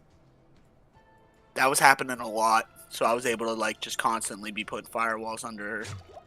Okay, so look at this. I want you guys to see this. All right, everybody who's watching right now, pay attention. If you're asleep, wake up. Come on. All right, this is the zoom level for the normal game, okay? And I've told people about this. This is Inarius' temple, okay? This is the zoom level for Inarius' temple. All right, so when you approach Inarius' temple, this is the zoom level. Look at how amazing this is. This is the level we want. This is the zoom level we need. Like, this is it right here. And it's perfectly 100% doable, confirmed within the game that we can do this zoom level. It's literally right here in front of Anarius' temple. They zoom you out so that you can see some scenic bullcrap. But it's freaking amazing. I want this. I literally want this zoom level all the time. Absolutely. Hold on. Ads are playing when I was trying to load. Yeah, that zoom level is perfect. That is literally the perfect zoom level right here. Like, just give us this zoom level and we will stop complaining. Yep. Yeah, Or it's even, like in Diablo 3 when you did the one battle where they zoom out. I think it's like Act 2. Alright, let's go yakety yak with Denarius, who's looking at a freaking portrait of himself. even if they did the Ashava zoom out at like 70%, yeah, it'll work. That would be fine. Hmm. But the one that was just right there was definitely better than. Oh my god, Bob! I was doing that fight with it was in the the lake area with the little stairwells and stuff and all the writing all over the ground. Yep. And like it's for a melee for a range class it's fine, but for a melee class that fight was so painful. It was so painful. The freaking little harpies kept floating over the stairs, and you know how like when you stand on the stairs, like the blinding effect comes out, so you can't do anything. I did that on Druid. Yeah. Yeah, so like I couldn't kill the freaking harpies because they kept just floating over the freaking stairs, and I couldn't fight them while they were over the stairs. So it was just like me standing around waiting for them to not be on the stairs. Yeah. No, I did that this time on a Shred Druid, and like I really was trying to make it work, but I just didn't have any legendaries or anything to go with it, so I just wasn't outputting enough damage. But it was pretty good. Like I had a lot of mobility in fight because of Shred's mechanics. When you pick the right node, all of the attacks on it jump to the person. Oh, I loved the werewolf build with the shred and the using the poison attacks. There's a whole passive in the tree that just has like massive amounts of poison damage. Like it's like every time you crit, you get poison damage, and then you like stack that with like the poison creeper, so that you get like the 20% chance to crit. And then like all your attacks are poisoning the target while the poison creeper's up. Like it's a pretty good build. It's pretty strong. I was gonna go to the lightning one because there's I think it's a legendary affix that gives lightning splash damage to Shred. It's like 20% of the damage dealt is splash damage to everything in the area. I heard some people that turned off crossplay couldn't get 12 people in their groups, but I mean, I haven't had any issues getting 12. Yeah, no. What do you guys just have another one? 3? Yeah, I just tried to do another Ashab and we failed miserably. World Tier 1 this time, too. That was my first World Tier 1 failure.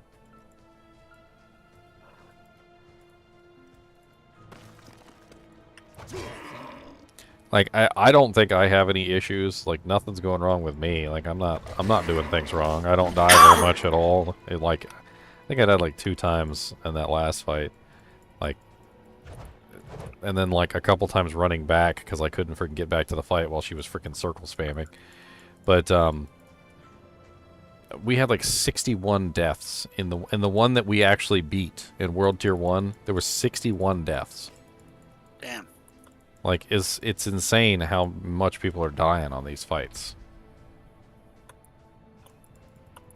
Like even if you do everything correct, the 11 other people have to do the correct things too. Yeah, my fight, I don't think we had that many deaths, but I died a couple of times because I thought my cooldown was going to be back just in time for the claw, and it was like milliseconds off both times, or the times that I died to trying to do that.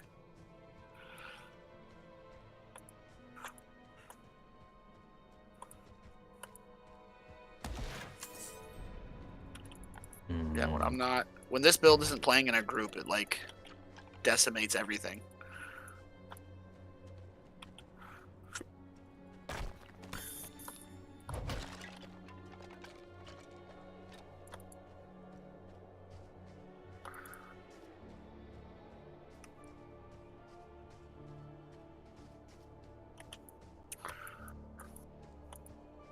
Cody is knocked out.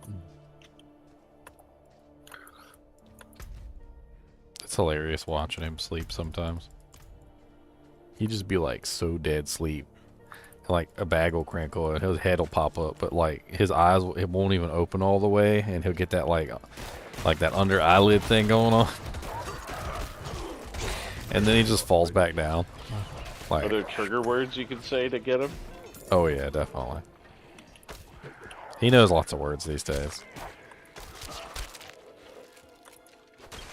He actually surprises me with how smart he is, like in terms of like specific things that he knows how to do. Like I can tell him to go get his alligator, and he'll go and he'll get his alligator. Not just any toy. Like some dogs I've seen like that do that kind of stuff. You tell them to go get their toy or get a specific toy, they'll just get any toy. Like they don't necessarily get that exact one.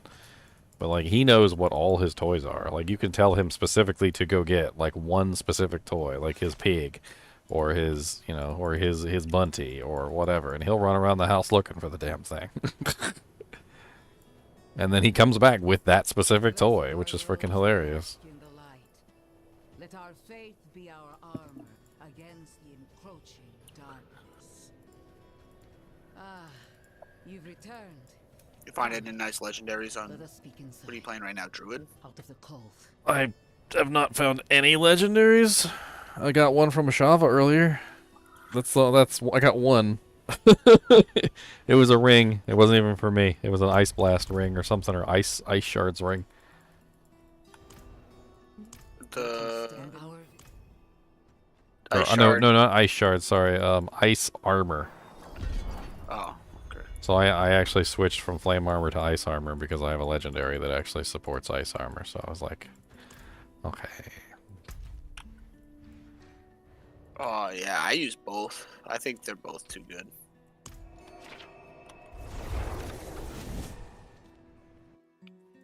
Yeah, no leaderboard in Diablo 4, Chris. Dude, they killed me with that leaderboard. Oh, you didn't watch the newest dev conference, did you? No. Yeah, so they basically said that leaderboards are definitely something that we can tell people are interested in, but we're not going to have leaderboards at launch. And they're not going to be in Season 1 either. And they're probably also not going to be in Season 2. Yeah, that's going to change. And I'm like... So... Like January 2024, maybe?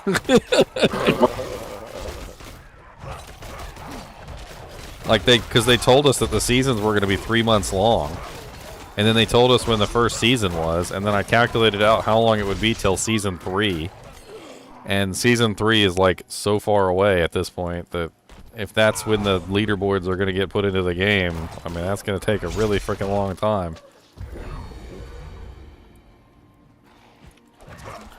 Anybody not in a group want to go do Core Dragon? I'm just running around leveling my barbarian. I'm about to head to bed. You don't want to go do Core Dragon. What level's your barbarian? 14. Almost 15. 15. Alright, I'm gonna do this. I'm trying to level my bard up to 15 so I can open my Ashava crate. There's nothing in it, so I hate to disappoint you. Oh, that's amazing. Like I've already. Oh, I got a ring out of my legendary cache. I've already opened mine, and like I didn't get anything. I got gems, and quite a few people are telling me that's the same thing for them. They got a couple gems or like some gold, but no actual rings or anything. Yeah, I got a legendary ring. I got 3 legendaries out of mine, if I remember correctly. I also have a legendary helm I can use, hopefully.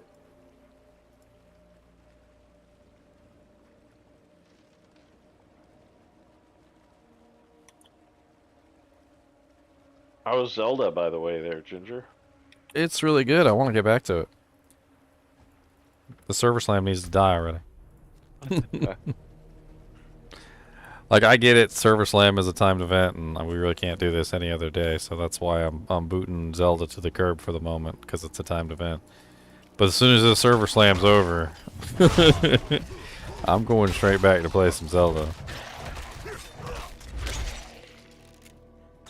It was, honestly, it's freaking amazing. Been having a lot of fun. Good to hear.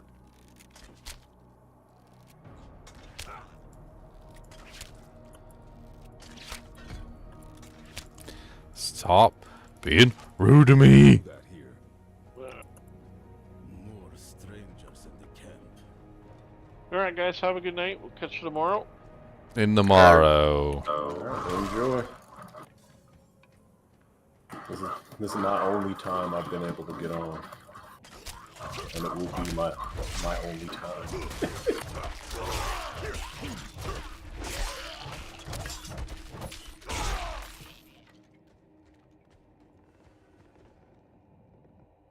Yeah, the no leaderboard thing, like, really threw me for a loop there. I'm like, you know, Diablo 2 has had a leaderboard for a long time. Diablo 3's had a leaderboard. Like, it's just like a standard thing. Most games that tried copy Diablo also have a leaderboard. Like, people enjoy the leaderboard. I mean, yeah. Are you going to hit number 1? No. Probably not going to hit number 1. But at the same time, like, it's still fun to take a look at the list and see where you place. Like, see how everybody else is doing. Like, you know, like, check and see how you're doing, like, via class. Like, you know, how good am I doing on my sorceress? Like, are there any other sorceresses close to me? Yeah. Yeah, I definitely, like, classic D2. I made the top leaderboard a few times. First started in this season. And D3, with the right party, you'd get up there. But, you know, after like a day, I just last place real quick. But it's always fun when you look and you're like, oh, hell yeah, I'm at the top. Those couple of seconds of bragging rights. What do you want?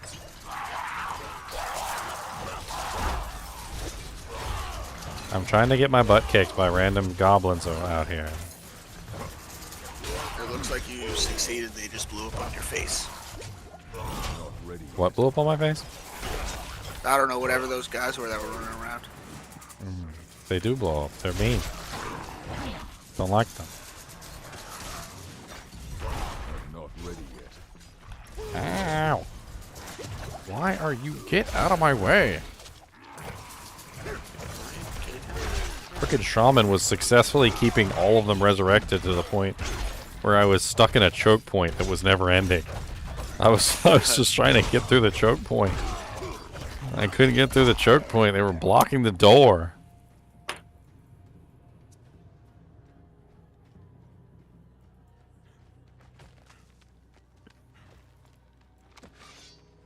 Is that your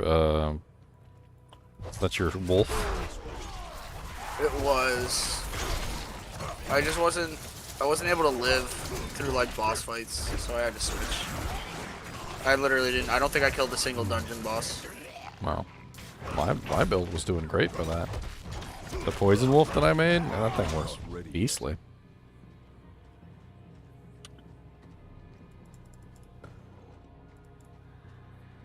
He ripped bosses to shreds. I freaking loved his single target damage.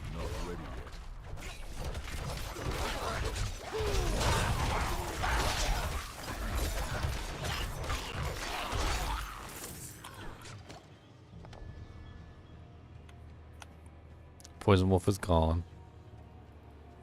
All those characters are gone. Whee! Let's blow up on your face this time.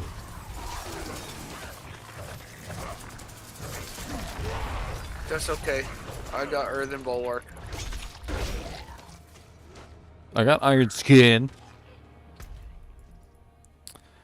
Alright.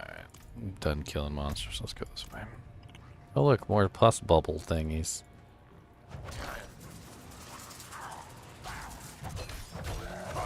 Trample. Okay, there it is.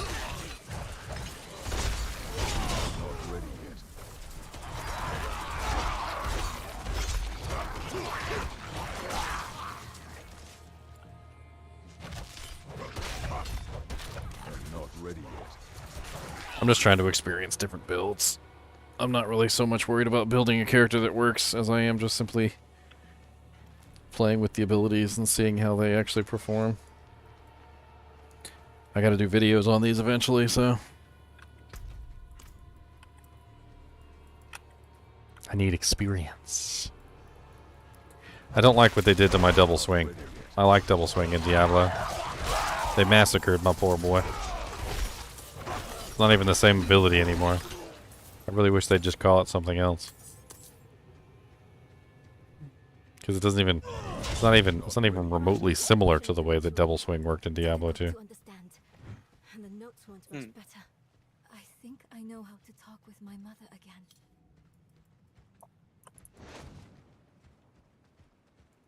Also, it kind of lacks that amazingness of double swing. One of double swing's main benefits is that it costs no mana. Like, once you get it to a certain level, it just doesn't have any mana cost whatsoever. Frickin' this double swing costs frickin' 25 fury per cast. It's like 4 uses and you're out of fury, and that's it. The breeze coming from the Feels completely different as a skill. Do you feel it? No, I don't. Let's hurry. I don't feel the breeze. It's too breezy. Easy breezy, beautiful necro girl. That's right. Summon your dead mother back from the grave.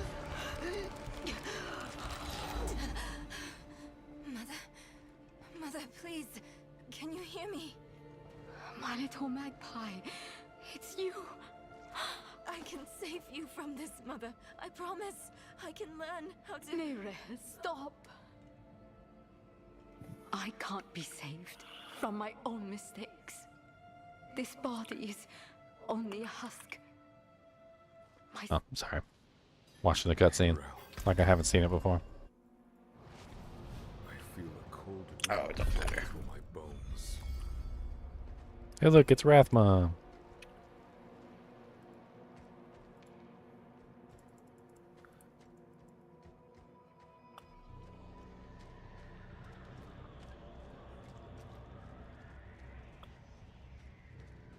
This area with all the little spider legs sticking out of the walls and stuff has got to be one of the creepiest areas I've ever seen. I had a couple people tell me they had like fear of spiders. They can't even like play through this area. Like, there's just random spider legs just sticking out of all the walls.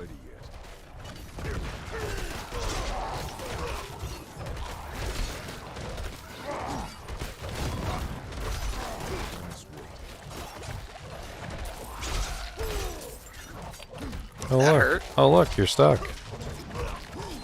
We were literally just talking about that BS Revenant move that literally just latches you into a lifesteal thing and gets you killed. I think I've died to that Revenant move more than I've died to any other move in this game, including Ashava. Because the Revenant will just come up while you're in the middle of a fight and just stab you with that blood sword or whatever it is. Stops you from being able to do anything, can't use any abilities. He's literally stealing your life away while you're getting beat down by other monsters.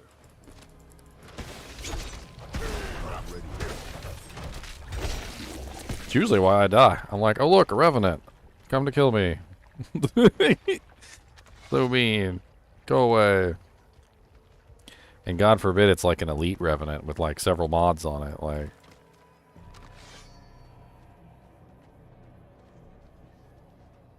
or 2 or 3 of them that stun you multiple times in a row. Can we kill this one yet? Yeah, we can.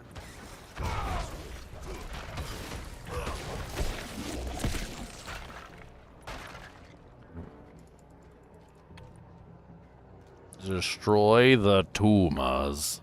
Not a tumor.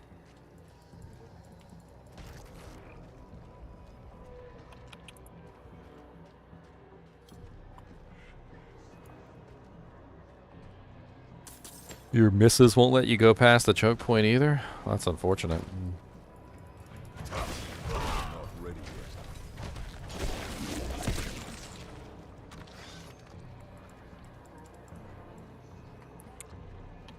Frenzy's duration is a little too low. Like, it only lasts for a couple seconds. They need to up the duration on Frenzy. More similar to the way that, like, Diablo 2's Frenzy works.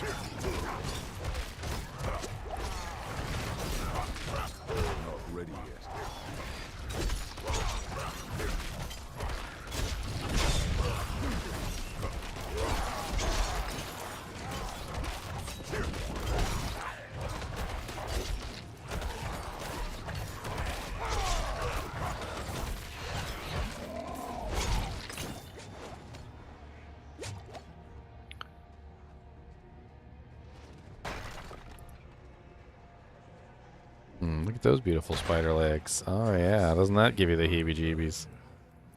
There were others that knew. Ones that couldn't understand the nature of such a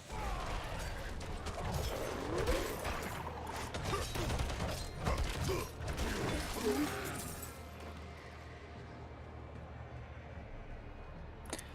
Playing hardcore? No, I'm playing veteran. Just veteran difficulty.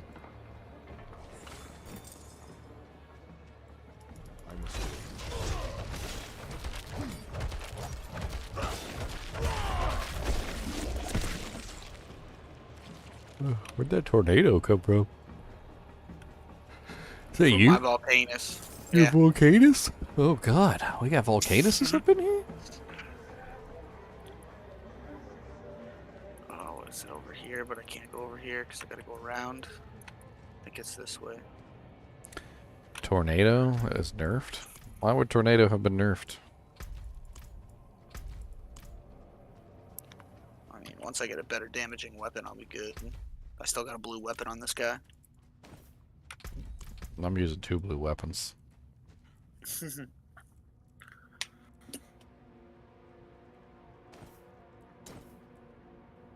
Damn, I still had white pants on. Yeah, I still got a white amulet on. I'm down bad on this guy.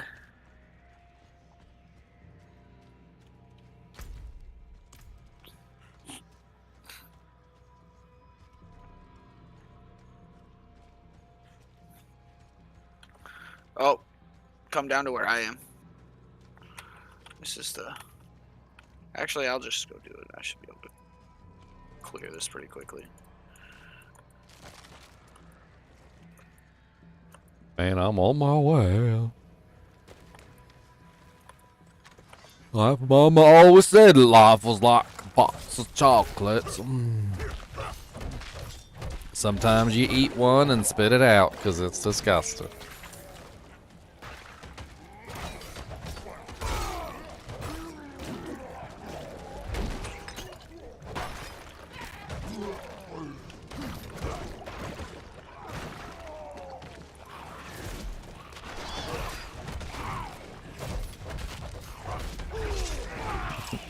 I still remember when I was younger, family wasn't always well off. And there was a time there where we were pretty po, and really nothing that could be done about it. But I remember one Easter, my mom got brought home some like Easter candy. You know, she was trying her best. So this is no front against her specifically, but she got some like really cheap chocolate stuff, I guess from like the Dollar Tree or something. And I remember biting into that chocolate and I was like, what the hell is this? Slave chocolate? Like it was the nastiest chocolate. Tasted so bad. Like salt and tears.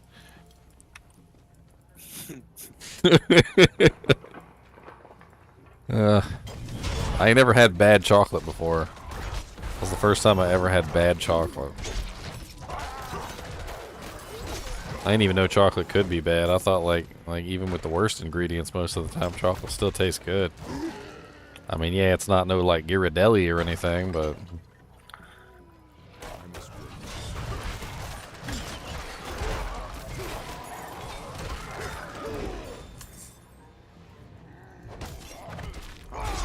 Okay. people be freaking counterfeiting the worst stuff these days too. Did you guys hear about they've been counterfeiting honey? Apparently some companies have been mixing sugar with water and like some food coloring and mixing it together with real honey to like dilute it, and they're selling like diluted honey. And apparently one of the dead giveaways that you have like counterfeit honey is that it goes bad, because real honey doesn't go bad. Like if it's real honey, like it literally lasts forever. But apparently the counterfeit honey is molding really quickly, because it's basically just sugar and water.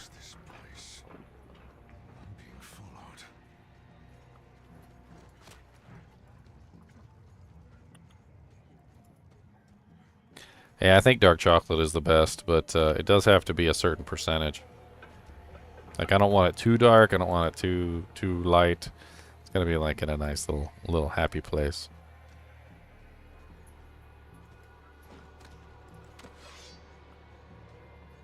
Yeah, the chocolate that's in those gold coins is usually pretty bad too, yeah.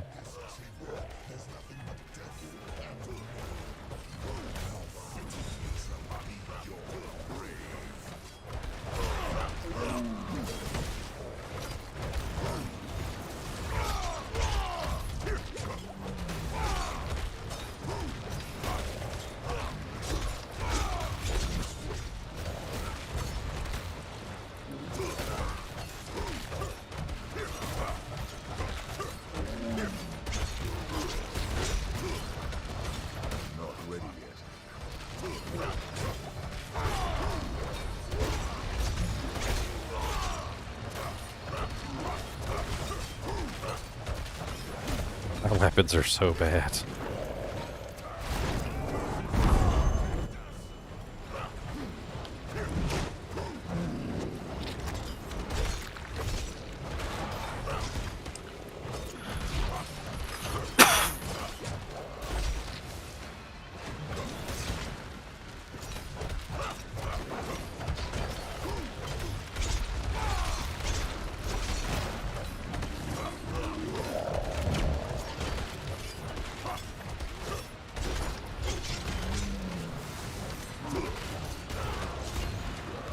I'm still trying to figure out how the hell Vigo's suit even works.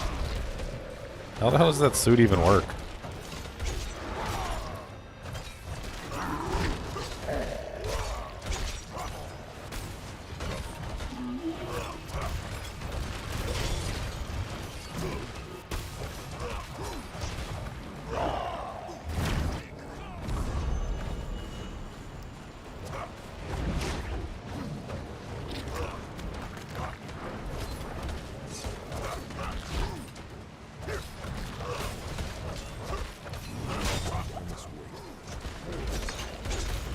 Isn't it kind of like an Iron Maiden thing?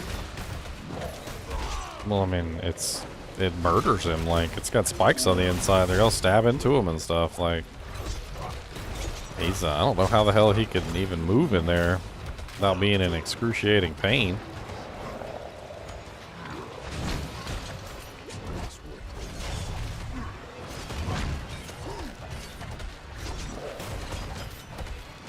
That's right. It's Vigo! Whoever hears the name Vigo and doesn't immediately think of Ghostbusters, I don't know what's wrong with you.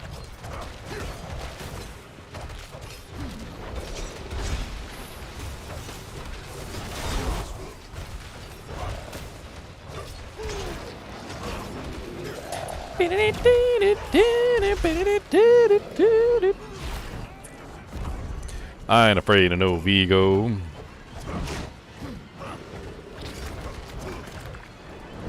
So when the boss goes into immune phases, this is for everyone out there, by the way. When the boss goes into immune phases, keep hitting him.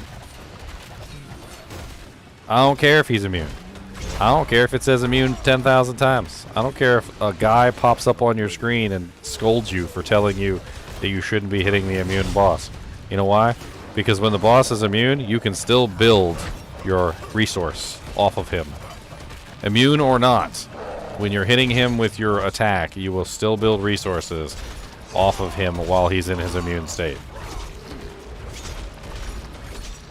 So as soon as he comes out of his immune state, you'll have full resources to annihilate him with whatever abilities you need to annihilate him with. Oh, legendary! Weapon, huh? A legendary finally fell for me. This one does less damage than my blue weapon. This is legit the first legendary item I've actually found.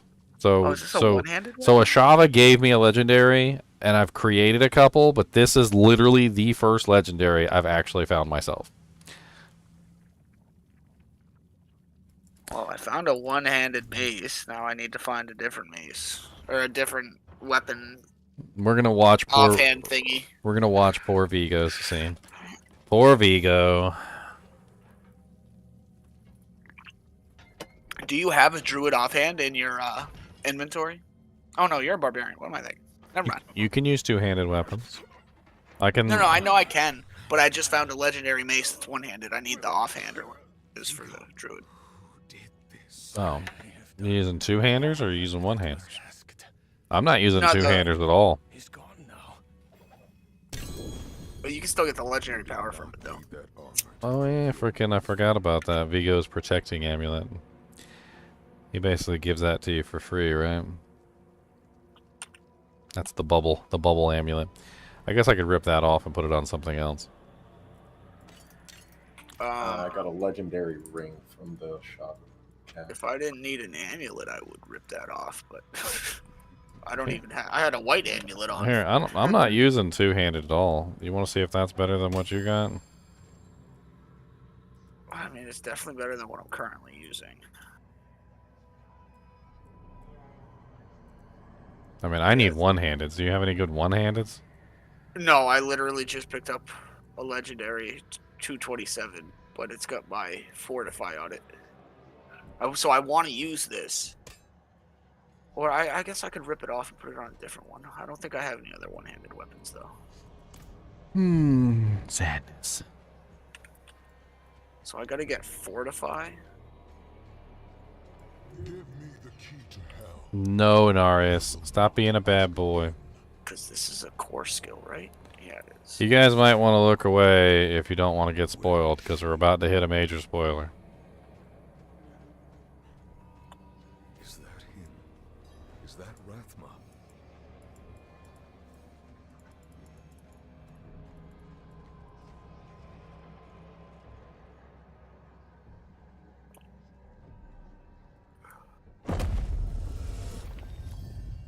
No reward received. You are. This is the most interesting thing right here. This portrait. This is Tragul, or Trangul, or however you pronounce his name. This is the dragon. This is the one that literally gave Rathma his powers. The one that literally protects Sanctuary. The one that has the power over life and death. Like this is the dragon, and he's not to be trifled with. I'm not exactly sure what his power level actually is, but I'm pretty sure he's up there with, God dang, that is bright. Look at how freaking shiny that is right there. Yeah, it's shining off my helmet like the surface of the sun.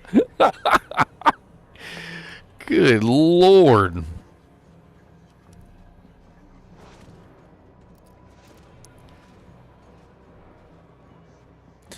Rathma had a staff, but Lilith broke it, so the staff is broken. So we can't loot his stuff.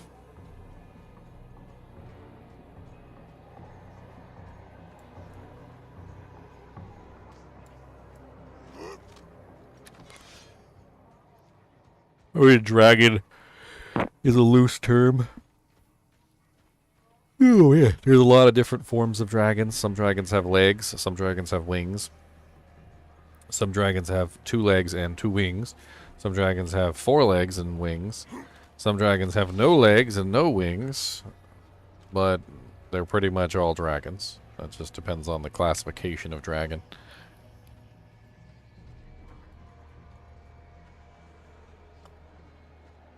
I would definitely say that Tragul seems more snake-like as a dragon than other dragons.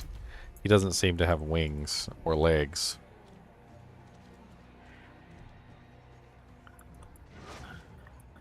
Need a tornado. No.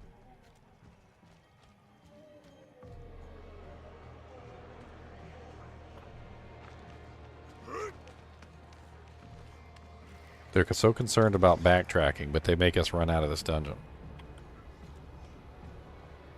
Yep. Like this is the kind of backtracking they should be concerned with. Like, literally us doing an entire dungeon and then not being able to leave the dungeon. And we gotta run all the way back through the empty dungeon to get to the quest marker.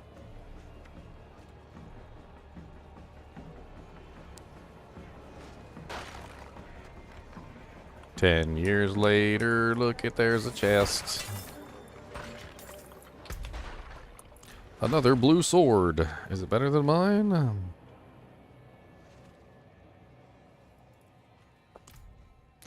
You cannot teleport through specific maps. Specific maps prevent you from leaving the dungeon. So not only does this dungeon force you to walk all the way back through, but you can't even leave it and re-enter it from the front. We could teleport out, but walking to the quest from where you teleport to is... Yes, we could teleport back to town and then walk back here, but it would be pretty much the same.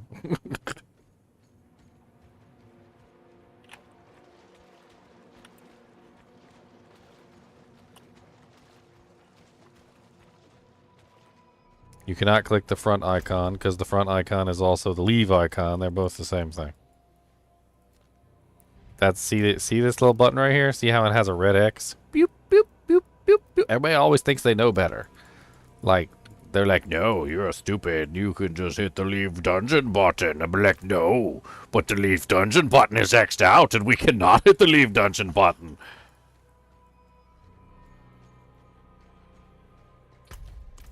"But your mom is a hoe." And I'm like, I don't... What does that have to do with anything?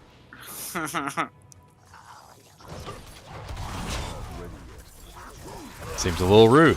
We weren't even talking about that.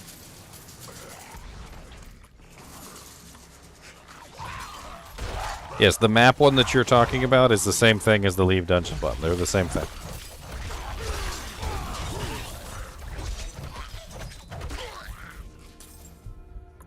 I hate to tell you, but you've been going to the map for no reason, because the one that's on the map and the one that's literally right here are the same one. It's the same command. You don't have to open up the map to get to that command.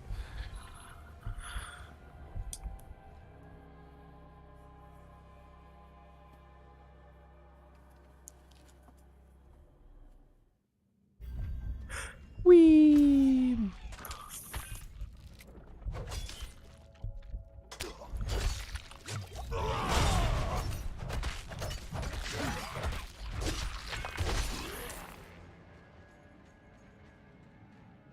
Where do you go for a Shava? Alright, well, first, you Squiddy Pie, you donate $5 to the channel, alright? Then after you donate $5 to the channel, you'll receive a ticket, okay? It's an Ashava ticket. You're going to hold on to that Ashava ticket, alright? You're going to squeeze it real tightly, alright?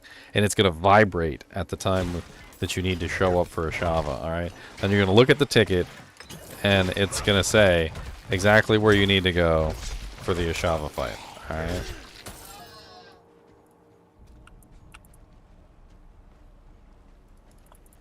That's right. Feel the vibrations. You gotta really squeeze it to feel the vibrations.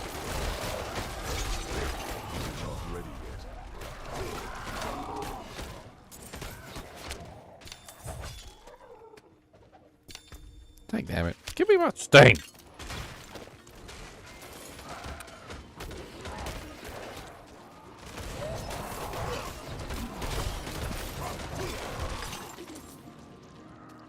I got time for all this.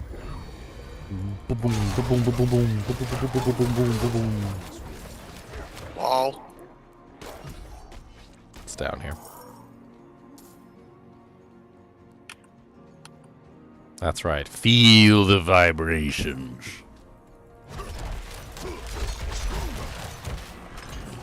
Don't donate any more than $5 though, because then you might get 2 tickets. You don't want 2 tickets.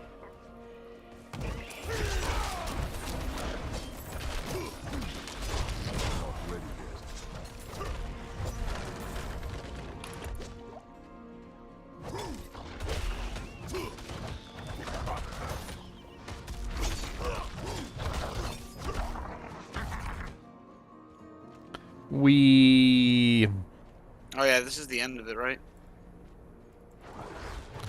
You're vibrating just thinking about killing a Shava? Well, let me cease your vibrations by letting you know that, like, most of the time the groups have been failing to kill a Shava. So, you might want to gear up, get yourself ready, spec for single target. Like, you need to do some do-janks. You gotta do your do-janks first.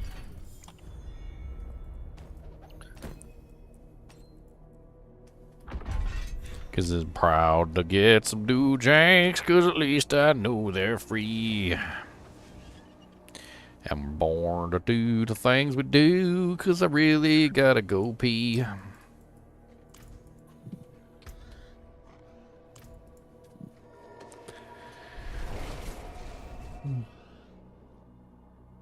Dang, I don't feel so bad now.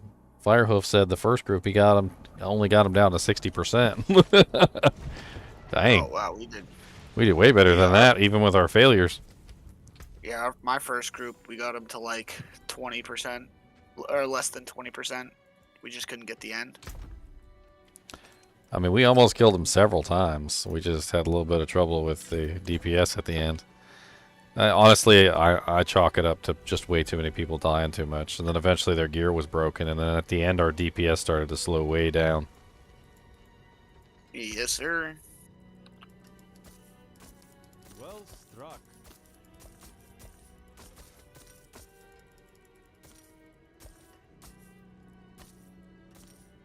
Anything else?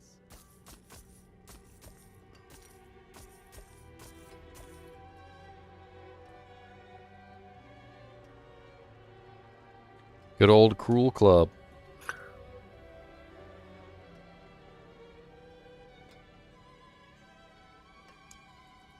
Wise choice. Be wary on the road.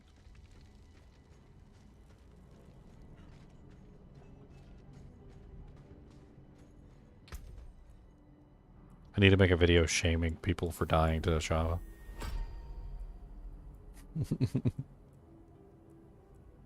Onto her butt. Onto her butt. Make sure you stand directly under her butt.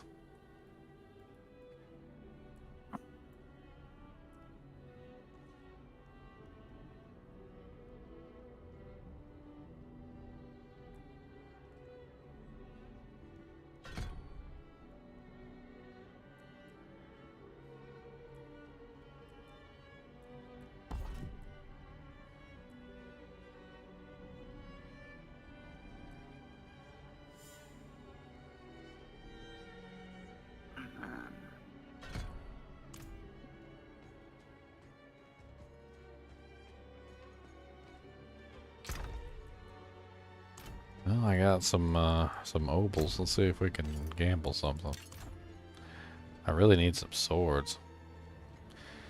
Any huge changes around this time? Played the last 2 beta weekends, leveled all tunes to 25, and farmed a bit. Still not my cup of tea. I almost said cup of pee. I don't drink cups of pee, ladies and gentlemen. That's definitely not something you should do. This D2 Barb main Druid leveling felt slow paced and clunky. I don't think it feels so slow paced. I think it feels fine. There's tons of changes though. I have a patch video up if you want to take a look at it. Rusted Skin. Take a look on my YouTube channel. It should be one of the newer videos that has all the patch changes. There was a whole lot of changes, so it's kind of hard for me to go over everything. Until next time. Which one-handed weapon do I want to use? One-handed mace is stuns. One-handed axe is critical strike chance against injured enemies. One-handed sword is lucky hit percent increase. I think critical strike chance would be best. Let's go with axes. That sounds like fun. Not much, is it? Oh, bad luck. Try again. Well, should give me a whole bunch of garbage, but at least I got 3 two-handed or one-handed axes to choose from. think I'm gonna keep my two-handed weapon and change some stuff on it. All right. Do I have to? What do I have to do? I have to rank it up before I change anything on it. Yeah, you want to rank it up first before you add the legendary effect.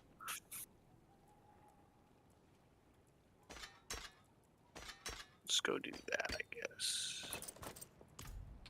So if you have something really nice. No, it's not really nice, but it's...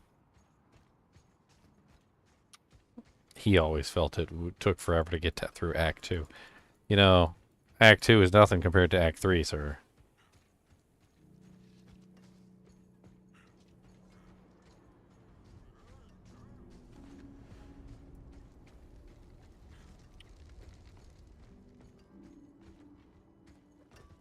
Kitty cat go meow meow meow.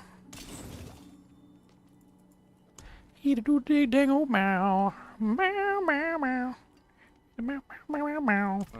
Can't believe I still have freaking blue weapons. I'm almost level. I'm level 17. I still got blue weapons. Wow. What do I do here? Do I take 16 to all stats or 44 willpower?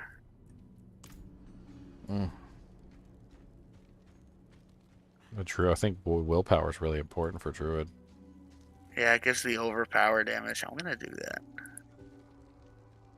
Oh, I can't even talk to this girl yet. Because I haven't done a dungeon yet on this guy, I guess. Extract this aspect. Put it on this item.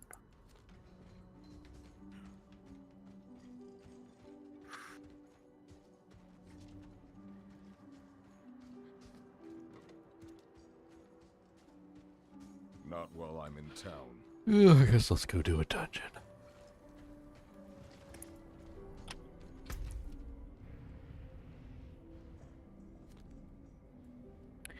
Beep beep beep beep beep boop boop boop boop beep beep beep beep. What dungeon are you going to do? I don't know. Let's just go to the one right outside of town.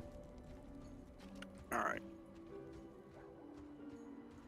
I'll teleport you in a second. I'm gonna break all my stuff down at the blacksmith. I think I'm gonna sell it actually. I'm only at 24k gold now. You joke 378, but man, I freaking did 11 hours of Zelda Tears of the Kingdom and then went straight into freaking Diablo 4 server slam for another 8 hours.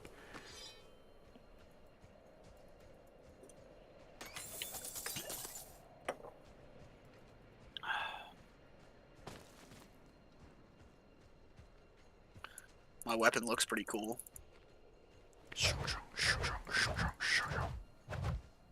I like the way it sounds when you use your weapons. That's my frenzy. Looks like there's an event over here. What is this event that's flashing over here? Is this the shaman event where they're like freezing an area?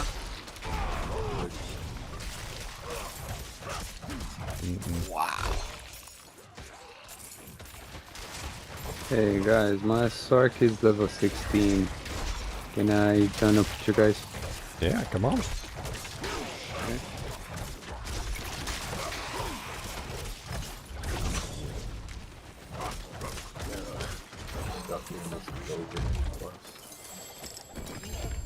Sturdy boots and a sturdy tunic. What more can a man ask for? Ring, what does it give? Wow, poison damage and damage over time. This would be phenomenal for a shred build. +1 rank iron skin. Certainly wouldn't turn that down. Wow. Yeah, we're... Oh, that's a weapon. You gonna join us or you joining? We about to do a dungeon. Hurry up.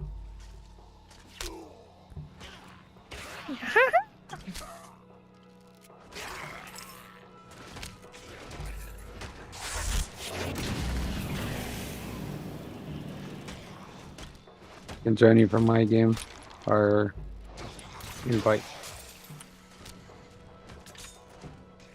Say something in clan chat or something so I can invite you. I don't know who everybody is. Haha. Especially not by voice. Half you guys sound the same.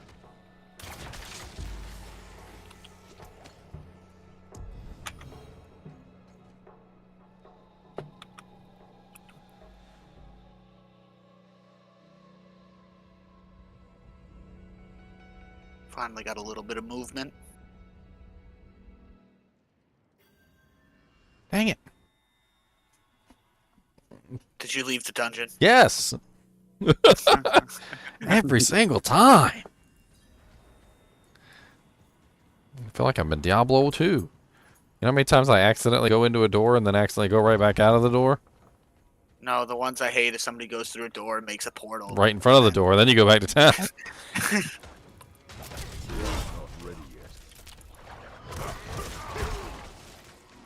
Oh, I didn't have this real point. So I gotta go back to the shard. No, you guys are up here. Just teleport to us.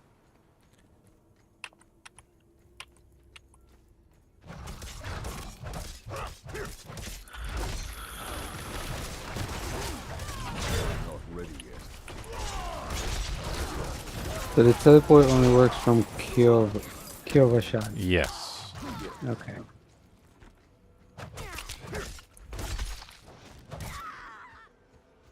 Heard Necro just got a hot fix. Where you hear that from? Yeah, hotfix for what? Heard it through the grapevine.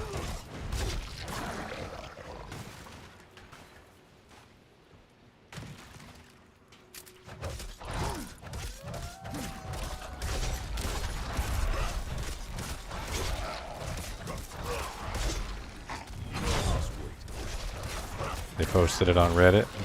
I'll have to take a look. What's up, Watchman Greg Grook? Grook! Watchman Greg Grook! A tear forms in his eye. You're the only man who's ever said my name correctly.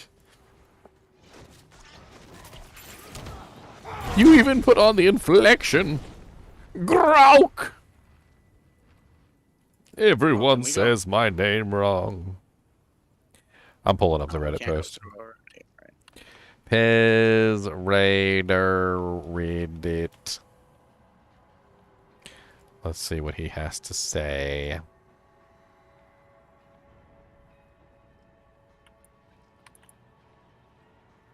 Comments.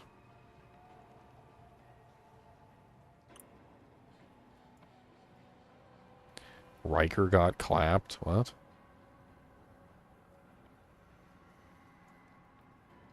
That's not what I'm looking for.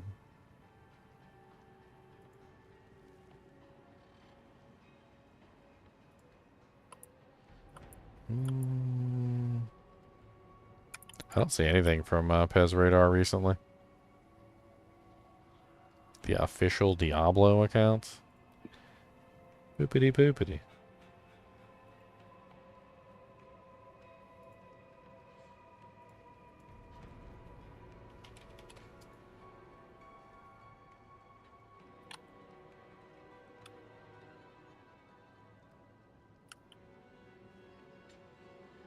You got a link or something? Because I can't find nothing.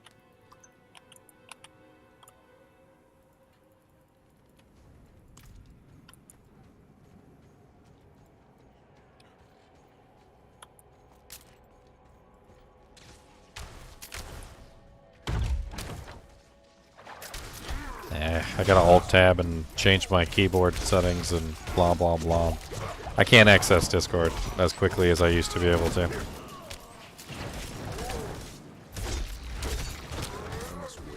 Long story short, voice chat has to be active on the streaming PC, not the gaming PC.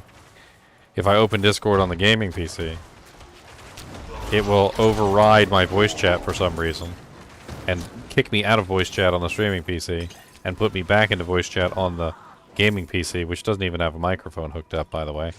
And I can't seem to figure out how to fix it, so I can't keep Discord open on this PC. It's only on this PC, and it's a pain in the butt having to switch back and forth between PCs.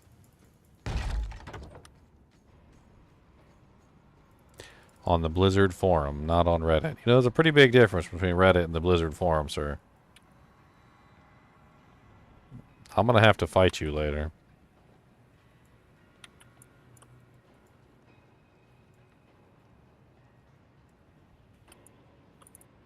Jeez.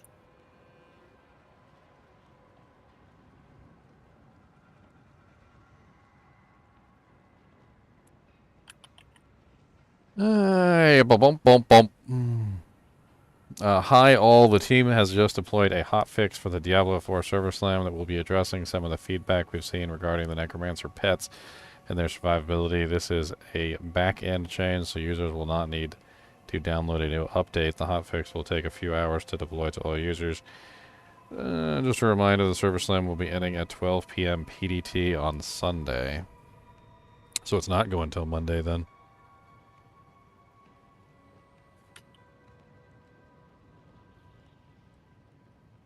Why is there 2 posts, though?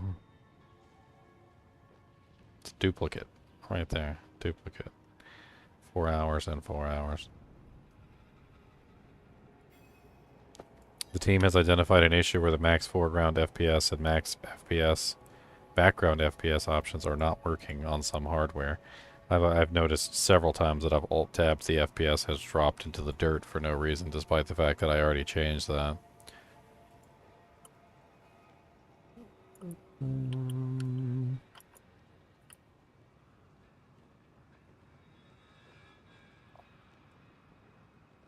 Bunch of freaking bugs. Holy crap.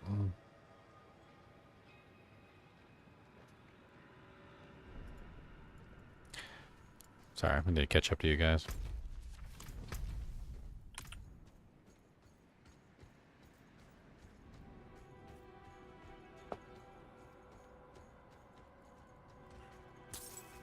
I got the key. An unsent letter. Is it true what they say? An angel walks among men?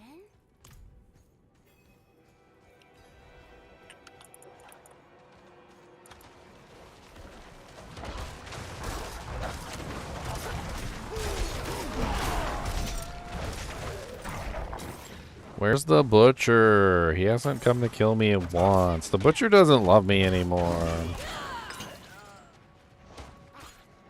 He came and clapped my cheeks. See, he likes you. He doesn't clap my cheeks. I didn't even have a chance to do anything. He spawned and I was dead. I was like, oh, okay. That's what I get for being level 9. Awesome. Yes. Didn't you know that being level 9 is the punishable by death? Via butcher.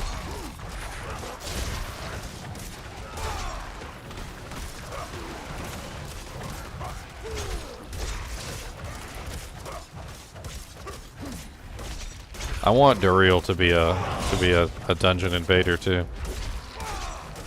I want, like, literally you be doing a dungeon and all of a sudden you just hear, looking for Bale. That would be fantastic. I'm not gonna lie. And then Duriel just comes up like holy freeze and all, just starts beating the crap out of you. Like, ah! All his shit is scaled by D2, not D3.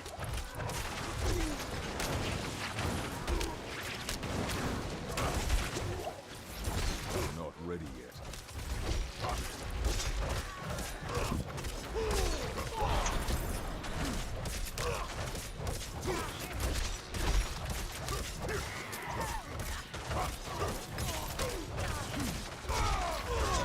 Looking for Bale.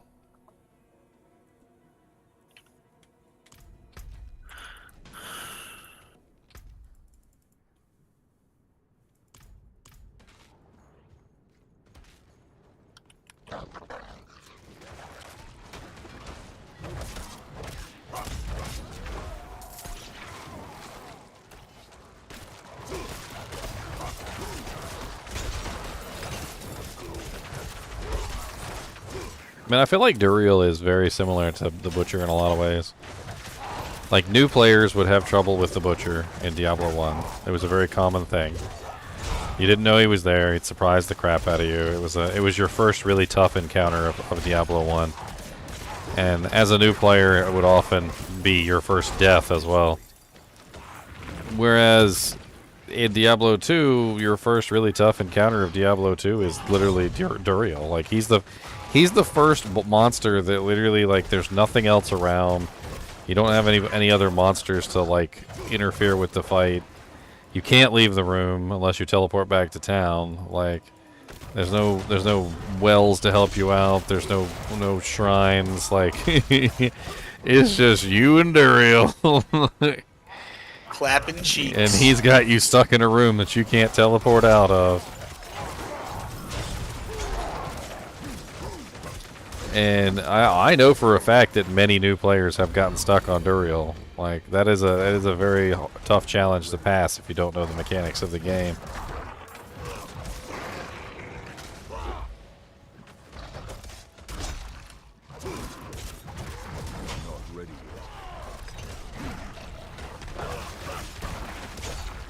I do pretty good overpower damage with this weapon. Yeah, that guaranteed overpower from Pulverize is really nice. Or whichever skill it is.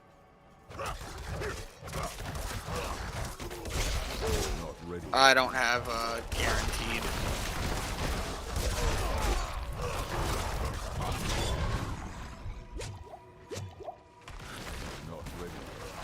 Alright, frickin' poison monger.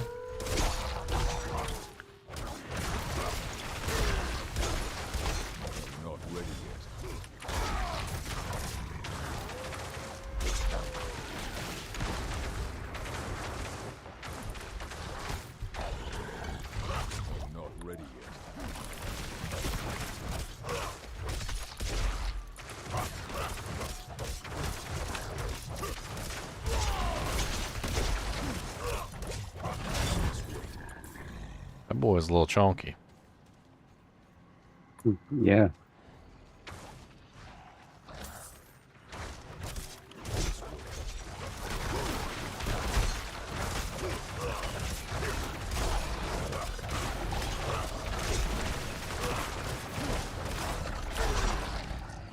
Need some potions before I take on Duriel.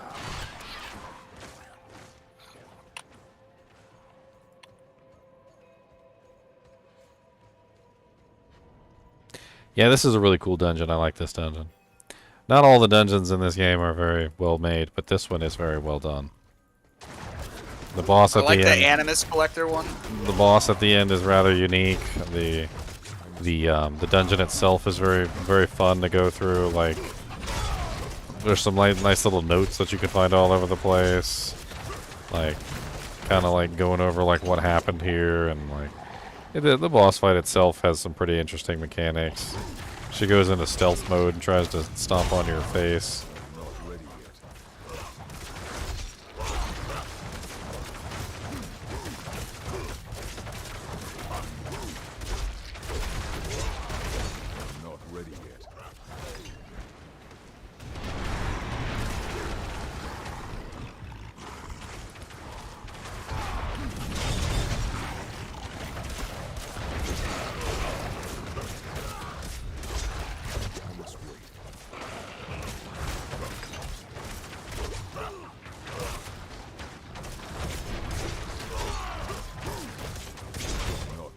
I'm DPSing her hard. This fight can get long and drawn out. I'm trying to just get her dead. Or she always stealths off.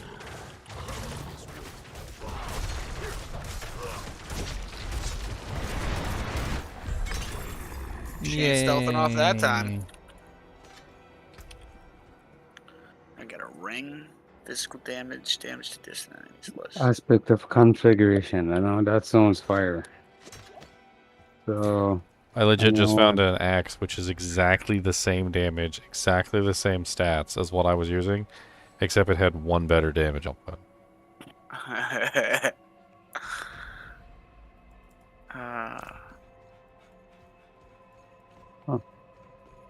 I guess an upgrade is an upgrade is an upgrade.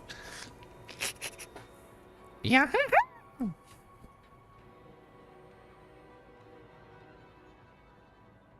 What level am I? 18? I still got 2 more skills. Mr. Korok. I found you, sucker.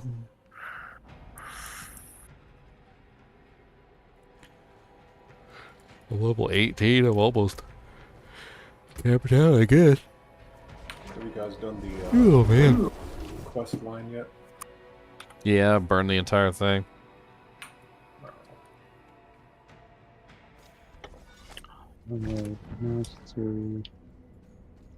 Man, I like having pieces of equipment that give you skill slots.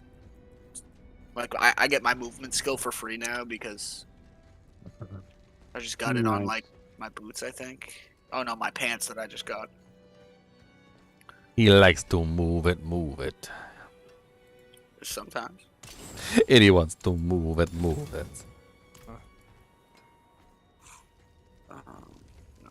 As they got to, as they want to, as they got to move it, move it. Wonder if I could, this armor's kind of nice with the +1 rank iron skin. I think I might actually keep this. Huh. It's even got poison res on it. Oh, that's right, I'm not level 20 yet. I can't talk to what's-her-face. I don't know if this moot is a moot point or if it's interesting, but my leave dungeon button works. It depends on what dungeon you're in. Ah. Oh Alright. yes, you did I don't mention- know why that keeps going over It's everybody's weird, head. then. Specific It's dungeons will really not weird. let you leave. Most dungeons will let you leave. Specific ones will not. It seems to be specifically restricted. And it seems to be very specifically related to the quest dungeons. It seems like they don't want you to leave the quest dungeons, and I don't know why. That one in particular that we were in, we were having trouble with, is one of the quest dungeons that you can't leave. You can walk out of it, but you can't leave it. Are we gonna try the world boss again? I've already killed the world boss. I'm not super like excited about it, but I mean, I'll test out a couple characters on her to see how they roll.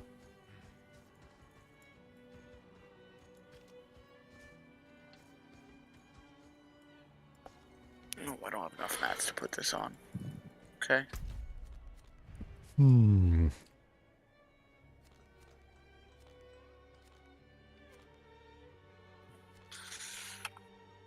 Where are we off to next? I don't know. And hello to whoever just entered chat. Welcome.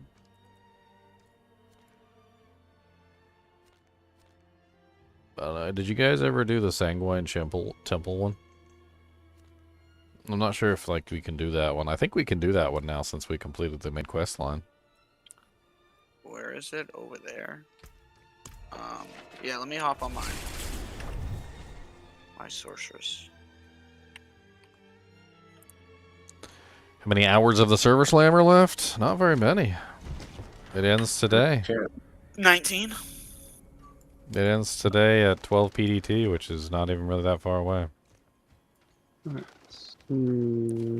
Apparently they decided to end it a day early this time. 12 PDT is what, like 3 EST?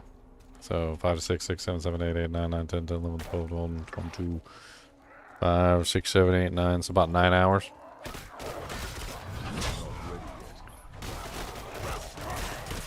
And what do we got? Another Ashaba coming up in an hour?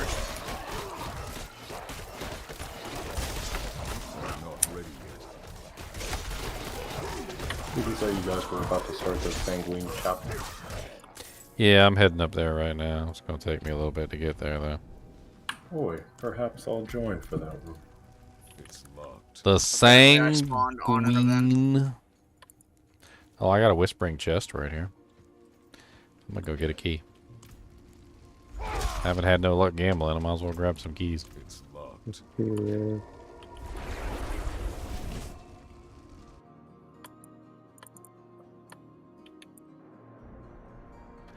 Servers seem like they can handle the high demand, right? Joy No. said. Honestly, the answer to that question lies in the fact that they put the Server Slam on the worst possible weekend that they could have ever put it on. They literally put it on Mother's Day weekend at the same time as the launch of Zelda Tears of the Kingdom. I don't think we have anywhere near the number of people playing this Server Slam as previous. We did the open beta, yeah. Yeah, I think the open beta was like way more people than the Server Slam. The reason why you're not having any login queue issues is because there's not anywhere near as many people online this time as there was last time.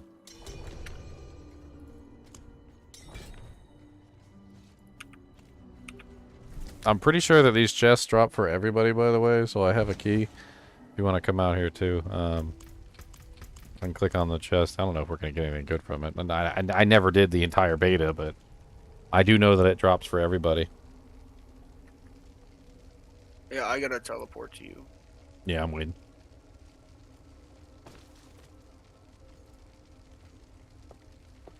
I'm waiting for you. Oh, I can't travel to you. Why not? I don't know. Try now.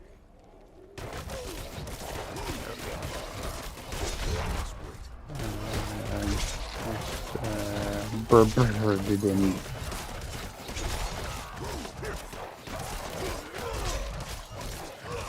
Because I left whatever village I was in. I was thinking maybe that might do it. Yeah, you guys are able to teleport. I guess it was because I was in this little village, whatever the hell this is. Yeah. But the chest is up here in the village, so. Sanguine Chapel gives you damaging an elite enemy with basic skills, generate resource for rogue. Come up here and let's open the chest. There's ghouls up here. They're trying to eat my face.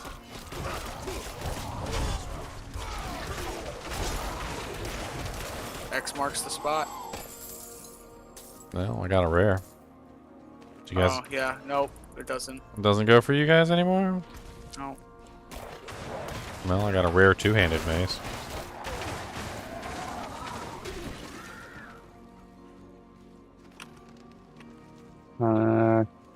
Need Whispering Key.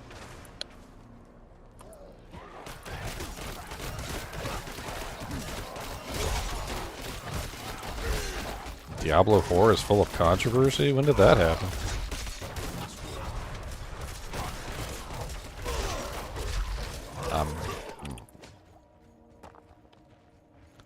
The only thing I've seen so far with Diablo 4 is a bunch of people who are hating on the game for no reason other than just to hate on the game. These are the same people that come in and like make stupid comments like, so why are you playing Diablo 3? When they know dang well it doesn't look nothing like Diablo 3.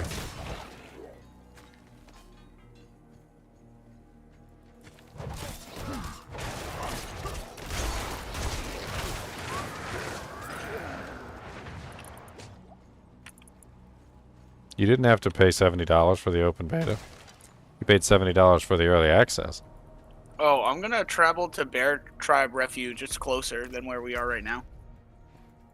Bear Tribe Refuge. Or Bear Tear, or whatever it is. I mean, we're making progress. Revenants! Me don't like you. Alright, so Battalion, you haven't unlocked there yet. I'm making my way. It's gonna take a while. I'm making my way downtown.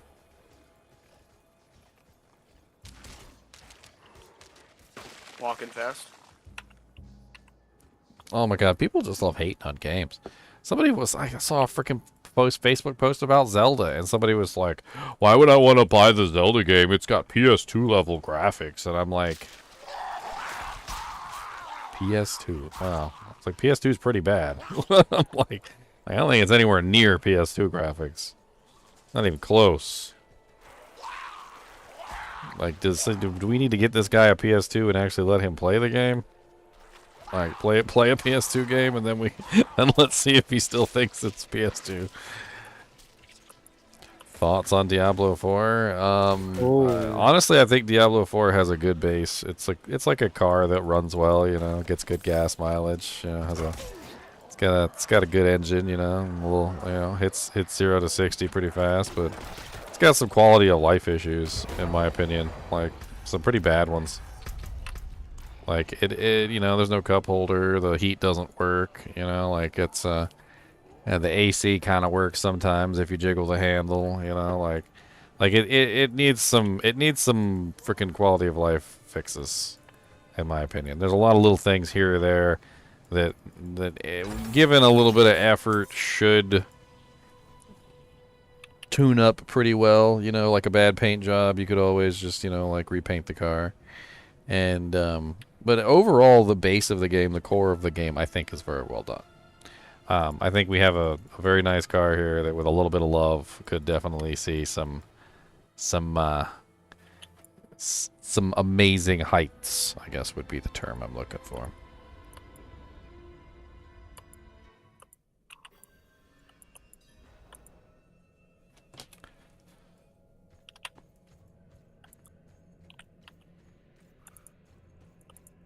This temple is pretty cool too. I actually kind of like this one. The Sanguine Shrine. Or Sanguine Chapel, whatever the hell it's called. Lots of zombies in here. I'm still getting to you. There were so many dudes on my way there. I'm almost to Sanguine if you guys want to send an invite. I'm already here. You guys are slow. Close. Yeah. Closer, he says.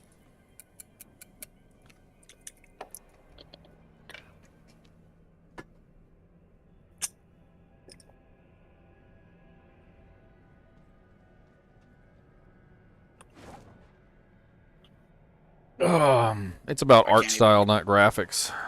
Like, I like the graphics of Zelda Tears of the Kingdom. I like the graphics of Zelda Breath of the Wild. I mean, I can understand people coming at the graphics in a way that, like, they're just like, they just don't like the way that the art style is. Like, when Wind Waker originally came out, I didn't like the art cycle of Wind Waker, and I actually didn't play the game because I thought the art style of that game was terrible.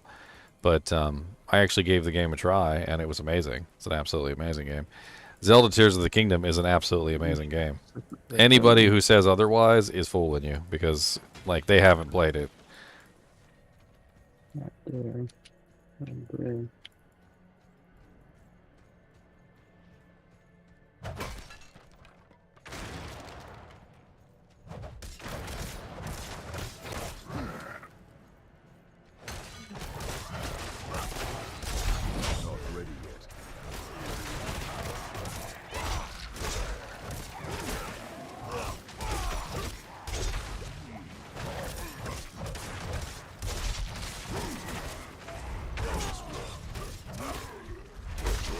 Art style does prevent graphics, actually.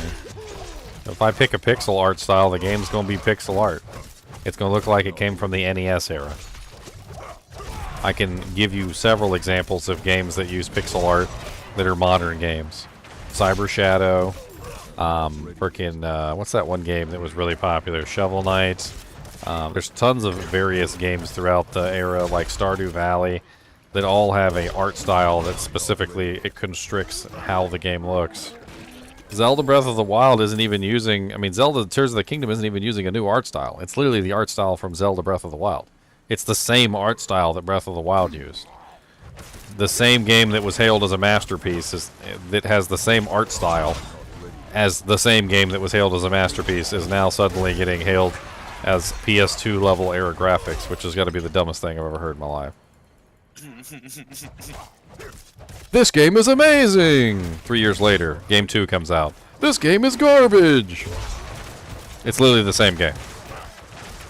Like, Tears of the Kingdom is literally Breath of the Wild with tons of upgrades, new weapons, like, new abilities. Like, it's literally like an expansion for Breath of the Wild. I hate to say it. I'm pretty sure it even uses the same map and then also adds an additional map on top of that. And then they added lots of new stuff in that same map. But it's literally just Breath of the Wild 2.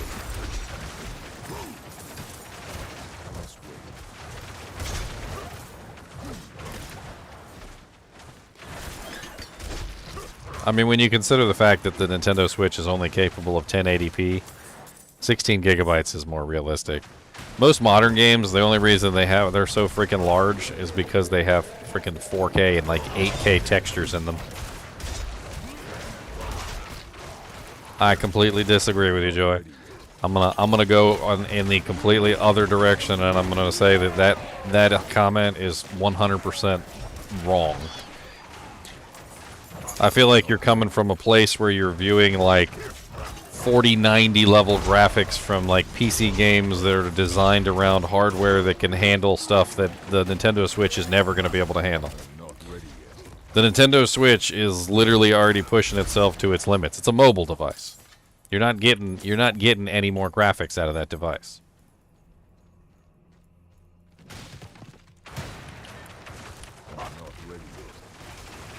I feel like you're judging the system unfairly based on standards from a system that is capable of something far greater than what that system is capable of. The Nintendo Switch is the current generation system for the Nintendo ecology or economy or I don't even know what word I'm looking for. But that is the system. Yeah, the ecosystem. It is the system for the Nintendo ecosystem at this particular point. It's the most powerful device that they have available to them until the Nintendo Switch 2 comes out, or whatever that is. And the graphics are amazing. For what that device is, which is basically just a handheld device running a Tegra chip, which is pretty much the same chip that's in your cell phone, that thing handles games amazingly well.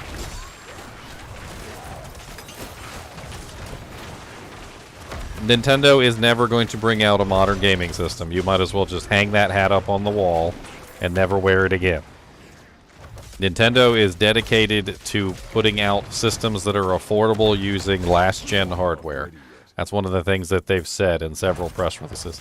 Their systems are never going to be top-of-the-line, end-game, 100% systems. Their games are Besides, geared toward the more casual players than hardcore players. Let's be perfectly honest. How much did a PS5 cost when it first came out? Like, let's look at this logically from a standpoint of so that you can understand exactly what I'm talking about. So the PS5 when it launched was $499, right? That's top of the line technology. Okay, at that particular time when it came out, $500. When it was, I don't even know if that's when it was brand new, of course, but $500 is still a pretty hefty price, okay? Now take that same top-of-the-line technology and put it into a cell phone. How much do cell phones cost nowadays? The top-of-the-line, like, high-end cell phone. It's like $1,500 for, like, the top-of-the-line cell phones now. Like, if you want, like, the top-of-the-line, biggest screen, all the bells and whistles, the good battery, the nice processor, all that, it's about $1,500. You'd be looking at 3 times the price for a Nintendo Switch if they use top-of-the-line technology in the device. Nobody would buy the damn thing. Not a single person would buy it. And it wouldn't even be that much more powerful than what it is right now.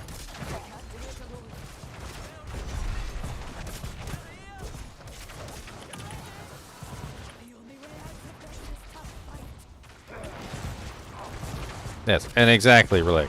Gameplay is more important than graphics anyway. And Zelda Tears of the Kingdom has gameplay in spades.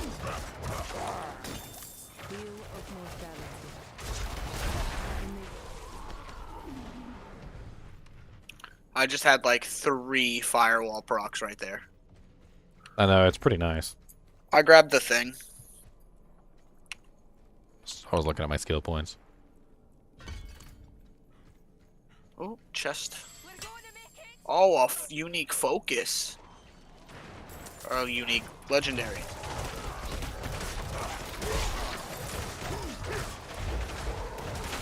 What's the matter, buddy? Look at the fire.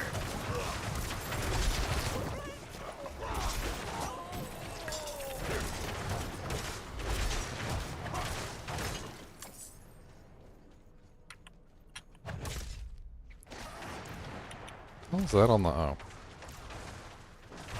So many zombies here.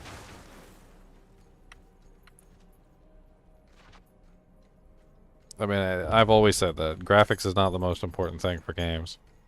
Like you will find more often than not that just like a lady, just because she's beautiful doesn't mean she's beautiful on the inside.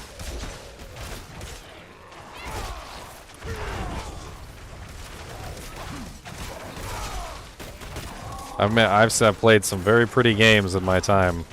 Graphically, they were graphically very pretty, but functionally, mechanically, just some of the most boring pieces of crap that I've ever played. Not that I didn't install a couple well-placed mods to take advantage of those graphics, but you know what I mean.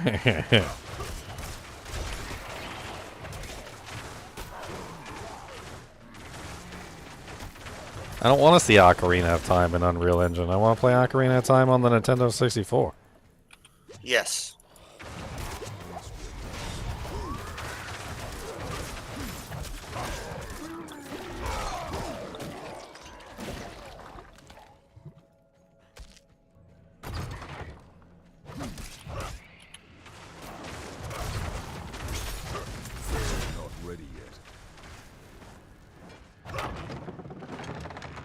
I just feel like you're setting yourself up for unrealistic expectations. And after all, the worst thing you can do to someone is not live up to their expectations. You've got expectations that are way too high for a mobile system. This is a handheld you can take with you in the car.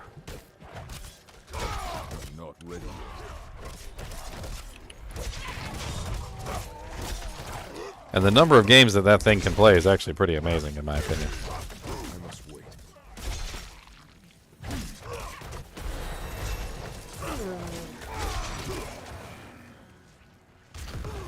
Cursitron. Is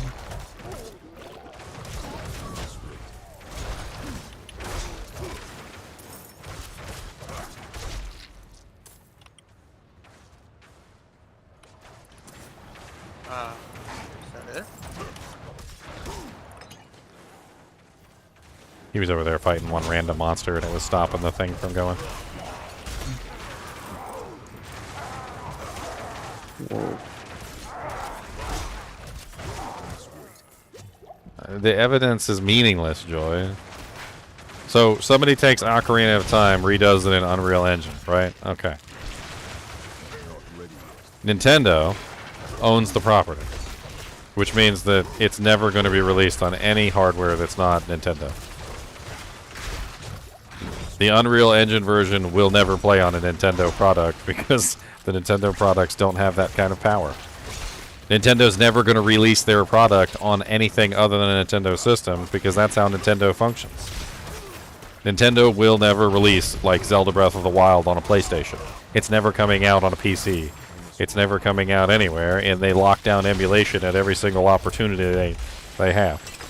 So, dreaming about things that are never going to happen is just silly.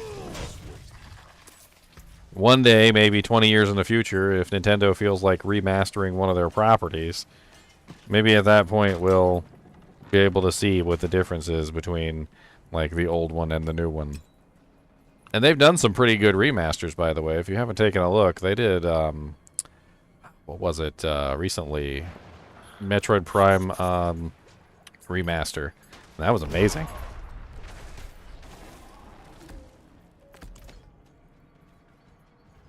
And they didn't just, like, redo it in Unreal Engine 5. They kept the spirit of the game, the art style of the game. They upped the resolution. They added anti-aliasing. They freaking made it look epic. They did widescreen. They overhauled the controls. Honestly, Metroid Prime Remastered, it's amazing. You guys should check it out if you like the Metroid Prime series.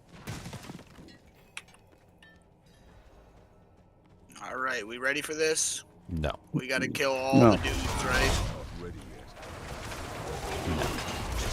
Not ready.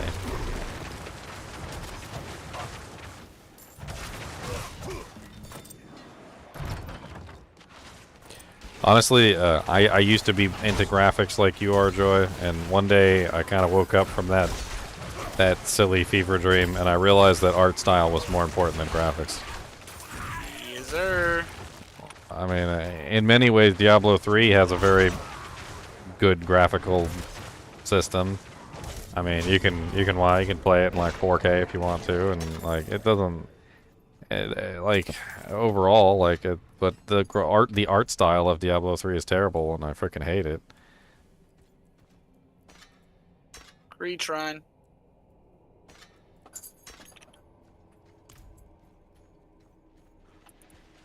I like the art style of Breath of the Wild. I think that freaking art style is amazing, and I also like the fact that Tears of the Kingdom kept the same art style. Also, in many ways, you have to understand that Nintendo is a Japanese company, and the art style that they chose is very similar to that of an anime. Like it's very similar to what you would see in an anime, Which I think is fantastic. which fits very well with Nintendo being a Japanese company. I love anime.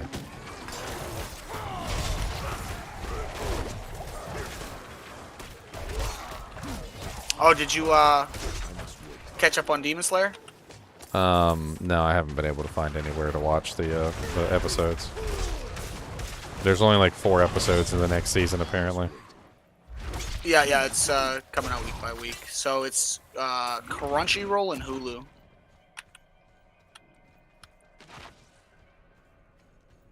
I'm not ready yet.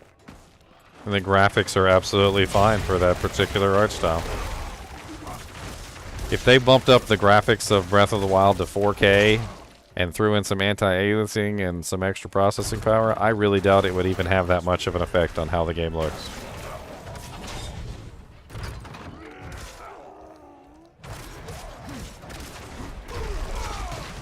I know, because I've played lots of anime-based games that have anime-based art styles, and like bumping the graphics up doesn't really do much for it.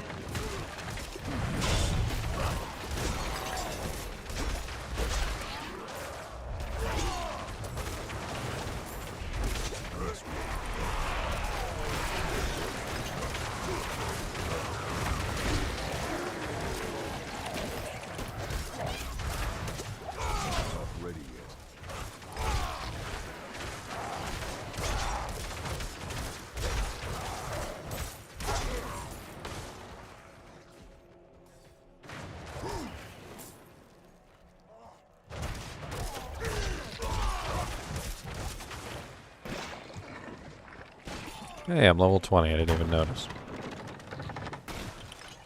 Yeah, I hit those 20 notes just now ago. I seem to be lagging real bad though. Where the hell does the monster go? Jeez. Like, your hydras are shooting at him and I can't see him. I couldn't see him. Whoa. That lagged out for like a good 12 seconds. It's all good. We got the boss. I was just spamming buttons. No, why you don't? Where's the chest at? No chest yet, right? We're not done with the dungeon? No.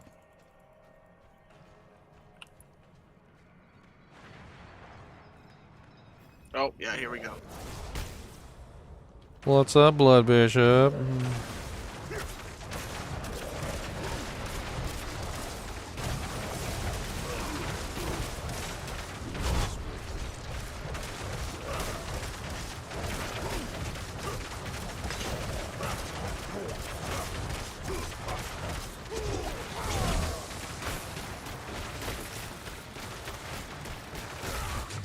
Ow. Oh.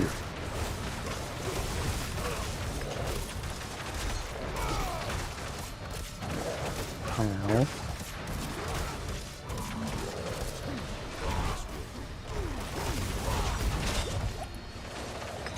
Oh, you died? Yeah.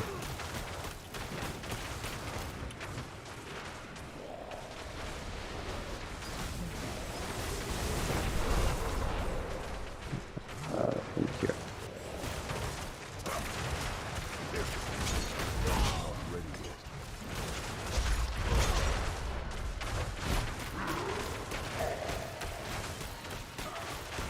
This is the same attack the Revenants do. The boss is literally doing the stupid Revenant attack.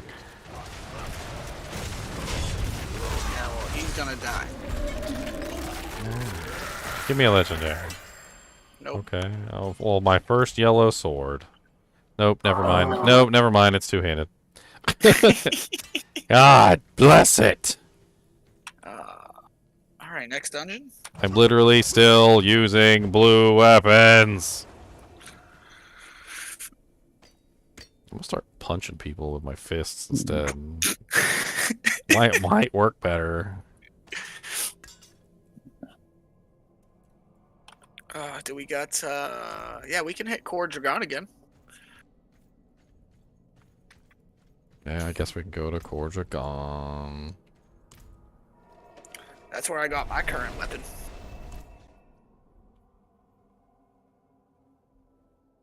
I know, the drops have been so bad. You like kill a freaking boss and the boss gives you like, you do like the whole dungeon, you get to the boss dies, he drops you like a white, a blue, and a crude gem, and you're like, well, it's not even the blue I wanted.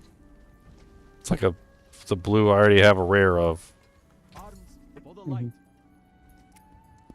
Oh look, he's got a freaking rare axe in here for 83k. I think I might have to buy this. Let me sell everything I own, see if I can get this axe.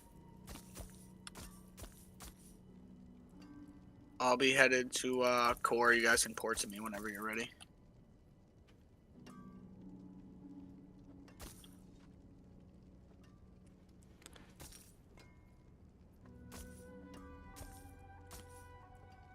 No, Diablo 2 Resurrected has shown me, like, very strongly that it's not just about upgrading the graphics. It's not just about any of that. Like, there's a hell of a lot more to it than just making things better, like, as far as the graphics are concerned. Diablo 2 Resurrected was like a loving restoration of a game. Completely different than just about any other way that they've done stuff. Like, I don't really know how to explain it other than, like, Diablo 2 Resurrected is the ultimate form of taking a game, like an old game, and turning it into a new game without ruining the spirit of what the game is.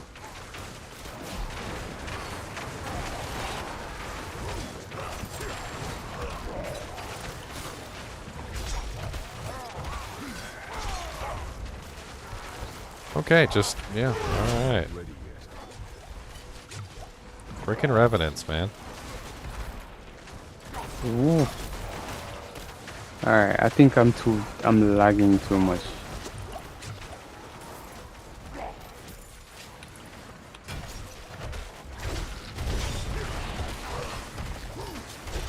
I have been moments where it's running fine, and then moments where it lags up like 3-4 seconds. 6 to 8 seconds. Potato graphics? Varying. To potato.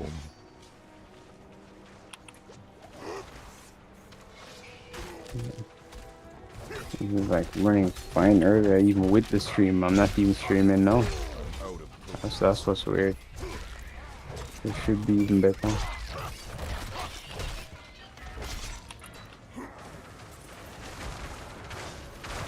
Dang, it's still got the do-jank on it. I think it's the one up here. No, there's 3 of them you gotta hit. Yeah, it's the one up here, I think. There's gonna be one on the bridge too.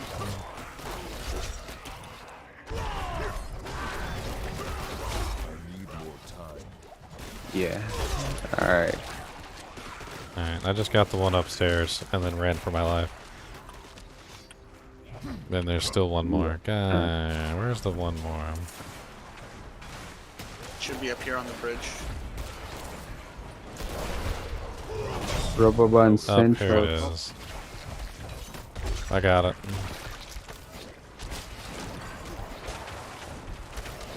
Cody, what's the matter, buddy? Cody, you gotta go peppers? You gotta go peppers, do this? No. No, it's impossible.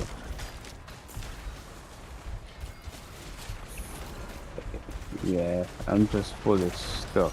a telly and I get pulled right back to the same spot. Yeah, guys, Rebel Line Central. I'm of no help. Aww.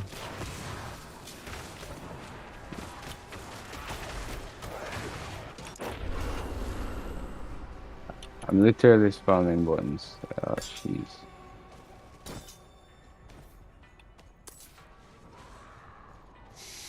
Yep.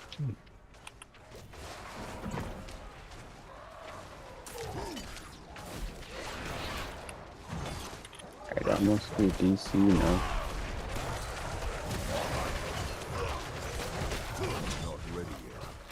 Oh, it was almost 20 seconds.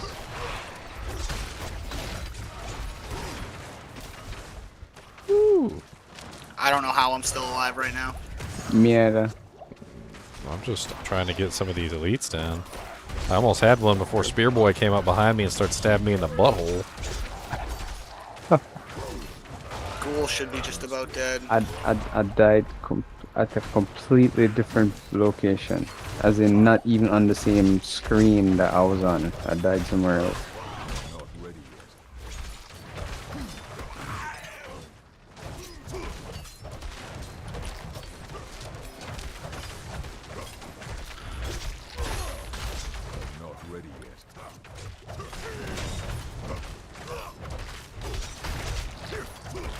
Yeah, run away, dude. You ain't so strong when you ain't got your homies with you, huh? Mm-hmm. No homies for you. Level 24 boots, wham. Level 27 pants, wham. I think Mr. Boobas has to go outside to pep us. I'll be right back. Yeah, I'm okay. I'm okay with it for this game.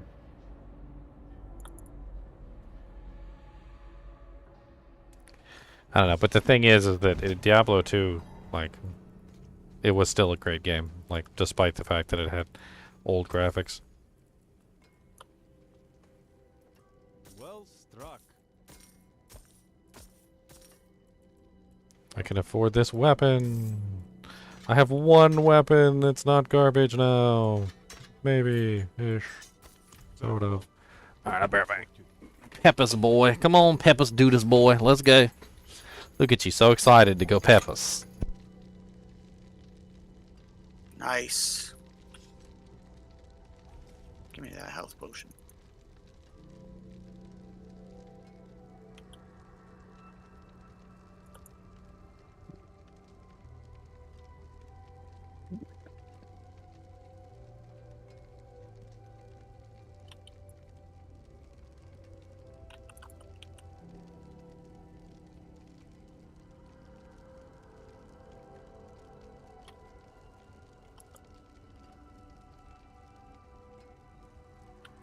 Oh, alright, no, it's no. This ain't even fun no more. I can't even put up a proper fight. Instead of complaining, I'm gonna just dip out. Alright, guys. Heard. Yeah, I'm of no help, you know? No, it's all good. I understand it. Yeah. I didn't play earlier because that was happening to me, so. And the funny thing is, as I said, I don't think it's in. I can't even say what it is because I was streaming earlier. No issue. Right now, I'm not streaming, not doing nothing else, and it's running like garbage. So I don't know. Maybe if I close right, fully out everything, bottomnet everything, and come back. But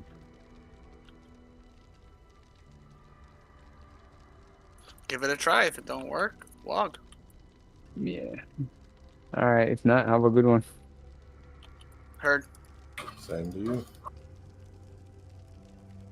Y'all getting ready for a shower?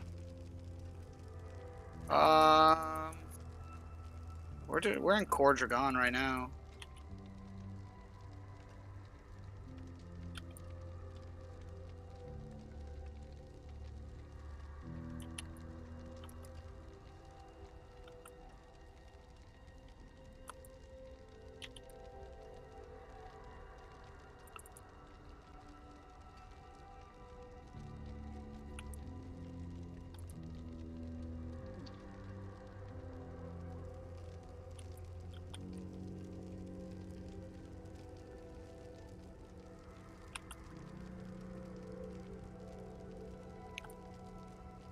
I actually think I know what I'm missing for AoE for this place.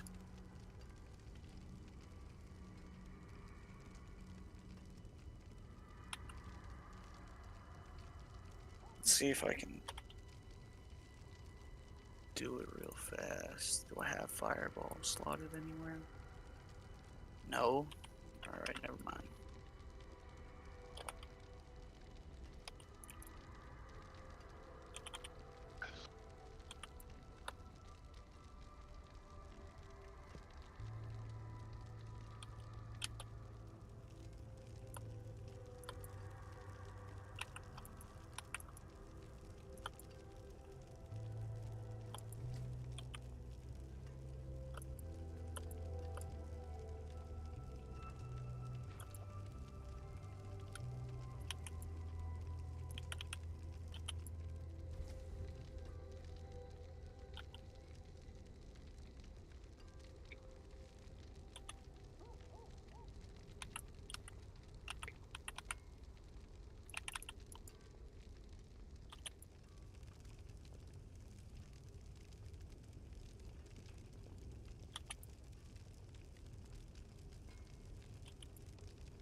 When you get that proc with that X, it's insane how much damage it does.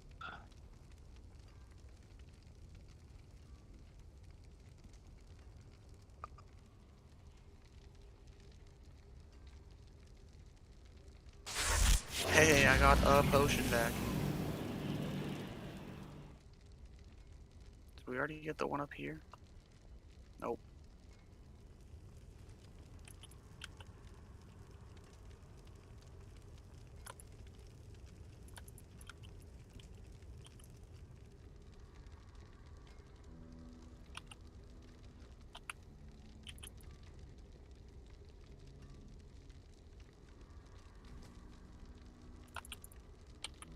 I don't know what I just unlocked, but I unlocked something.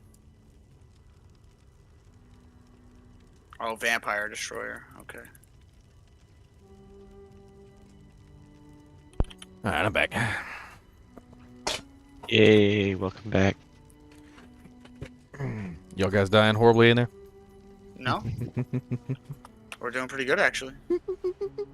Yeah, I was lagging too bad. I hopped off. We gotta do this one Got first, out right? of the group. That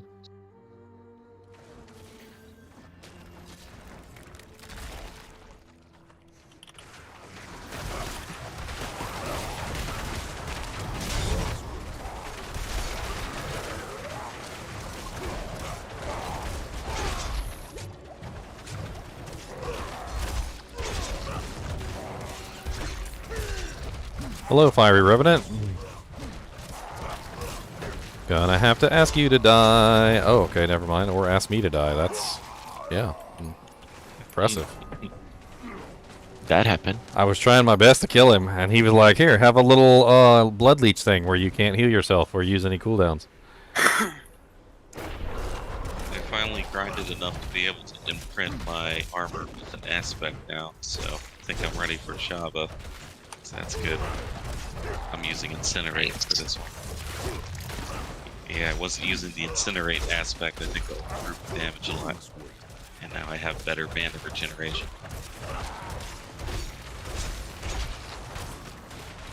Come on, Fiery Revenant, just you and me, buddy. Okay. Or the freezy guy will come fight too. Who the hell's putting out the freezes? Come over here. No freezes. This guy. No freezes. No freezes. Oh, I got potions.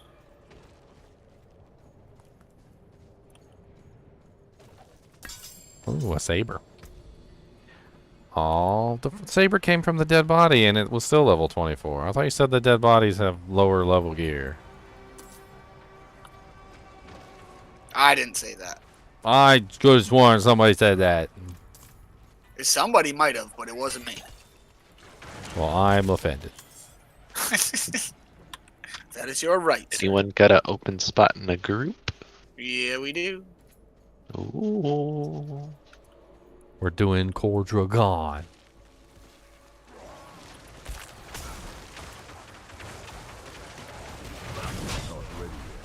Burn, everything burn. Rory Mercury? Oh god. Necromancer. They did a hot fix and fixed the summons apparently. Yeah? It was on the forums. Apparently everybody complained and oh come on, I was frozen and then you gotta Everyone complained about what? How weak the summons were. The summons are great. Now. Ever since the hotfix.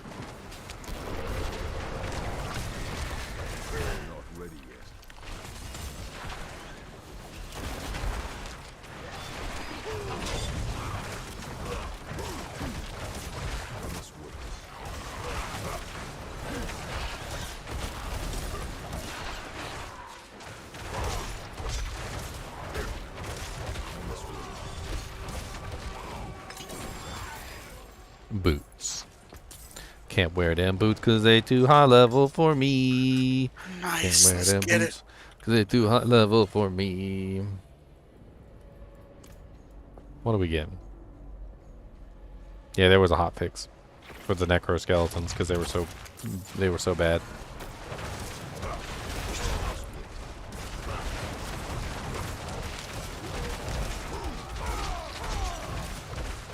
Lord Jonathan, the flare bang. Oh, yes.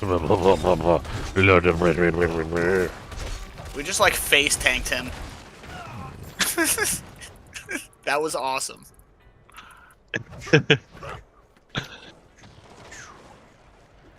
Boobus. What are you doing? Why are you licking me? That's weird.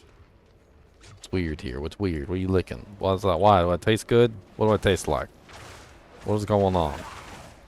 You think I'm joking about him licking me? Look, he's on camera this time. You gonna call on camera this time? Just randomly licking me. What is going on?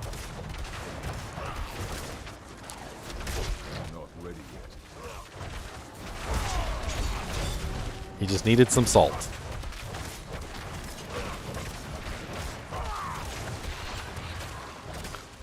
Come here, Red Herring. I ain't got time for you. Come here. Come here. Come here. Come here. Come here. Ah! Come here. I'm just gonna stay on the guy. Well, I just figured if I lock down some of these punks. Problem is though, I'm taking like 1,000,000 poison damage for no reason here.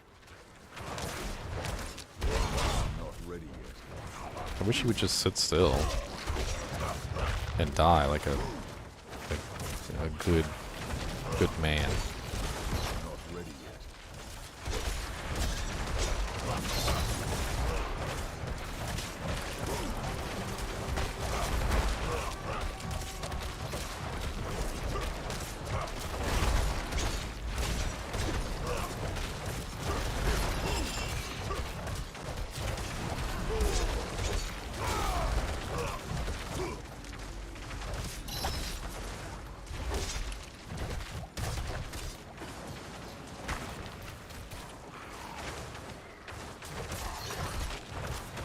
I'm tired of getting stuck in the stupid chain locks. That's one of my biggest complaints about this fight. I always end up getting stuck in the chains.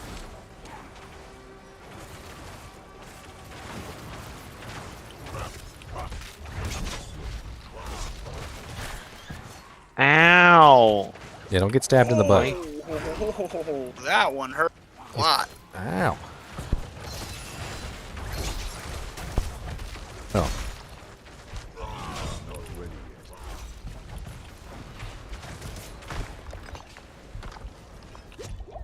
Oh, we're finally done.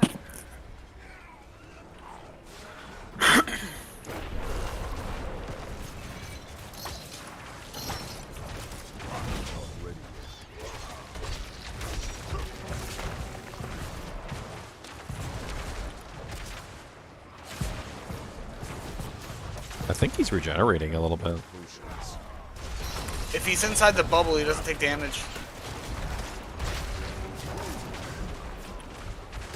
Unless you're also inside the bubble. No, I mean, like, I was looking at his HP and it was slowly going up.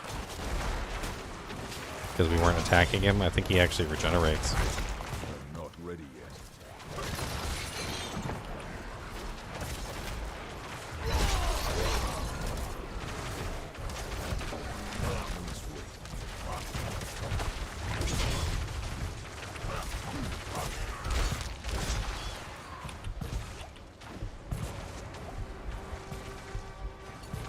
poison is freaking nasty.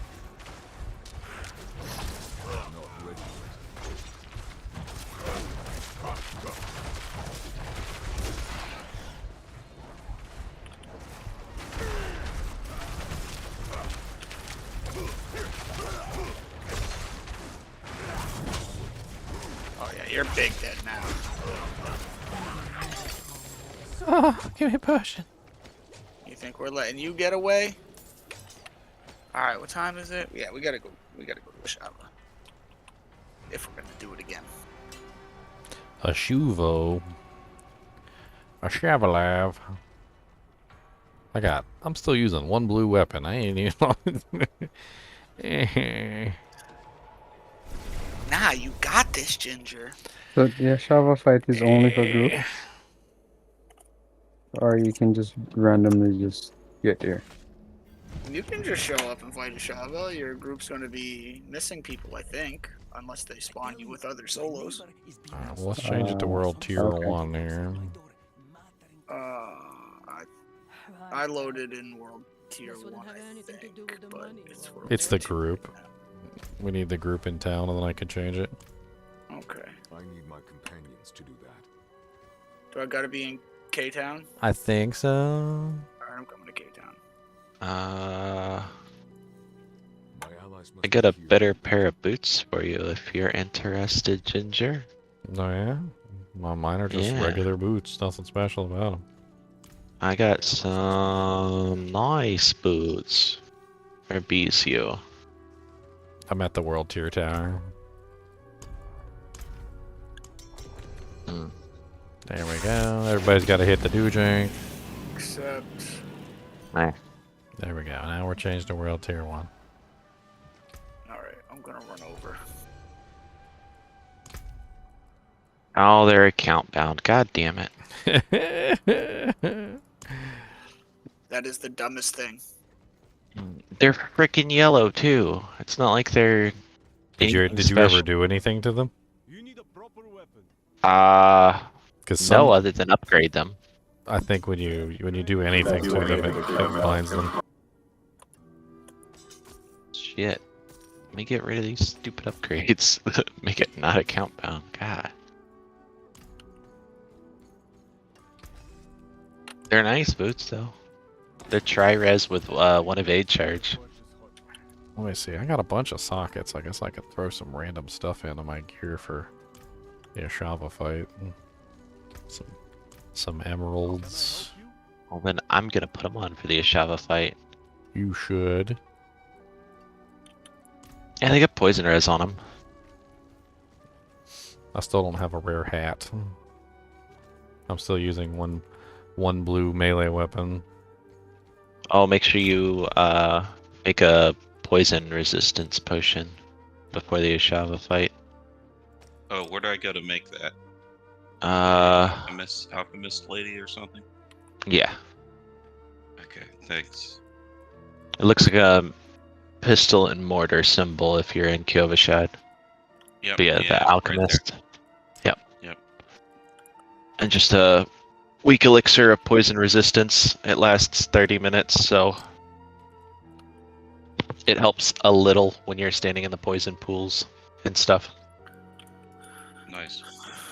Okay, looks like I'm gonna do it with randoms. It should be okay, I guess, since they probably tried it a bunch.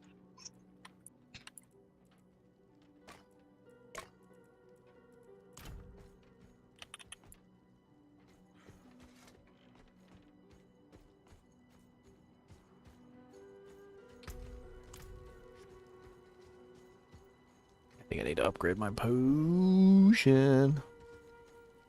I need to upgrade my potions before I take on a shower fight. I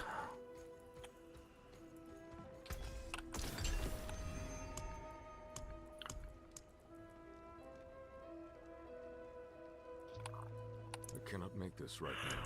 No, I need Howler Moss.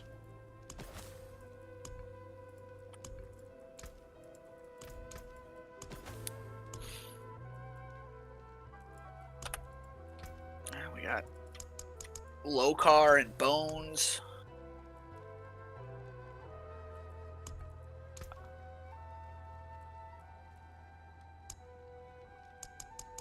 I have absolutely no idea how this freaking crafting system works.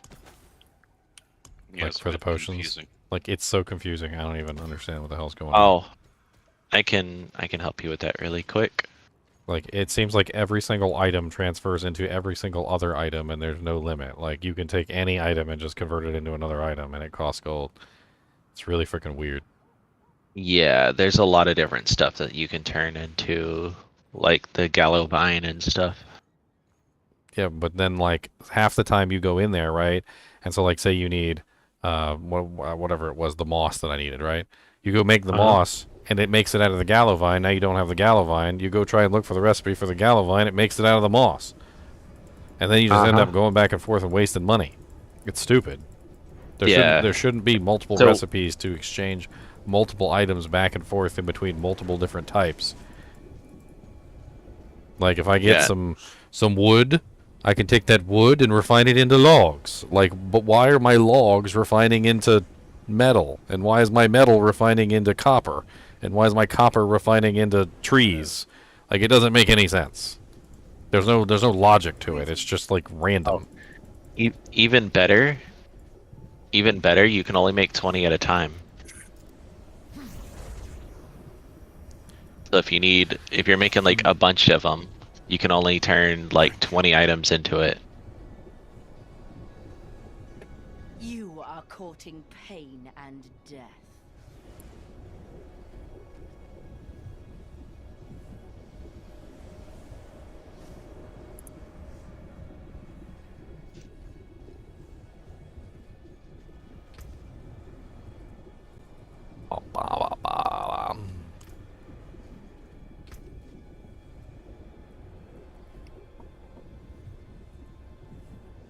I wish they actually had more uniques turned on. They're way too rare.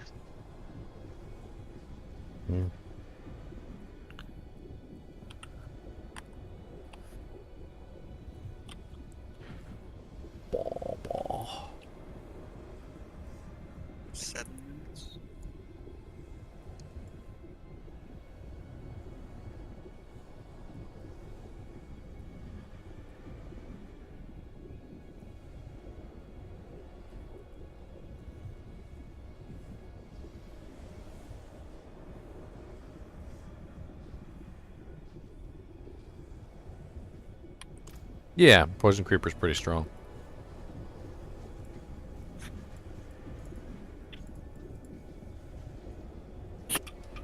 Donkity, donkity, donkity, donk. Donkity, donkity, donkity, donk.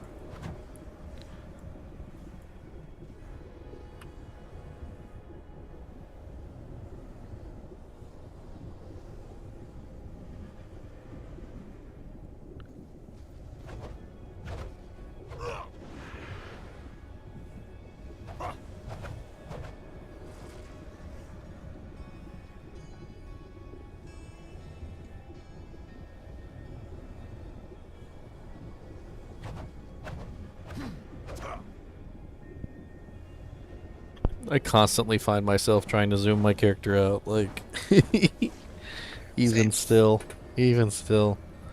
Like, can I go just a little bit?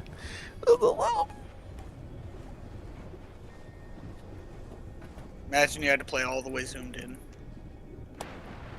Dude, I don't think I'd play. I don't think I'd play.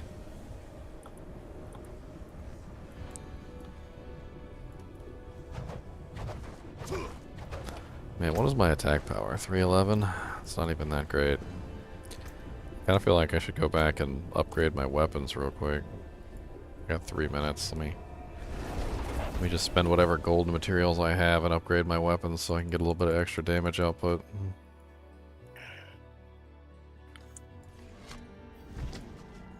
Anytime.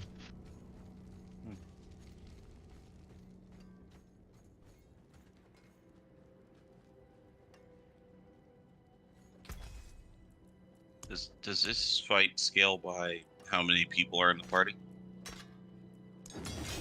No.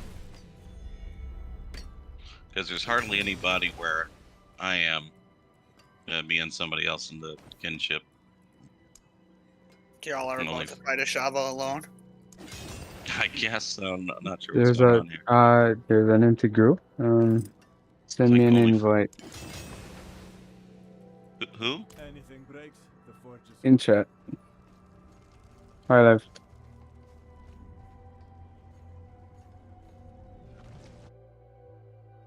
Tell him to leave, Eugene. Tell the level 10 to leave. He ain't gonna do nothing but hold you guys back.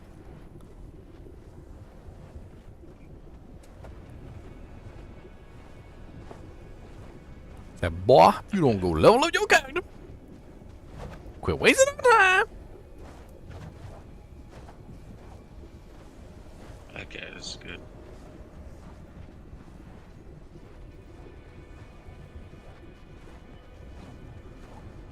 Alright, Perfect. 1 minute 37 seconds, and then we can do a lot of dying all over the place just for you. Running with the sword this time. We need a death counter so we can see how many times these people die. Because I don't know where to stand. Yeah, last beta, I died the first time I fought a Shava, and then I killed her the rest of the times without dying. Because I just had the immortal sorceress. I mean, I still die to her occasionally, but like... Yeah, same. Like, not Make sure to 60, drink the not poison. 61 times. Drink the poison resistance consumable. Not 61 times. Yes. Honestly, air fryers are great. I just wish they lasted longer. We had one a while back, and the thing freaking broke like really quick. The food it cooks is delicious, though. I put like Hot Pockets in there and stuff. Can only one resistance or only one elixir be an effect at the same time? As far Nope. as I know. You can do more. I believe. Only one of the same kind, I would assume. Okay. 12, 10, 9, 8, 7, 6, 5, 4, 3, 2, 1.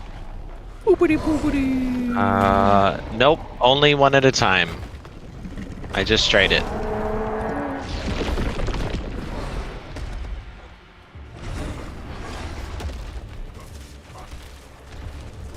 Not ready yet.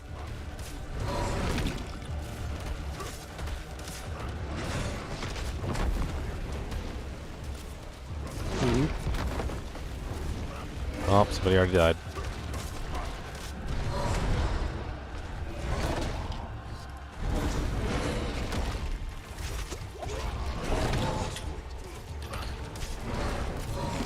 Stop trying to bite me, Ashava. Oh, this necromancer putting bone prisons up is gonna get us killed. Not ready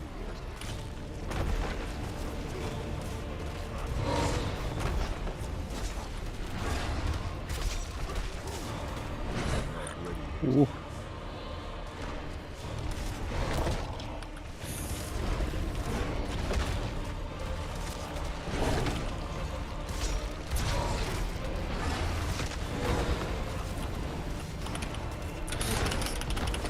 My cooldown came up, I hit the button.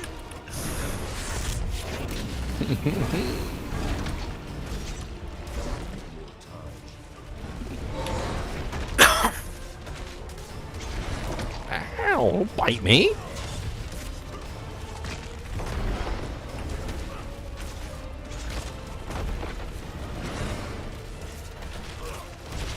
First potion tier.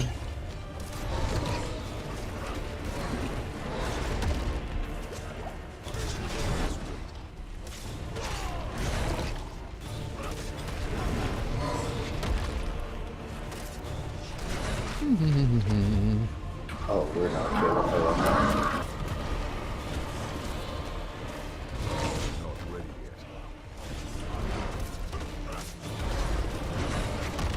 Damn.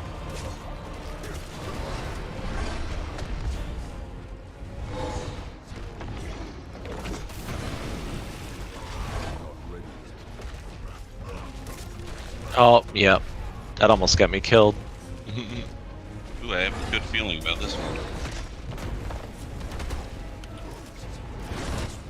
Cause I've got a feeling in me.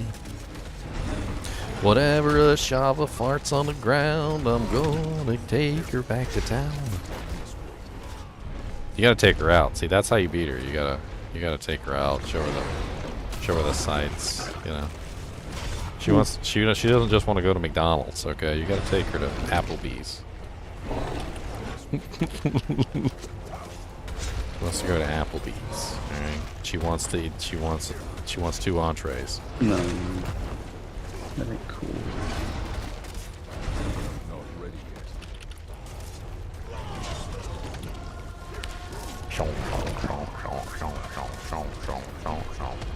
I'm just glad she's not at the rake phase yet, so I can just attack continuously.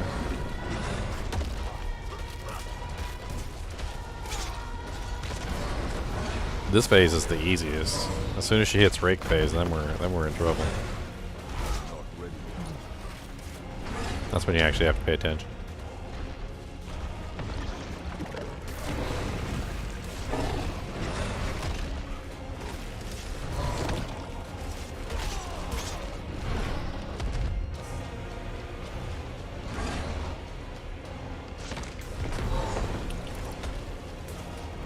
Oh jeez. On the way in. That's unavoidable, right? What is? On the way in, when you can't just see gotta. then the swipe You is just just coming. sometimes You were you saying, can't see Ginger? it. Rake phase? There's the rake phase. Requested to join the party. Why am I boat walled in? Why did somebody request to join the party when we were already full? How is that even a thing? Shouldn't it have given them a message telling them that we were full when they requested?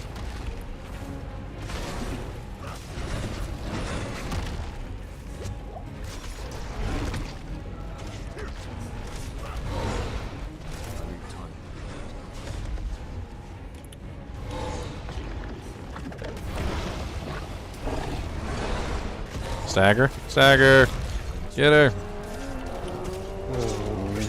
Long time.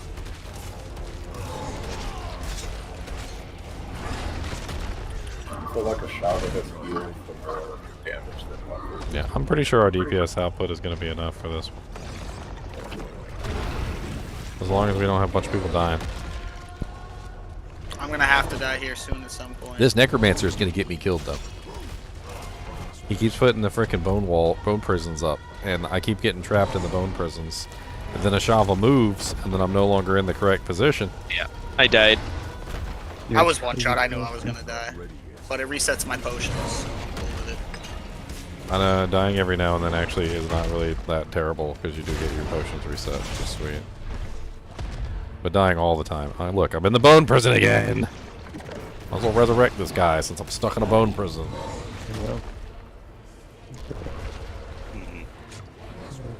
With a nice poison puddle underneath me too. Please stop using bone prison.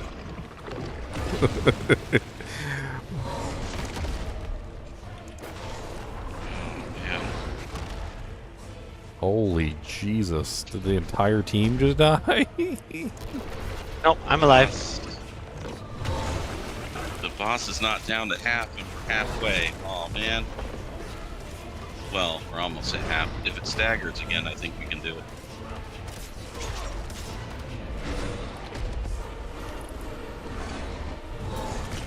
I was wondering why I wasn't using any abilities. That would explain it. ZX, X, Z, Z, Z, X, X, Z, Z, Z, X, X, Z, Z, Z, Z, Z, X, X, X. Tried to use my cooldown, nothing happened. The weirdest thing about that swipe is that you survive and then you think you might survive. No, you're not going to The cold survive. just That gets poison you. is nasty. Rake.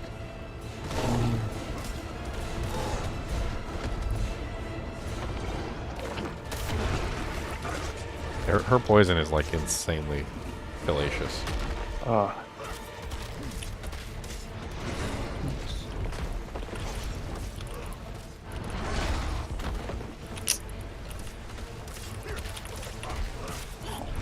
If your gear is completely broken, just go back to town and repair it and come back.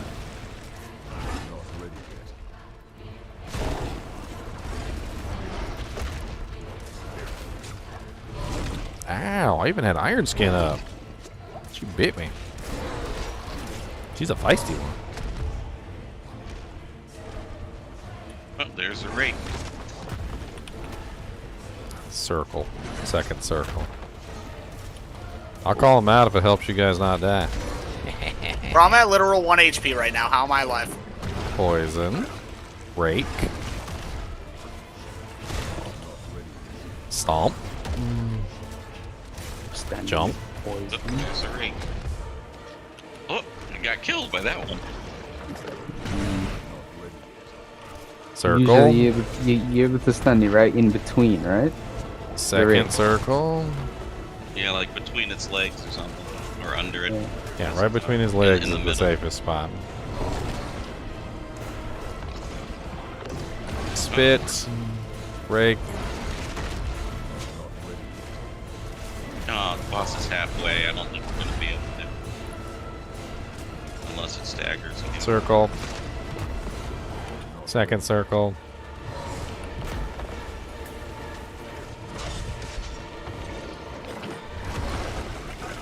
Rake.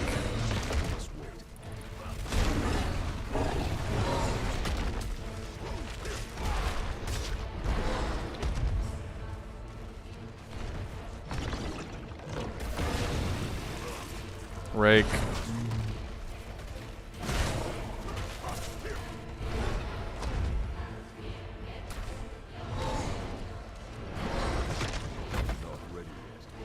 Circle and second circle. Woo, close there. Rake.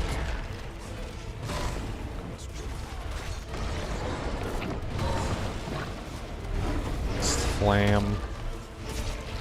Jump.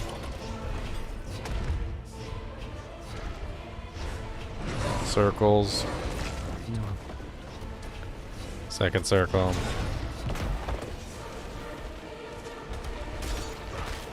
Jumpy, jumpy. Spitty, spitty. Rake. Slam.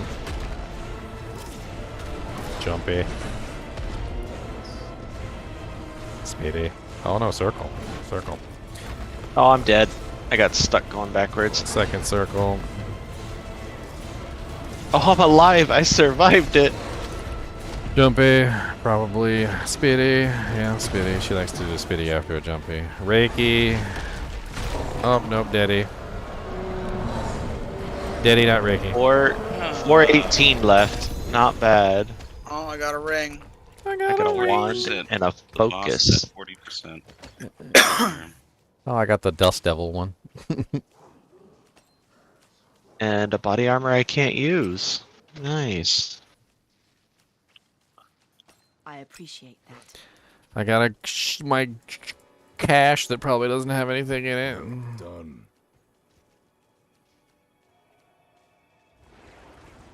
Oh. This is really funny. I'm the only one under the boss, like, or me and kinship member.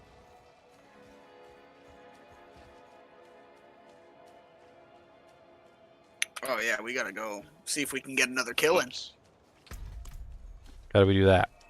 Everybody's gotta go to town. Yeah, everybody come back to town, and then everybody go back. See if we can get another one. No, one person can go back. Oh. One person can just keep going back and forth until they see an Ashava fight. Looks like everyone gave up, or most people did, in this one. I'm still in. 1, 2, 3. No, we got 2 in town. Oh.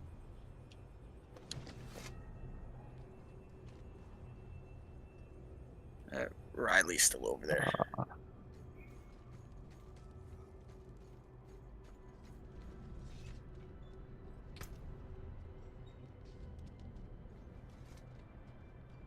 You come. That might be done now.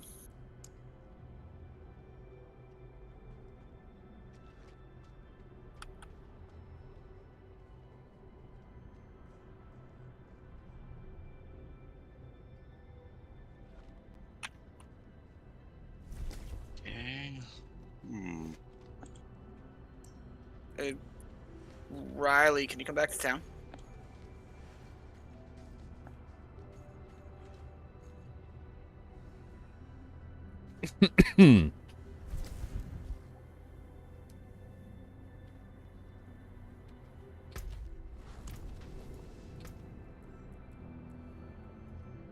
There. It's a time-sensitive thing.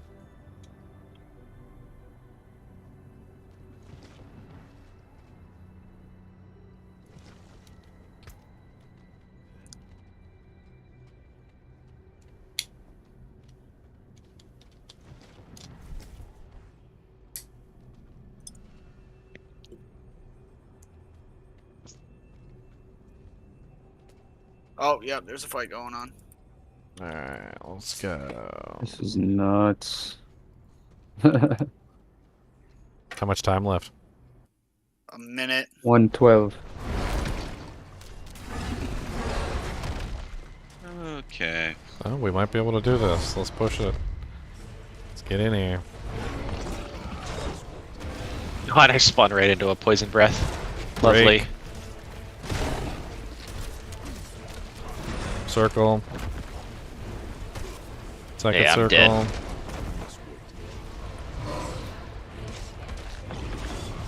Gonna revive at checkpoint.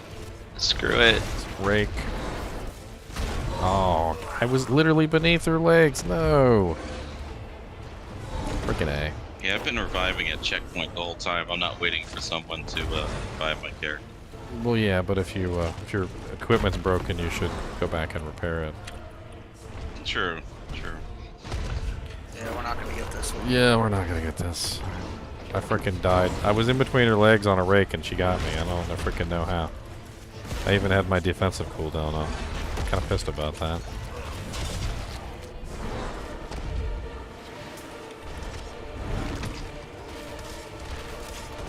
We might be able to get her before she goes into the portal. I'm trying. Keep at it. All DPS. I'm pushing it. Nope. She's too close to the portal. Damn. We were so close. Those are about 35%. I know we're on. Yeah. Boo! If we had a little bit more time. If Riley had listened to us!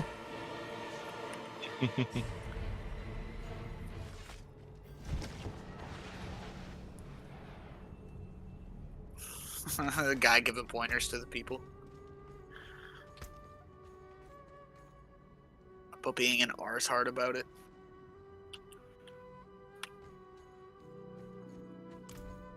Oh man, all 3 strongholds are active right now?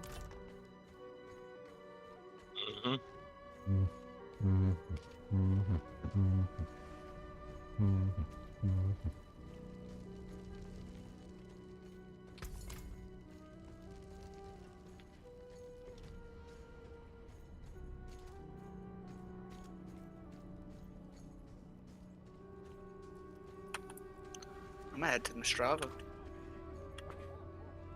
Oh. I don't know what I want to do. I wanted to make some videos. I thought I had a whole nother day to make videos, and I guess I don't. I guess I don't. Yeah, I assumed they were gonna do the same thing in Monday at noon.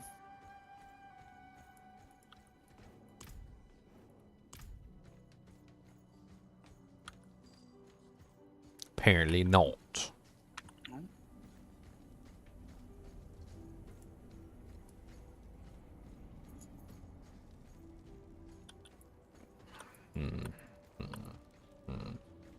Yeah, I think I'm gonna hop off. I'm probably gonna record some videos and stuff. See if I can get some things knocked out before the server goes down. Alright, man. Alright, have a good one, bro. Alright, guys and gals, it's been fun. I will, hopefully I'll have some videos to put up for you for Diablo 4. I've got some ideas on some content. Next time you see me live streaming, though, it's probably going to be Zelda. So, yeah. Anyway, thanks for watching. Keep watching.